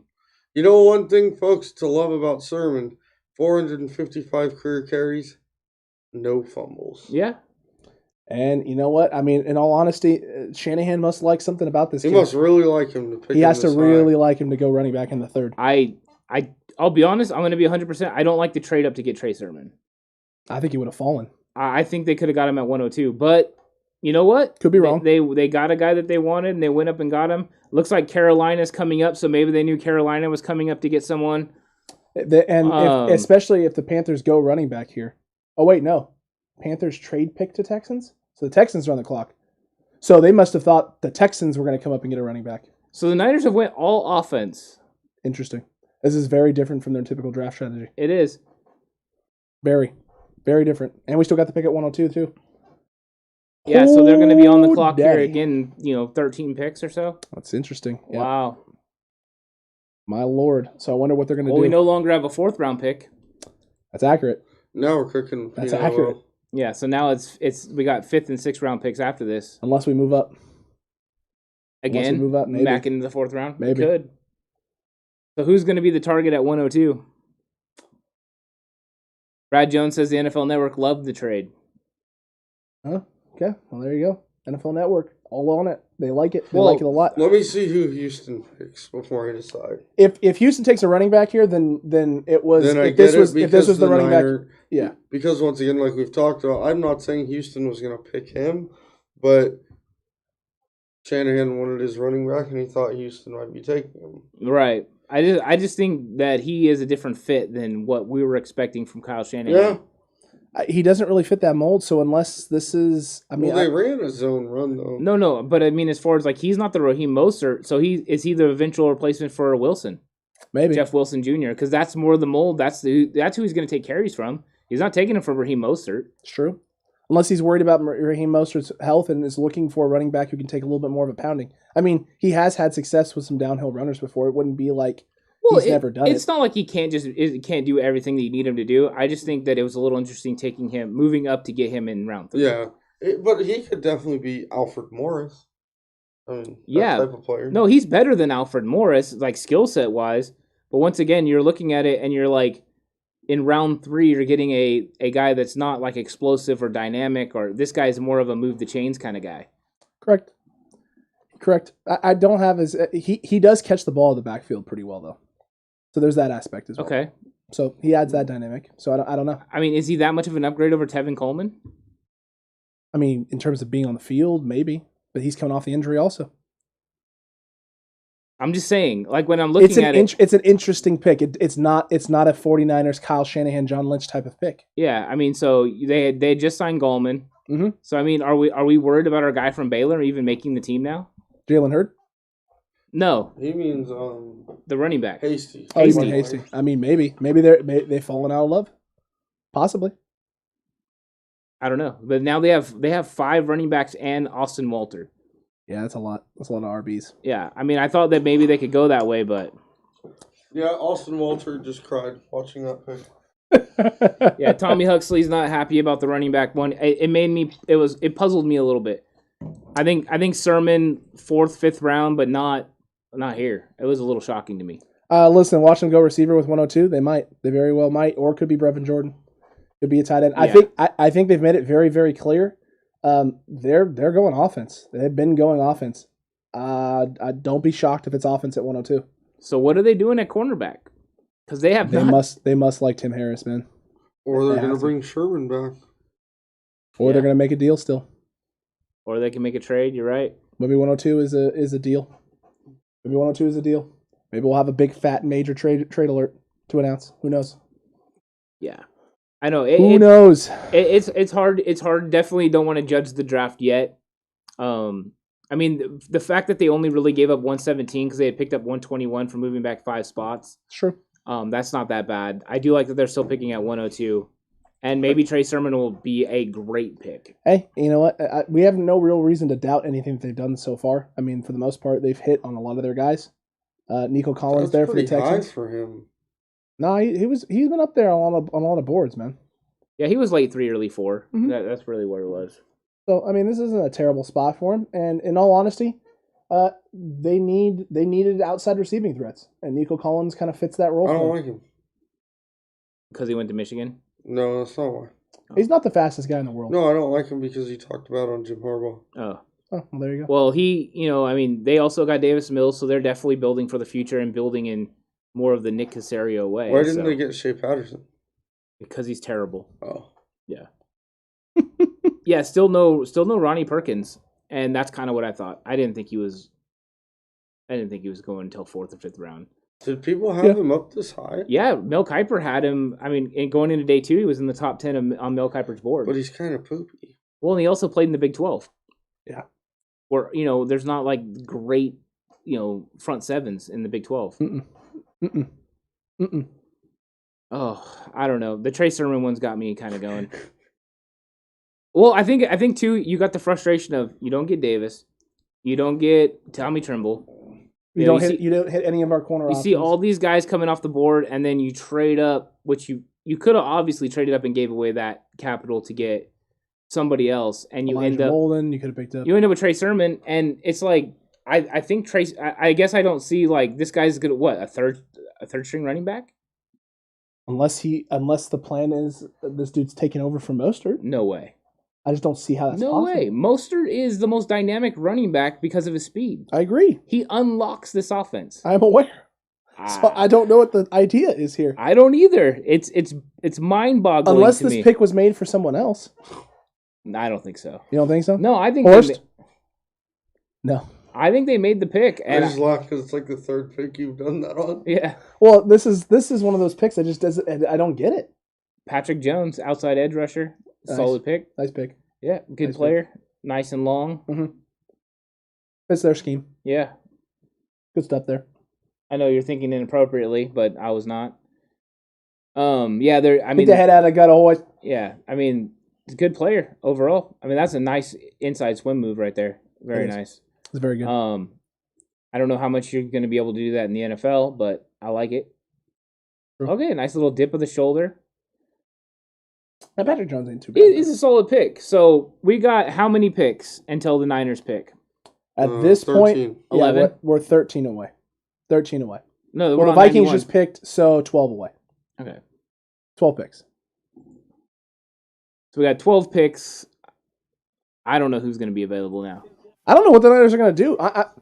This is one of the first drafts outside of pick 1, the first round pick, but pick 3. I don't know what the options are. I don't know what they're thinking. It's very obvious that they want to go offense. They want to give Jimmy and this team weapons and no excuses, right? Protection. You want protection. You want quarterbacks, so that way if Jimmy goes down, you have your option behind him. You go with the running back later so you can help establish the run game a little bit more. I'm assuming that's why they went Trey Sermon. And you can pound the rock more. You have another option now, a bigger back who can maybe take the beating of more carries, so that way Mostert doesn't have to. That way you can limit Mostert's touches to 10 to 12 to 15 a game, where they're designed specifically where he can break out and blow up the offense. I don't know. I don't know what the thought process is. Well, I understand taking those snaps away, but that's why you have Wilson and you have Hasty. Correct. I mean, the only thing that this can say is that Hasty is not somebody that they see as a long-term option for them. Correct. But I think Wayne Gallman now is all of a sudden he's a camp body, right? It's looking that way. Yeah. It's looking that way. See what the Browns do here at 91.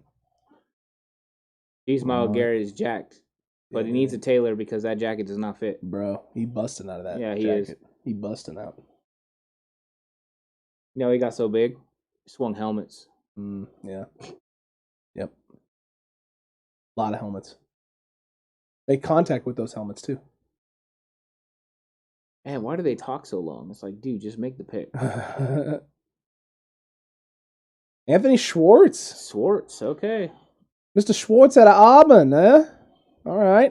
All right, go ahead and make that pick. I'm all for that. Alex Faulkner, Sermon is ass.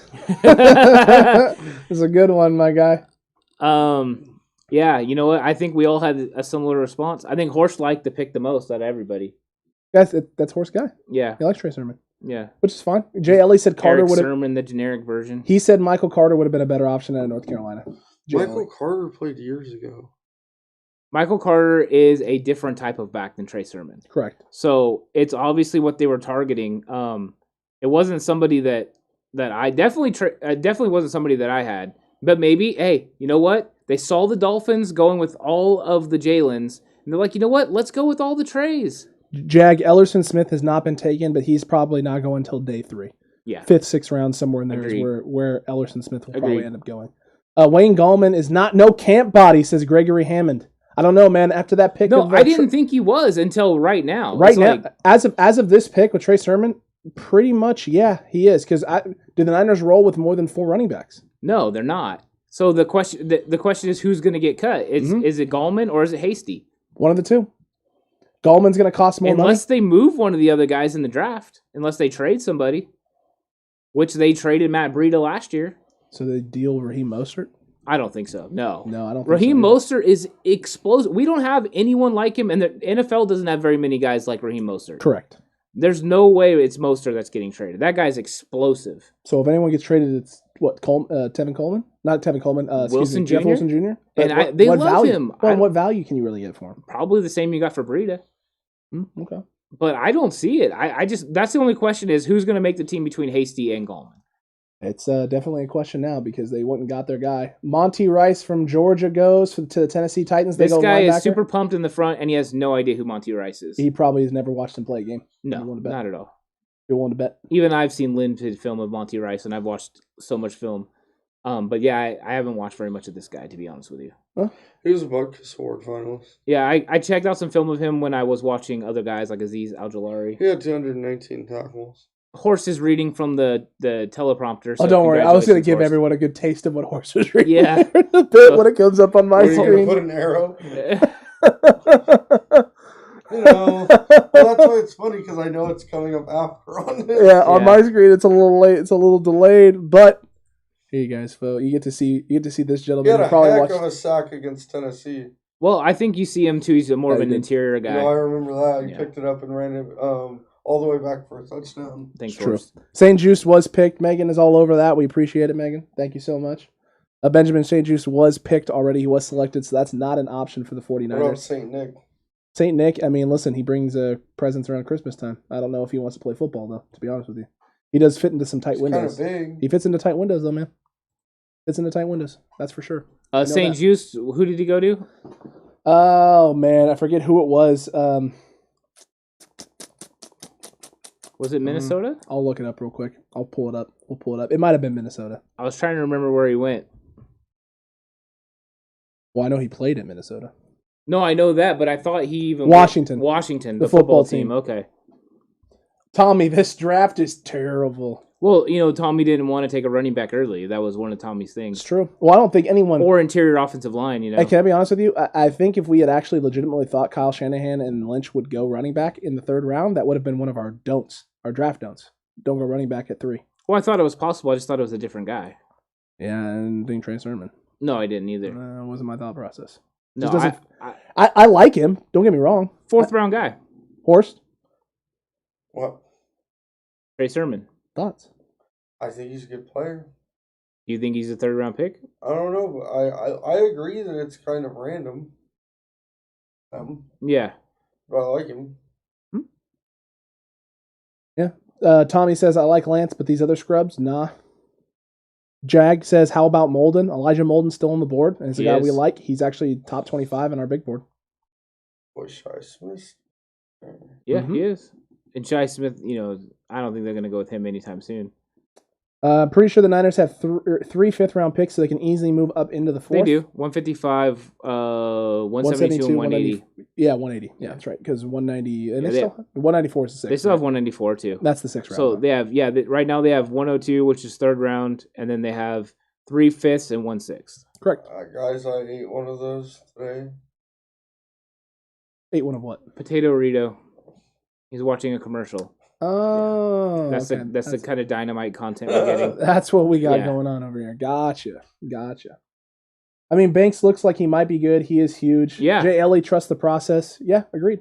Yeah, I think so. I think it's one thing. Like I think everyone's going to understand. We're going to trust Kyle Shanahan and John Lynch, but it's okay to have questions because those questions we're like trying to figure out, and they're going to talk about this, and we're going to get a really good idea of what they're looking at. We don't see what dynamic they're looking at, but trying to fit into like what their idea is what we're trying to do right now. Well, and Ant didn't sit here and stupid pick. I hate Trey Sermon. You know. Right. He just said that it's not the pick he would have made. I think it was early. If they would have took Trey Sermon at 102, I would have even went. I think the trade up is what made it worse for me, because if they would have just hit him at 102, I'd have been like interesting, but I get it. Mm-hmm. But now you gave up 117 and 121 for a running back when you already had 4 solid ones on the roster. So they must think he's special. And if they do think he's special, then that's what causes all the questions. Like, does that mean Hasty's not going to make the team? Gallman not going to make the team? Because you're not storing one of those guys on the practice squad. Those guys are getting picked up by somebody else. Calm Before the Swarm says they just drafted a 5th-round pick. I don't disagree. I would have had him a fourth round grade. That was where I had him, so I don't disagree. I mean, listen, here's the thing, man. Here's the thing. They've hit on a lot of position guys. They have hit on guys in this round. But they haven't hit on running backs. This is true. I mean, they've hit on undrafted guys. But not when they traded up to get a running back. That's true. We'll see what happens. Bills go Spencer Brown, offensive tackle from Northern Iowa. It's good. It's hella big. That's the guy that I was telling you about. Yeah. Mm-hmm. He was 6'8". on my sleepers, yeah. Yeah, he was. Horse was on this guy before I was. I know that. He was all over this dude, Spencer Brown. Joe Staley is his personal coach. That's why I know. Well, there you go. He plays high. I mean, small school guy. He's gonna. This is why he's going where he's going, right? At 6'8", he checks all the physical he plays boxes. Way high. He plays way high. I mean, he dominated, but I mean, if you watch him, he's up there as high as Stone Forsyth. That's true. He plays 6'8". He's not a guy that's 6'8" that plays 6'4". You know what I'm saying? So this guy's definitely a developmental guy. You know, definitely. I mean, he's got the length and the size, but you can see he lacks some strength. He plays high. I don't know. Kelvin Joseph went pretty early too in the 2nd round, Gary. So there's another guy that we were high on. Cowboys took him. Yep. Yeah. He went really 44. Yep. It was the Cowboys. Brad Jones. I'm not sure how to feel about this anymore. I don't know how to read into this pick, the Banks pick anymore, because Cone loves it. Loves the pick. Yeah, that always makes you makes you a little hesitant. Oh man. Yeah. Oh man. He is able to get up to 2nd level, Jag. That's one of the things that we commented on right away once we got him in. Once we made the pick, was that he seems to do a really good job in getting to 2nd level, which is yeah. It's surprising too, because of his size. You would think he would struggle a little bit there, and who knows? Maybe that's why the Niners like him. They see a lot. He kind of plays backwards of his size. Correct.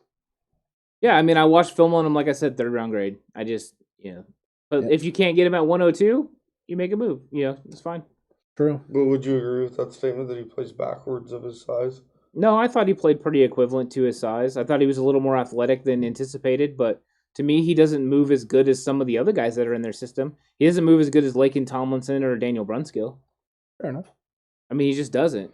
And what does that say about McKivitz? I mean, well, McKivitz was a 5th round pick. Yeah, McKivitz is supposed to be a swing tackle that can play guard. Mm-hmm. I mean, and what we haven't thought about is maybe Daniel Brunskill is just going to be the backup center, and that this guy is going to compete with Colton McKivitz for the starting right guard spot. That's also a possibility that we haven't thought of. Maybe he is a hell of a special teams player, says Gary. Maybe, Gary. I really hope that's not what they're doing, but maybe. D end or corner? Damn it, Kyle says calm before the swarm. Hey man, I think we're all a little shocked they haven't gone corner yet. There's still some good options on the board. There's going to be some options late as well, so maybe that's the Niners' plan, or maybe I'm starting to get the feeling that maybe the plan isn't corner at all. Maybe they love Tim Harris. Maybe they like the guys they currently have. Maybe they're really thinking they can make a deal to get a Stephon Gilmore and give up future capital in order to do it. It's a scary thought, but who knows? Yeah, I mean, it's starting to look more and more likely like Richard Sherman might be coming back. I think Richard Sherman's coming back too. I think that's what it's looking like. I think that's what it's looking like. I think they're going to be able to get him on the cheap. To go with Sherman's comment today about the door's still open or whatever, window's still open. We'll see. We'll see. He made those comments. I don't know how 49ers fans are going to feel about that. Well, I think fans were ready to move on. I do. I know I was ready to move on. I didn't like the way he was playing there at the end of the year. And he just didn't look like Richard Sherman. I'll tell you another reason that you guys should question this. Jason Hill is happy we got Sermon. Oh, big yikes. So Jason Hill and Grant Cohn are both happy about it. That is the ultimate just dynamic. We're in trouble. That's the no for you? That's the no for you? It basically just confirms everything I was thinking. I think, Did you call him Jason? You meant Yason. Yeah. It's all right. I got you. But Horst, you're welcome. Like I said, don't hate the pick of Trey Sermon. Have questions about the pick is another thing. That's true. If this was, like I said, 102, okay. And how do you feel about doing all that work for all those thumbnails, for all those we're not potential going to guys? use any of them. We're not going to probably use any of them. Right. This dude literally prepped for day 2 and day 3 of the draft all the potential guys that we could get. And I'm talking guys that we haven't even talked about. Yeah. He literally, it's probably a list of like 40 or 50 guys. Not a single one of them has been taken yet. Oh, my Lord, dude. And I even put guys that we've never mentioned in the 49ers category trying to hit on them. It's true.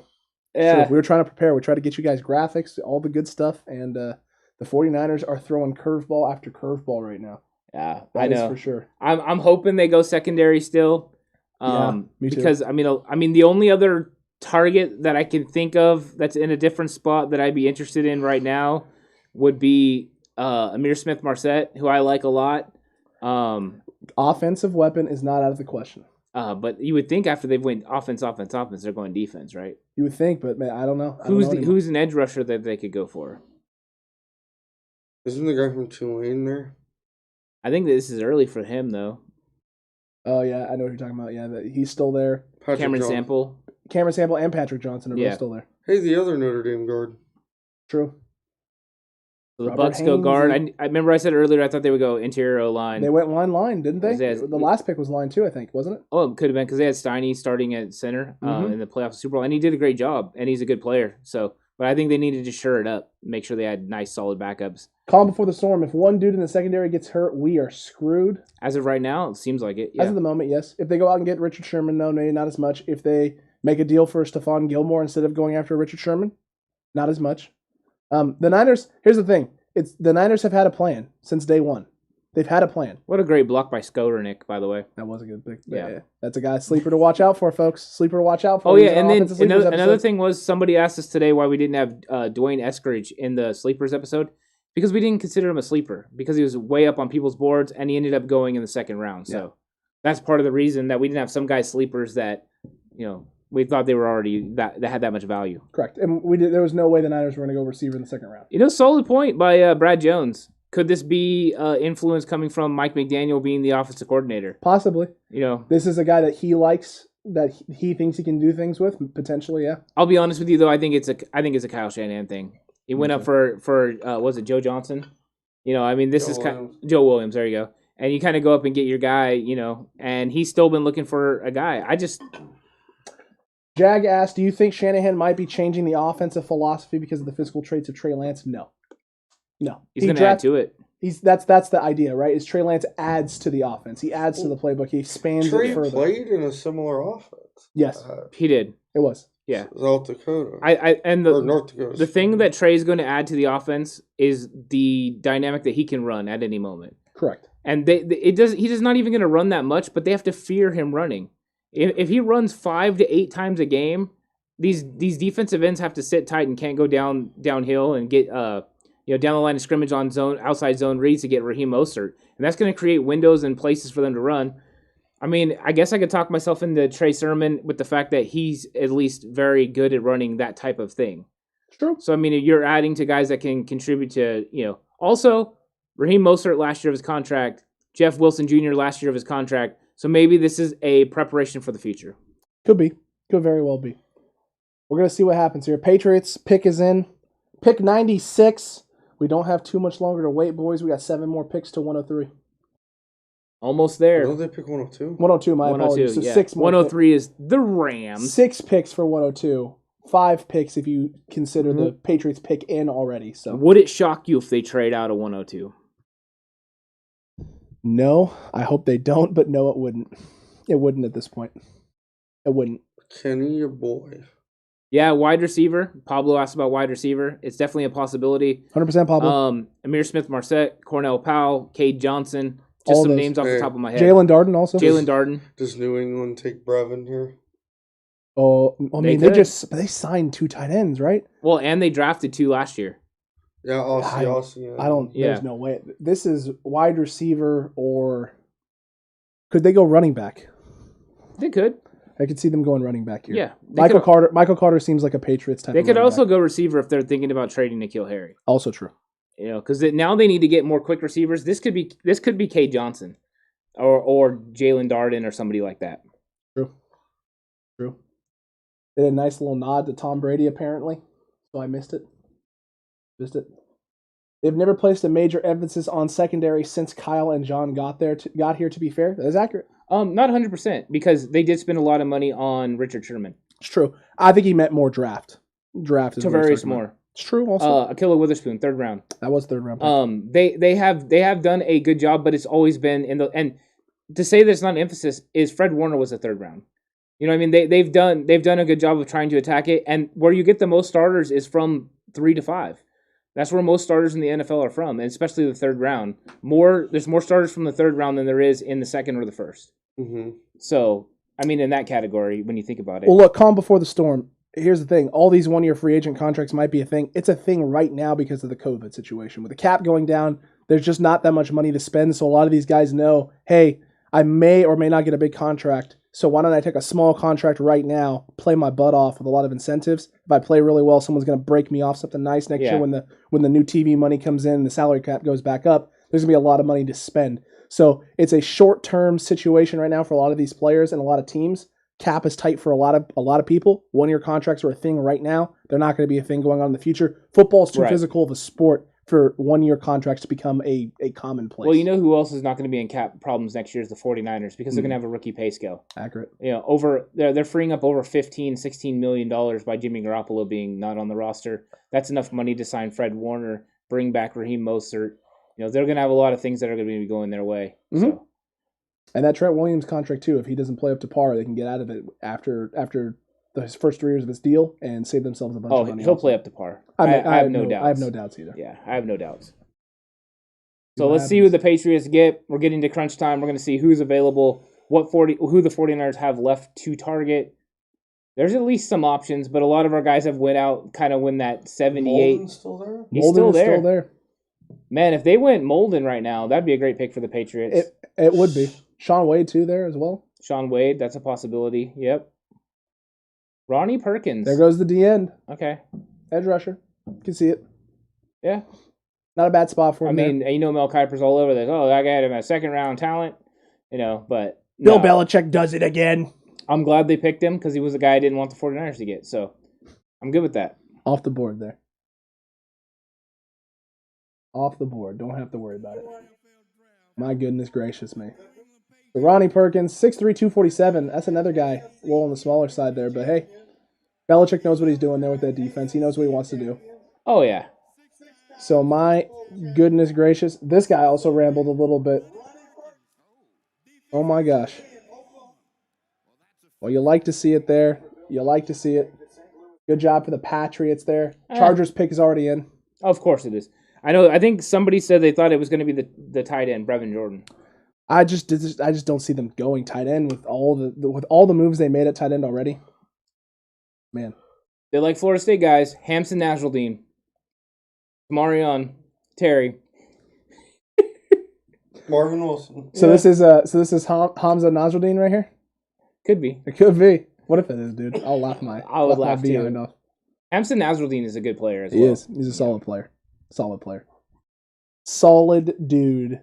Solid dude. Yeah, Jag, you're right. We were down to just McKinnon, and that sucked. But the thing is like you can't keep that many guys on your roster anyways. So there's no point in having 6 guys because you're only going to carry 4 on your 53-man roster because you still have Kyle Juszczyk who counts in your running back room.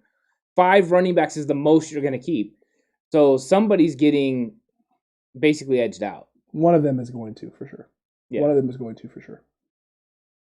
Chargers select with the 97th overall pick. Oh my goodness, horse. That was us. Yeah. Impressive. Trey McKitty from Georgia. Holy... Huh? With Brevin Jordan still on the board? People want guys that can block. It's true. I mean, that's really what you're looking at. You're It's looking true. at guys. That's what I've been saying about Brevin Jordan the whole time. Is like the blocking is the question. It's true. Look where he was, Florida State. That's right. He started at Florida State and then went to Georgia. You were right, dude. That just happened. The Chargers and Florida State guys. My goodness. That just happened. Yeah. Well, interesting. Interesting indeed. Interesting indeed. Okay, real question.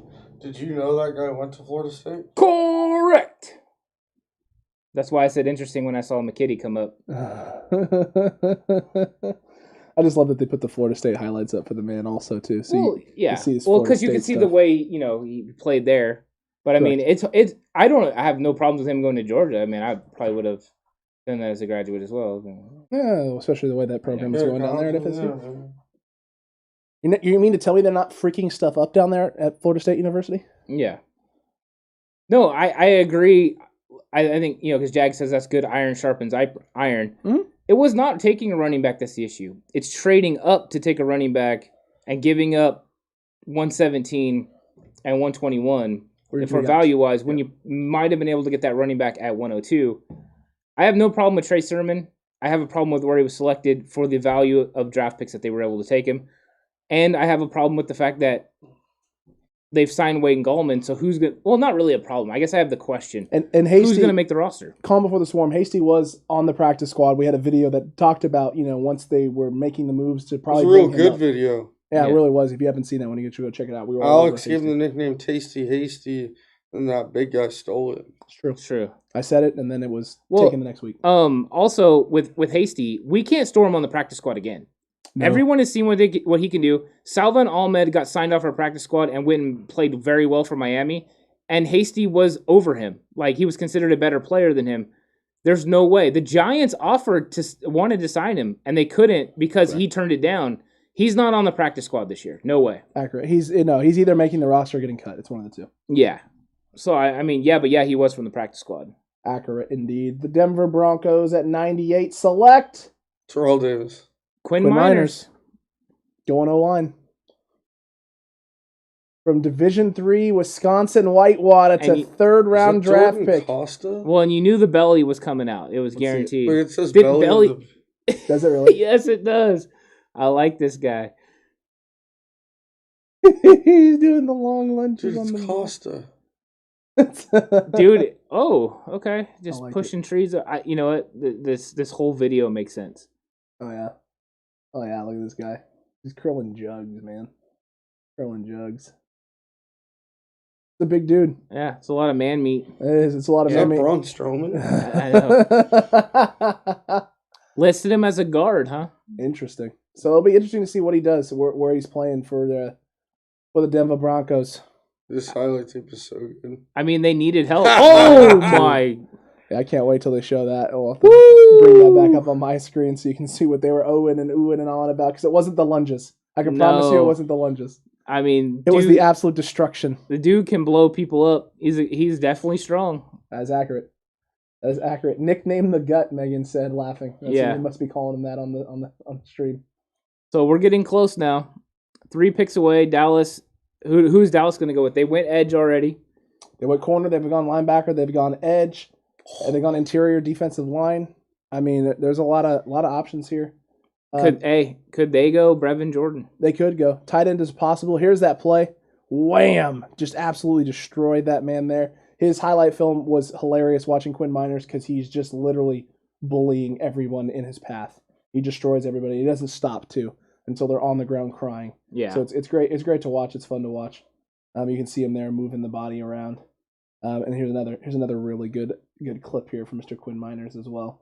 The problem with him is that he's playing D3, so you don't know level competition, but he looked really, really solid in that Senior Bowl, in the practices and the game. So he helped his draft stock a lot. He was a guy who probably wasn't going to be or was going to be drafted very late in the draft to a 3rd round pick. Yeah. Dan Stevenson brought up that it makes sense they just want to basically jam it down the Rams, Seahawks, and Cardinals' throat. Maybe. That's how they're going to win. And, I mean, if Trey Sermon is going to be the physical inside runner that's going to get up there and get extra yards, I thought that's what Wilson was. But maybe they see Wilson as more of a, I don't know. They put him in red zone when we're short yardage. I mean, I think Trey Sermon, I think you're looking at him being the eventual replacement for one of those guys. Probably. I mean, I like I said again, I have no problem with the player. None. Nope. So we'll see what the Cowboys do here with pick 99. Last guy that is inside the top 100. Oh my. Deshaun Wright, corner from Oregon State. Wow. Whoa. Wow. Okay, we like Nashawn Wright, but not in this round. That's interesting. One of my sleepers. He is one of your sleepers. Well, we wouldn't know because there was no horse sleeper episode. Well, I sent you the thing. You did, but you weren't here. We didn't want to record your stuff. We didn't want to take your credit, you know? Yeah.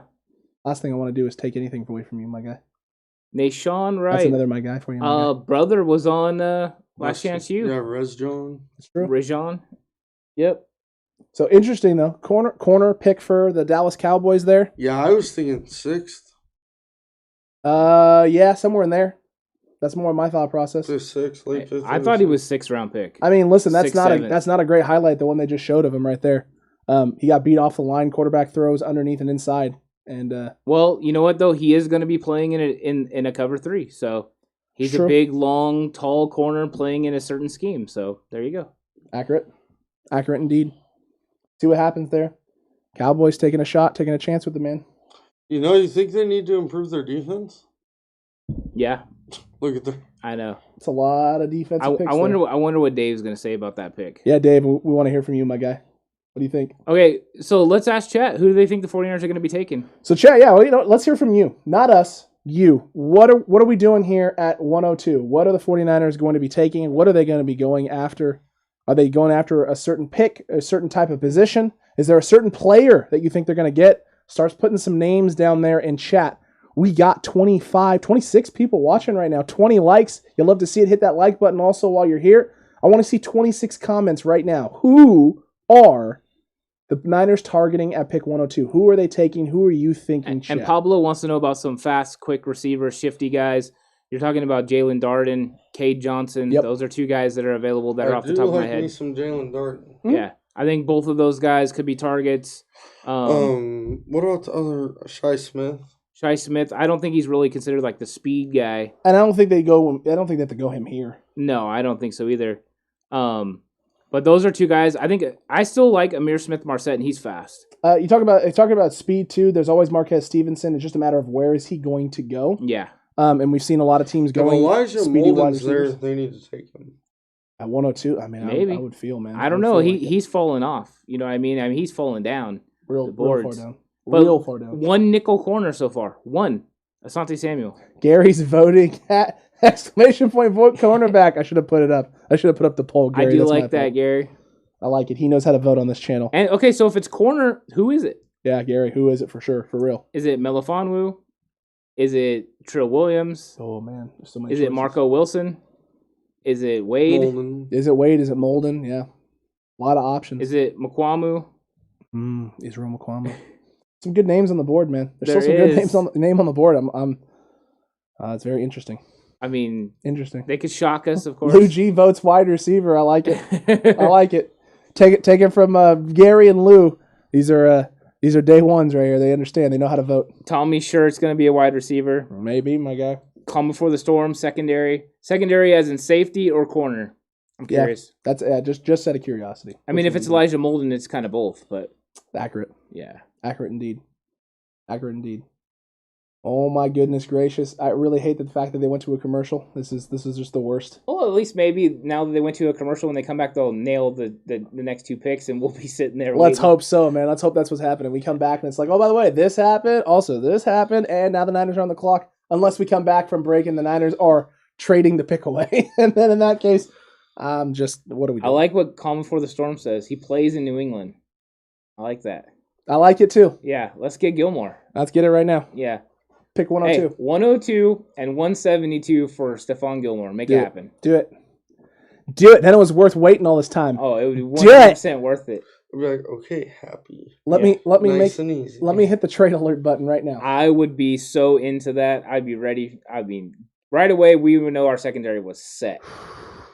Feel a lot better about this draft too. Oh, yeah, big time. I might forgive if Trey Sermon doesn't work out. Elijah Molden to the Titans. So there he went.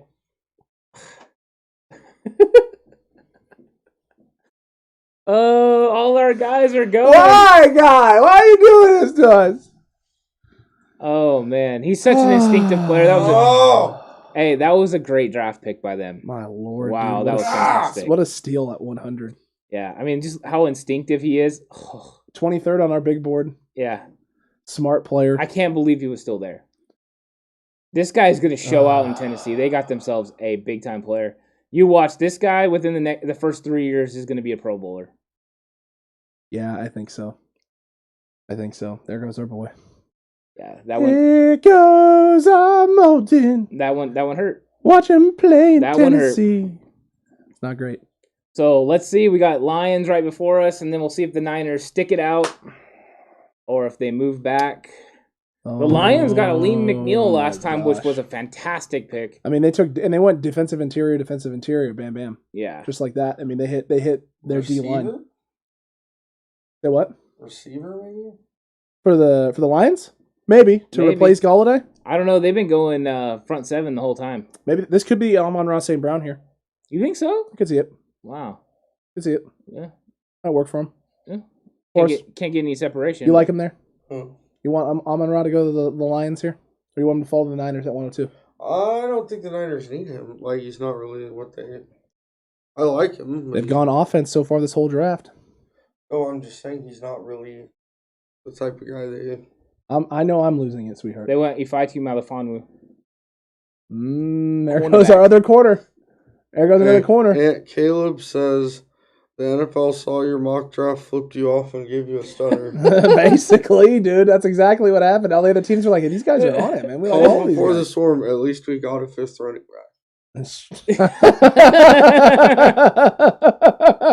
He's not wrong. Megan, you guys are losing it. I don't know about everyone. I know I'm about to. I know I'm about to. I'm nowhere near lost. You know what? In the same thing, we knew it was going to be hard for the 49ers to get all the guys we like because obviously these people are going to see the talent that we see, right? We didn't see it the same way. These guys are high on our boards for a reason. Correct. You know that's why they're going. Here's the thing. Pick us in. Other than I think Elijah Molden's the only guy who's a big one of our names that has fallen down boards, and he still got taken in the top. Wyatt Davis too. Wyatt Davis. He fell a little bit more than I would have thought. Pick is in. Pick is in, folks. Here we go. I think it's going to be Ambry Thomas. That's what Dario Loves God says. That's who he thinks it's going to be. Who cares? No one's left. From Michigan. Huxley, who cares? No one's. Tommy, don't do it, my dude. That's my job. My job is to be the extra negative, stupid reaction guy. Not you. Don't go over the top, man. We're gonna be. The question is, will any of these 49er fans that are in that cubicle know who the player is at the Niners draft? I don't know, dude. I don't know. The guy probably doesn't even know whose head he's. Hey, holding. is there anyone in the draft left named Trey? We have 2 of those. We do have a Trey Lance. We're trying to beat Miami out for most first name picks. We're going Trey's in the Bay. Trey's in the Bay. Trey's in the Bay. Trey Mack has a chance. Trey Sermon needs to wear 3. So he can be Trey in the Bay with the 3. Trey Lance is wearing number 5. All right, here's the Niners pick. Instant reaction to come. We're going to hate this or we're going to love this.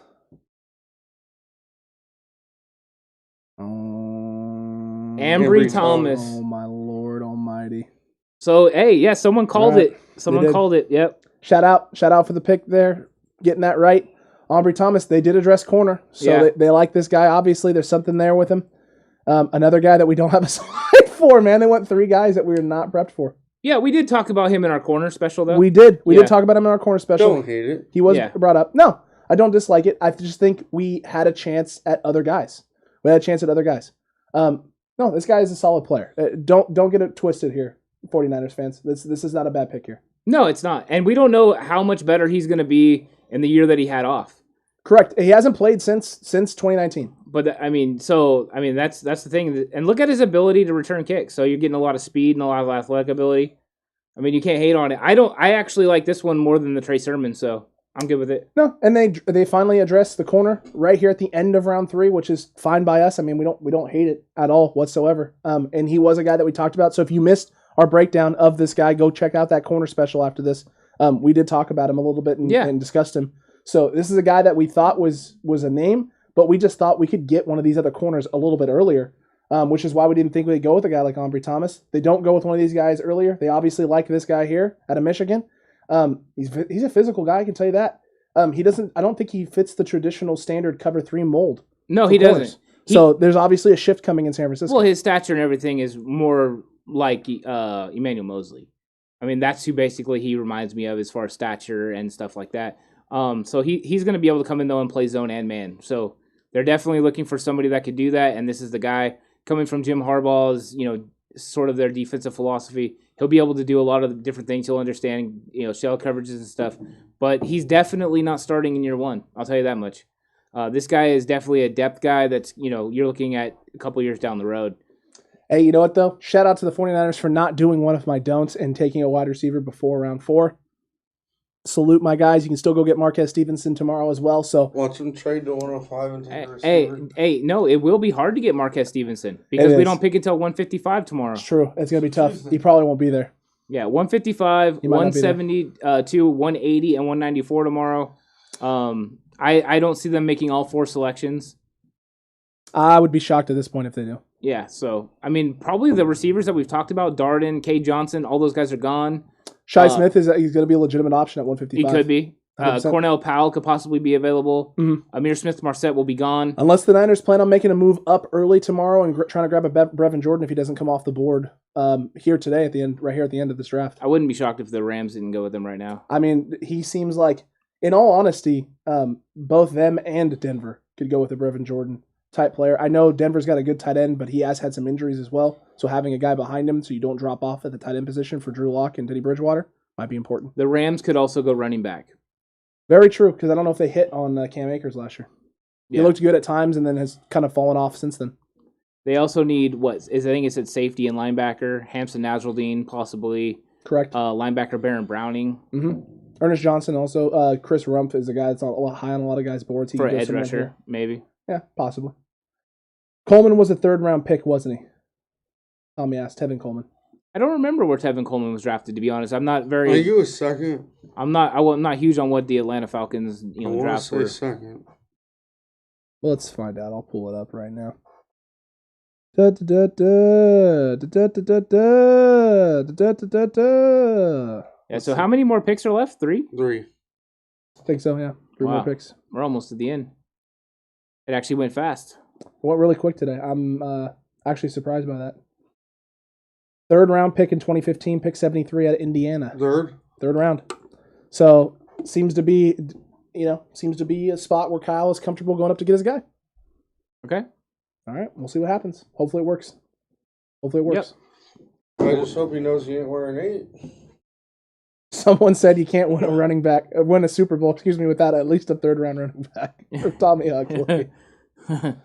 That is funny. What time are you streaming tomorrow? Y'all, we're coming to you early tomorrow. We're going to jump in, correct, when they pick. Yeah. Correct. So we're not going to be live the whole time. We won't be live the whole time. So when the Niners are probably about, 5 to 10 picks away. Yeah. We'll be coming on to make the pick, to make the selection. So just stay tuned from about 9 a.m. on because the draft starts tomorrow at 9 a.m. If the Niners trade up, we'll be going live immediately. We're going to cut in every time the Niners make a pick, give you instant analysis, instant breakdown, instant reaction, and just kind of let you know how we're feeling on everything. Talk it out a little bit, maybe talk about some of the other selections who've been made, and also kind of try and talk to you guys and let you know what's going to happen and what's going on with who the next picks may be.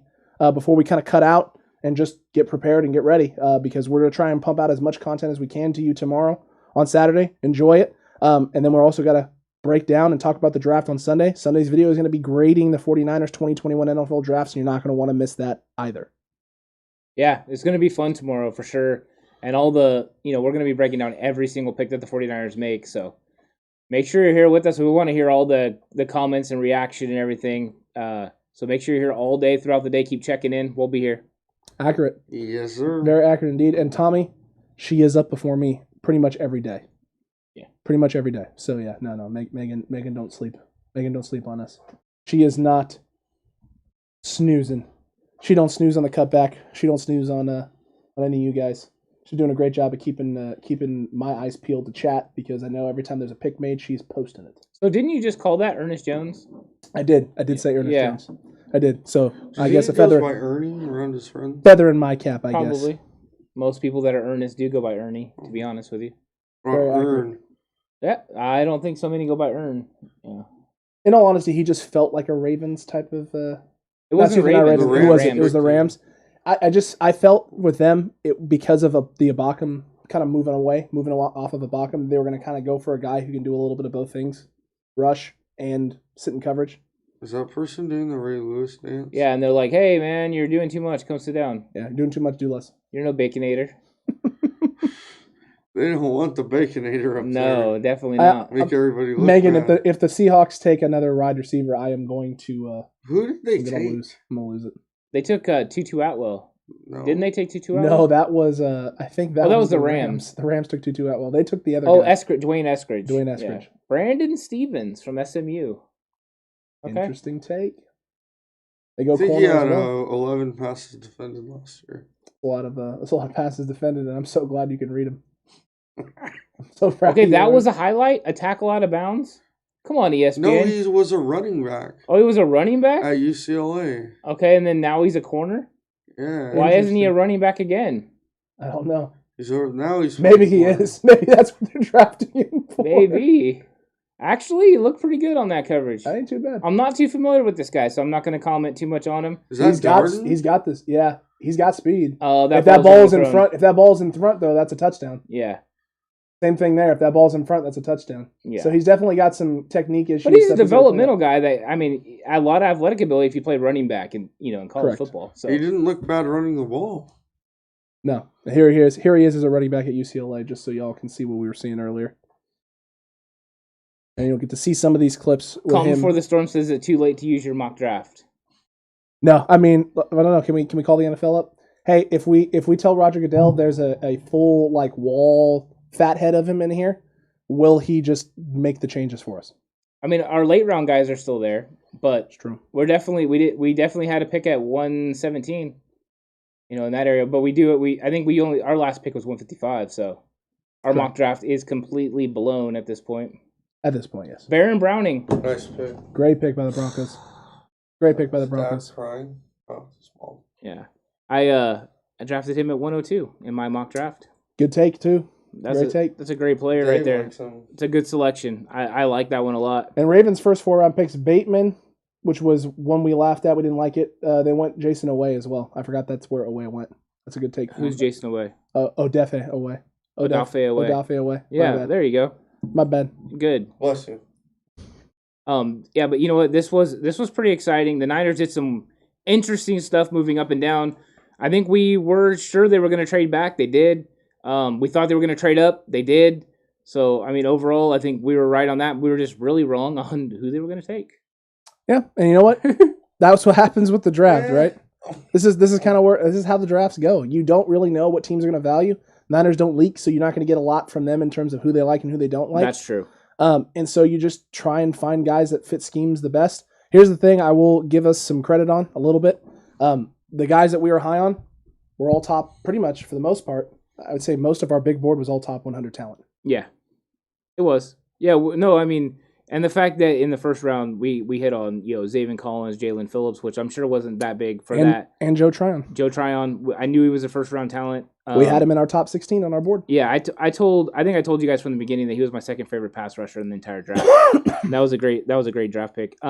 But yeah, I mean, Boy, the Broncos had a nice little draft there. so what do we think? I mean, just a little glimpse ahead. What do we think do we think the 49ers are going to jump in back into the 4th round, or are they going to wait all the way to the 5th round in I 155? don't know. Man, I don't know. Chat. Do you want to wait till later in the day tomorrow, later afternoon, to hear from us, or would you rather have them come up a little We're early? going to wake up to this pretty face. I mean, here, let's get a close up on it, shall we? Let's No. just get a look at that thing. I'm just kidding, man. I love you. I love you so What kind much. of name is Tylen? It's a name. That's true. Calm before the storm said at least no one has a torn ACL. Accurate. And you know what? Trent, you can give Trent Baalke some credit today. He lived up to his name, my dude. Taking like 2 or 3 guys with injury histories. Trent Baalke doing Trent Baalke like things. Who do we think 155 is that the Shi Smith area?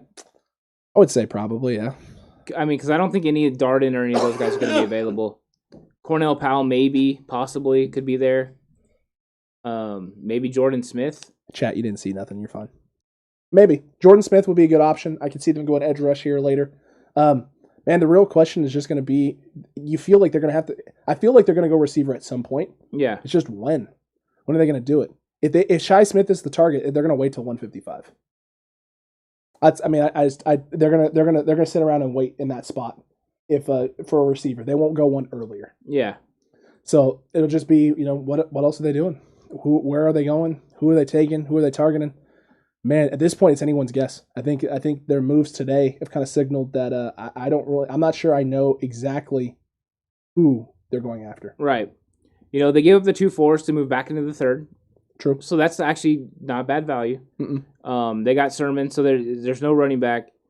They've gotten a corner, so we know they're not going to need corner. Maybe they could draft another corner late. They might. But they could do it. I mean, Mark Gilbert out of Duke wouldn't be a bad option. Yeah. So here, Gary had asked too, who's left on our big board. So Gary, just for you and for everyone else watching, Brevin Jordan is the highest guy left on our big board. He's 41 on our big board. Dylan Moses still on the big board at 42. Roche at 43. Then you have Jordan Smith at 47. Trill Williams at 48.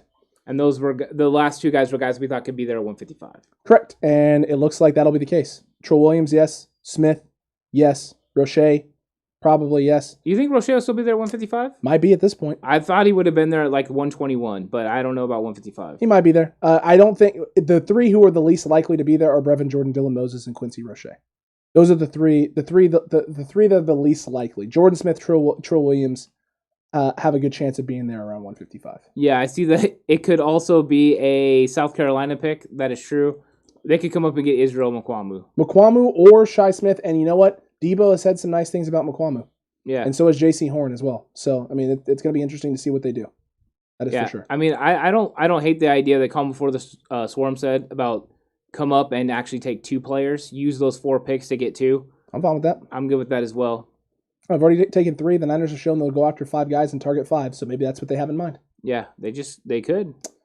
We're just going to have to wait and see. Chat, again, we appreciate all the support. We appreciate everyone tuning in. Picked up a couple subs tonight, which we always love. If you haven't subscribed, make sure you subscribe right now. Hit that button right now. Hit that notification bell as well. That way you're notified as soon as we go live tomorrow, because we don't know exactly if the Niners come up. You won't have a lot of time. Niners are going to come up, and we're going to be on it right away. So make sure you stay tuned tomorrow to YouTube. Check your notifications, because as soon as we go live, you're going to hear about it. You're going to get our instant reaction, instant feedback, instant analysis, and hopefully day 3 of the NFL draft is a good one. Yeah, it's going to be exciting because the 49ers are going to continue to build on what they've already done. They've made sure they've addressed the offense with the first 3 picks and then went corner with the 4th pick. What will they do in the mid rounds? This is the 5th round is where they've gotten George Kittle, Colt McKivitz, guys like that, guys that have been players that have made an impact on the tee, Dre Greenlaw, and we have 3 5th-round picks. So maybe the 49ers think that's their sweet spot, and that's where they're going to outdo everyone with scouting and everything. So that's what's going to be exciting to watch. Yeah, that's a really good point. How many good players have come from that area. So I'm excited. The NFL is different than other sports. Every draft pick matters. It's true. Agreed. And anyone can break out at any given moment. You don't know what the work ethic is with these guys. You don't know which guys are going to pan out and which ones aren't. Football is a physical sport. Guys with all the talent in the world can get injured and fall off in the blink of an eye. That's why the average NFL career spans about 3.5, 4 years. So names that we're drafting right now, there's names that are coming off the board right now that may not be here in 4 years. Some of these guys are going to stick around for a long time. Hopefully the Niners can hit on some later in this draft. It's going to be interesting. I'm excited for day 3. All right, guys. Thanks for watching, everyone. We appreciate it. We'll see you tomorrow. You guys, you know what time it is. Let's chalk another one up. Woo! I'm not sure about Trey Sermon, though.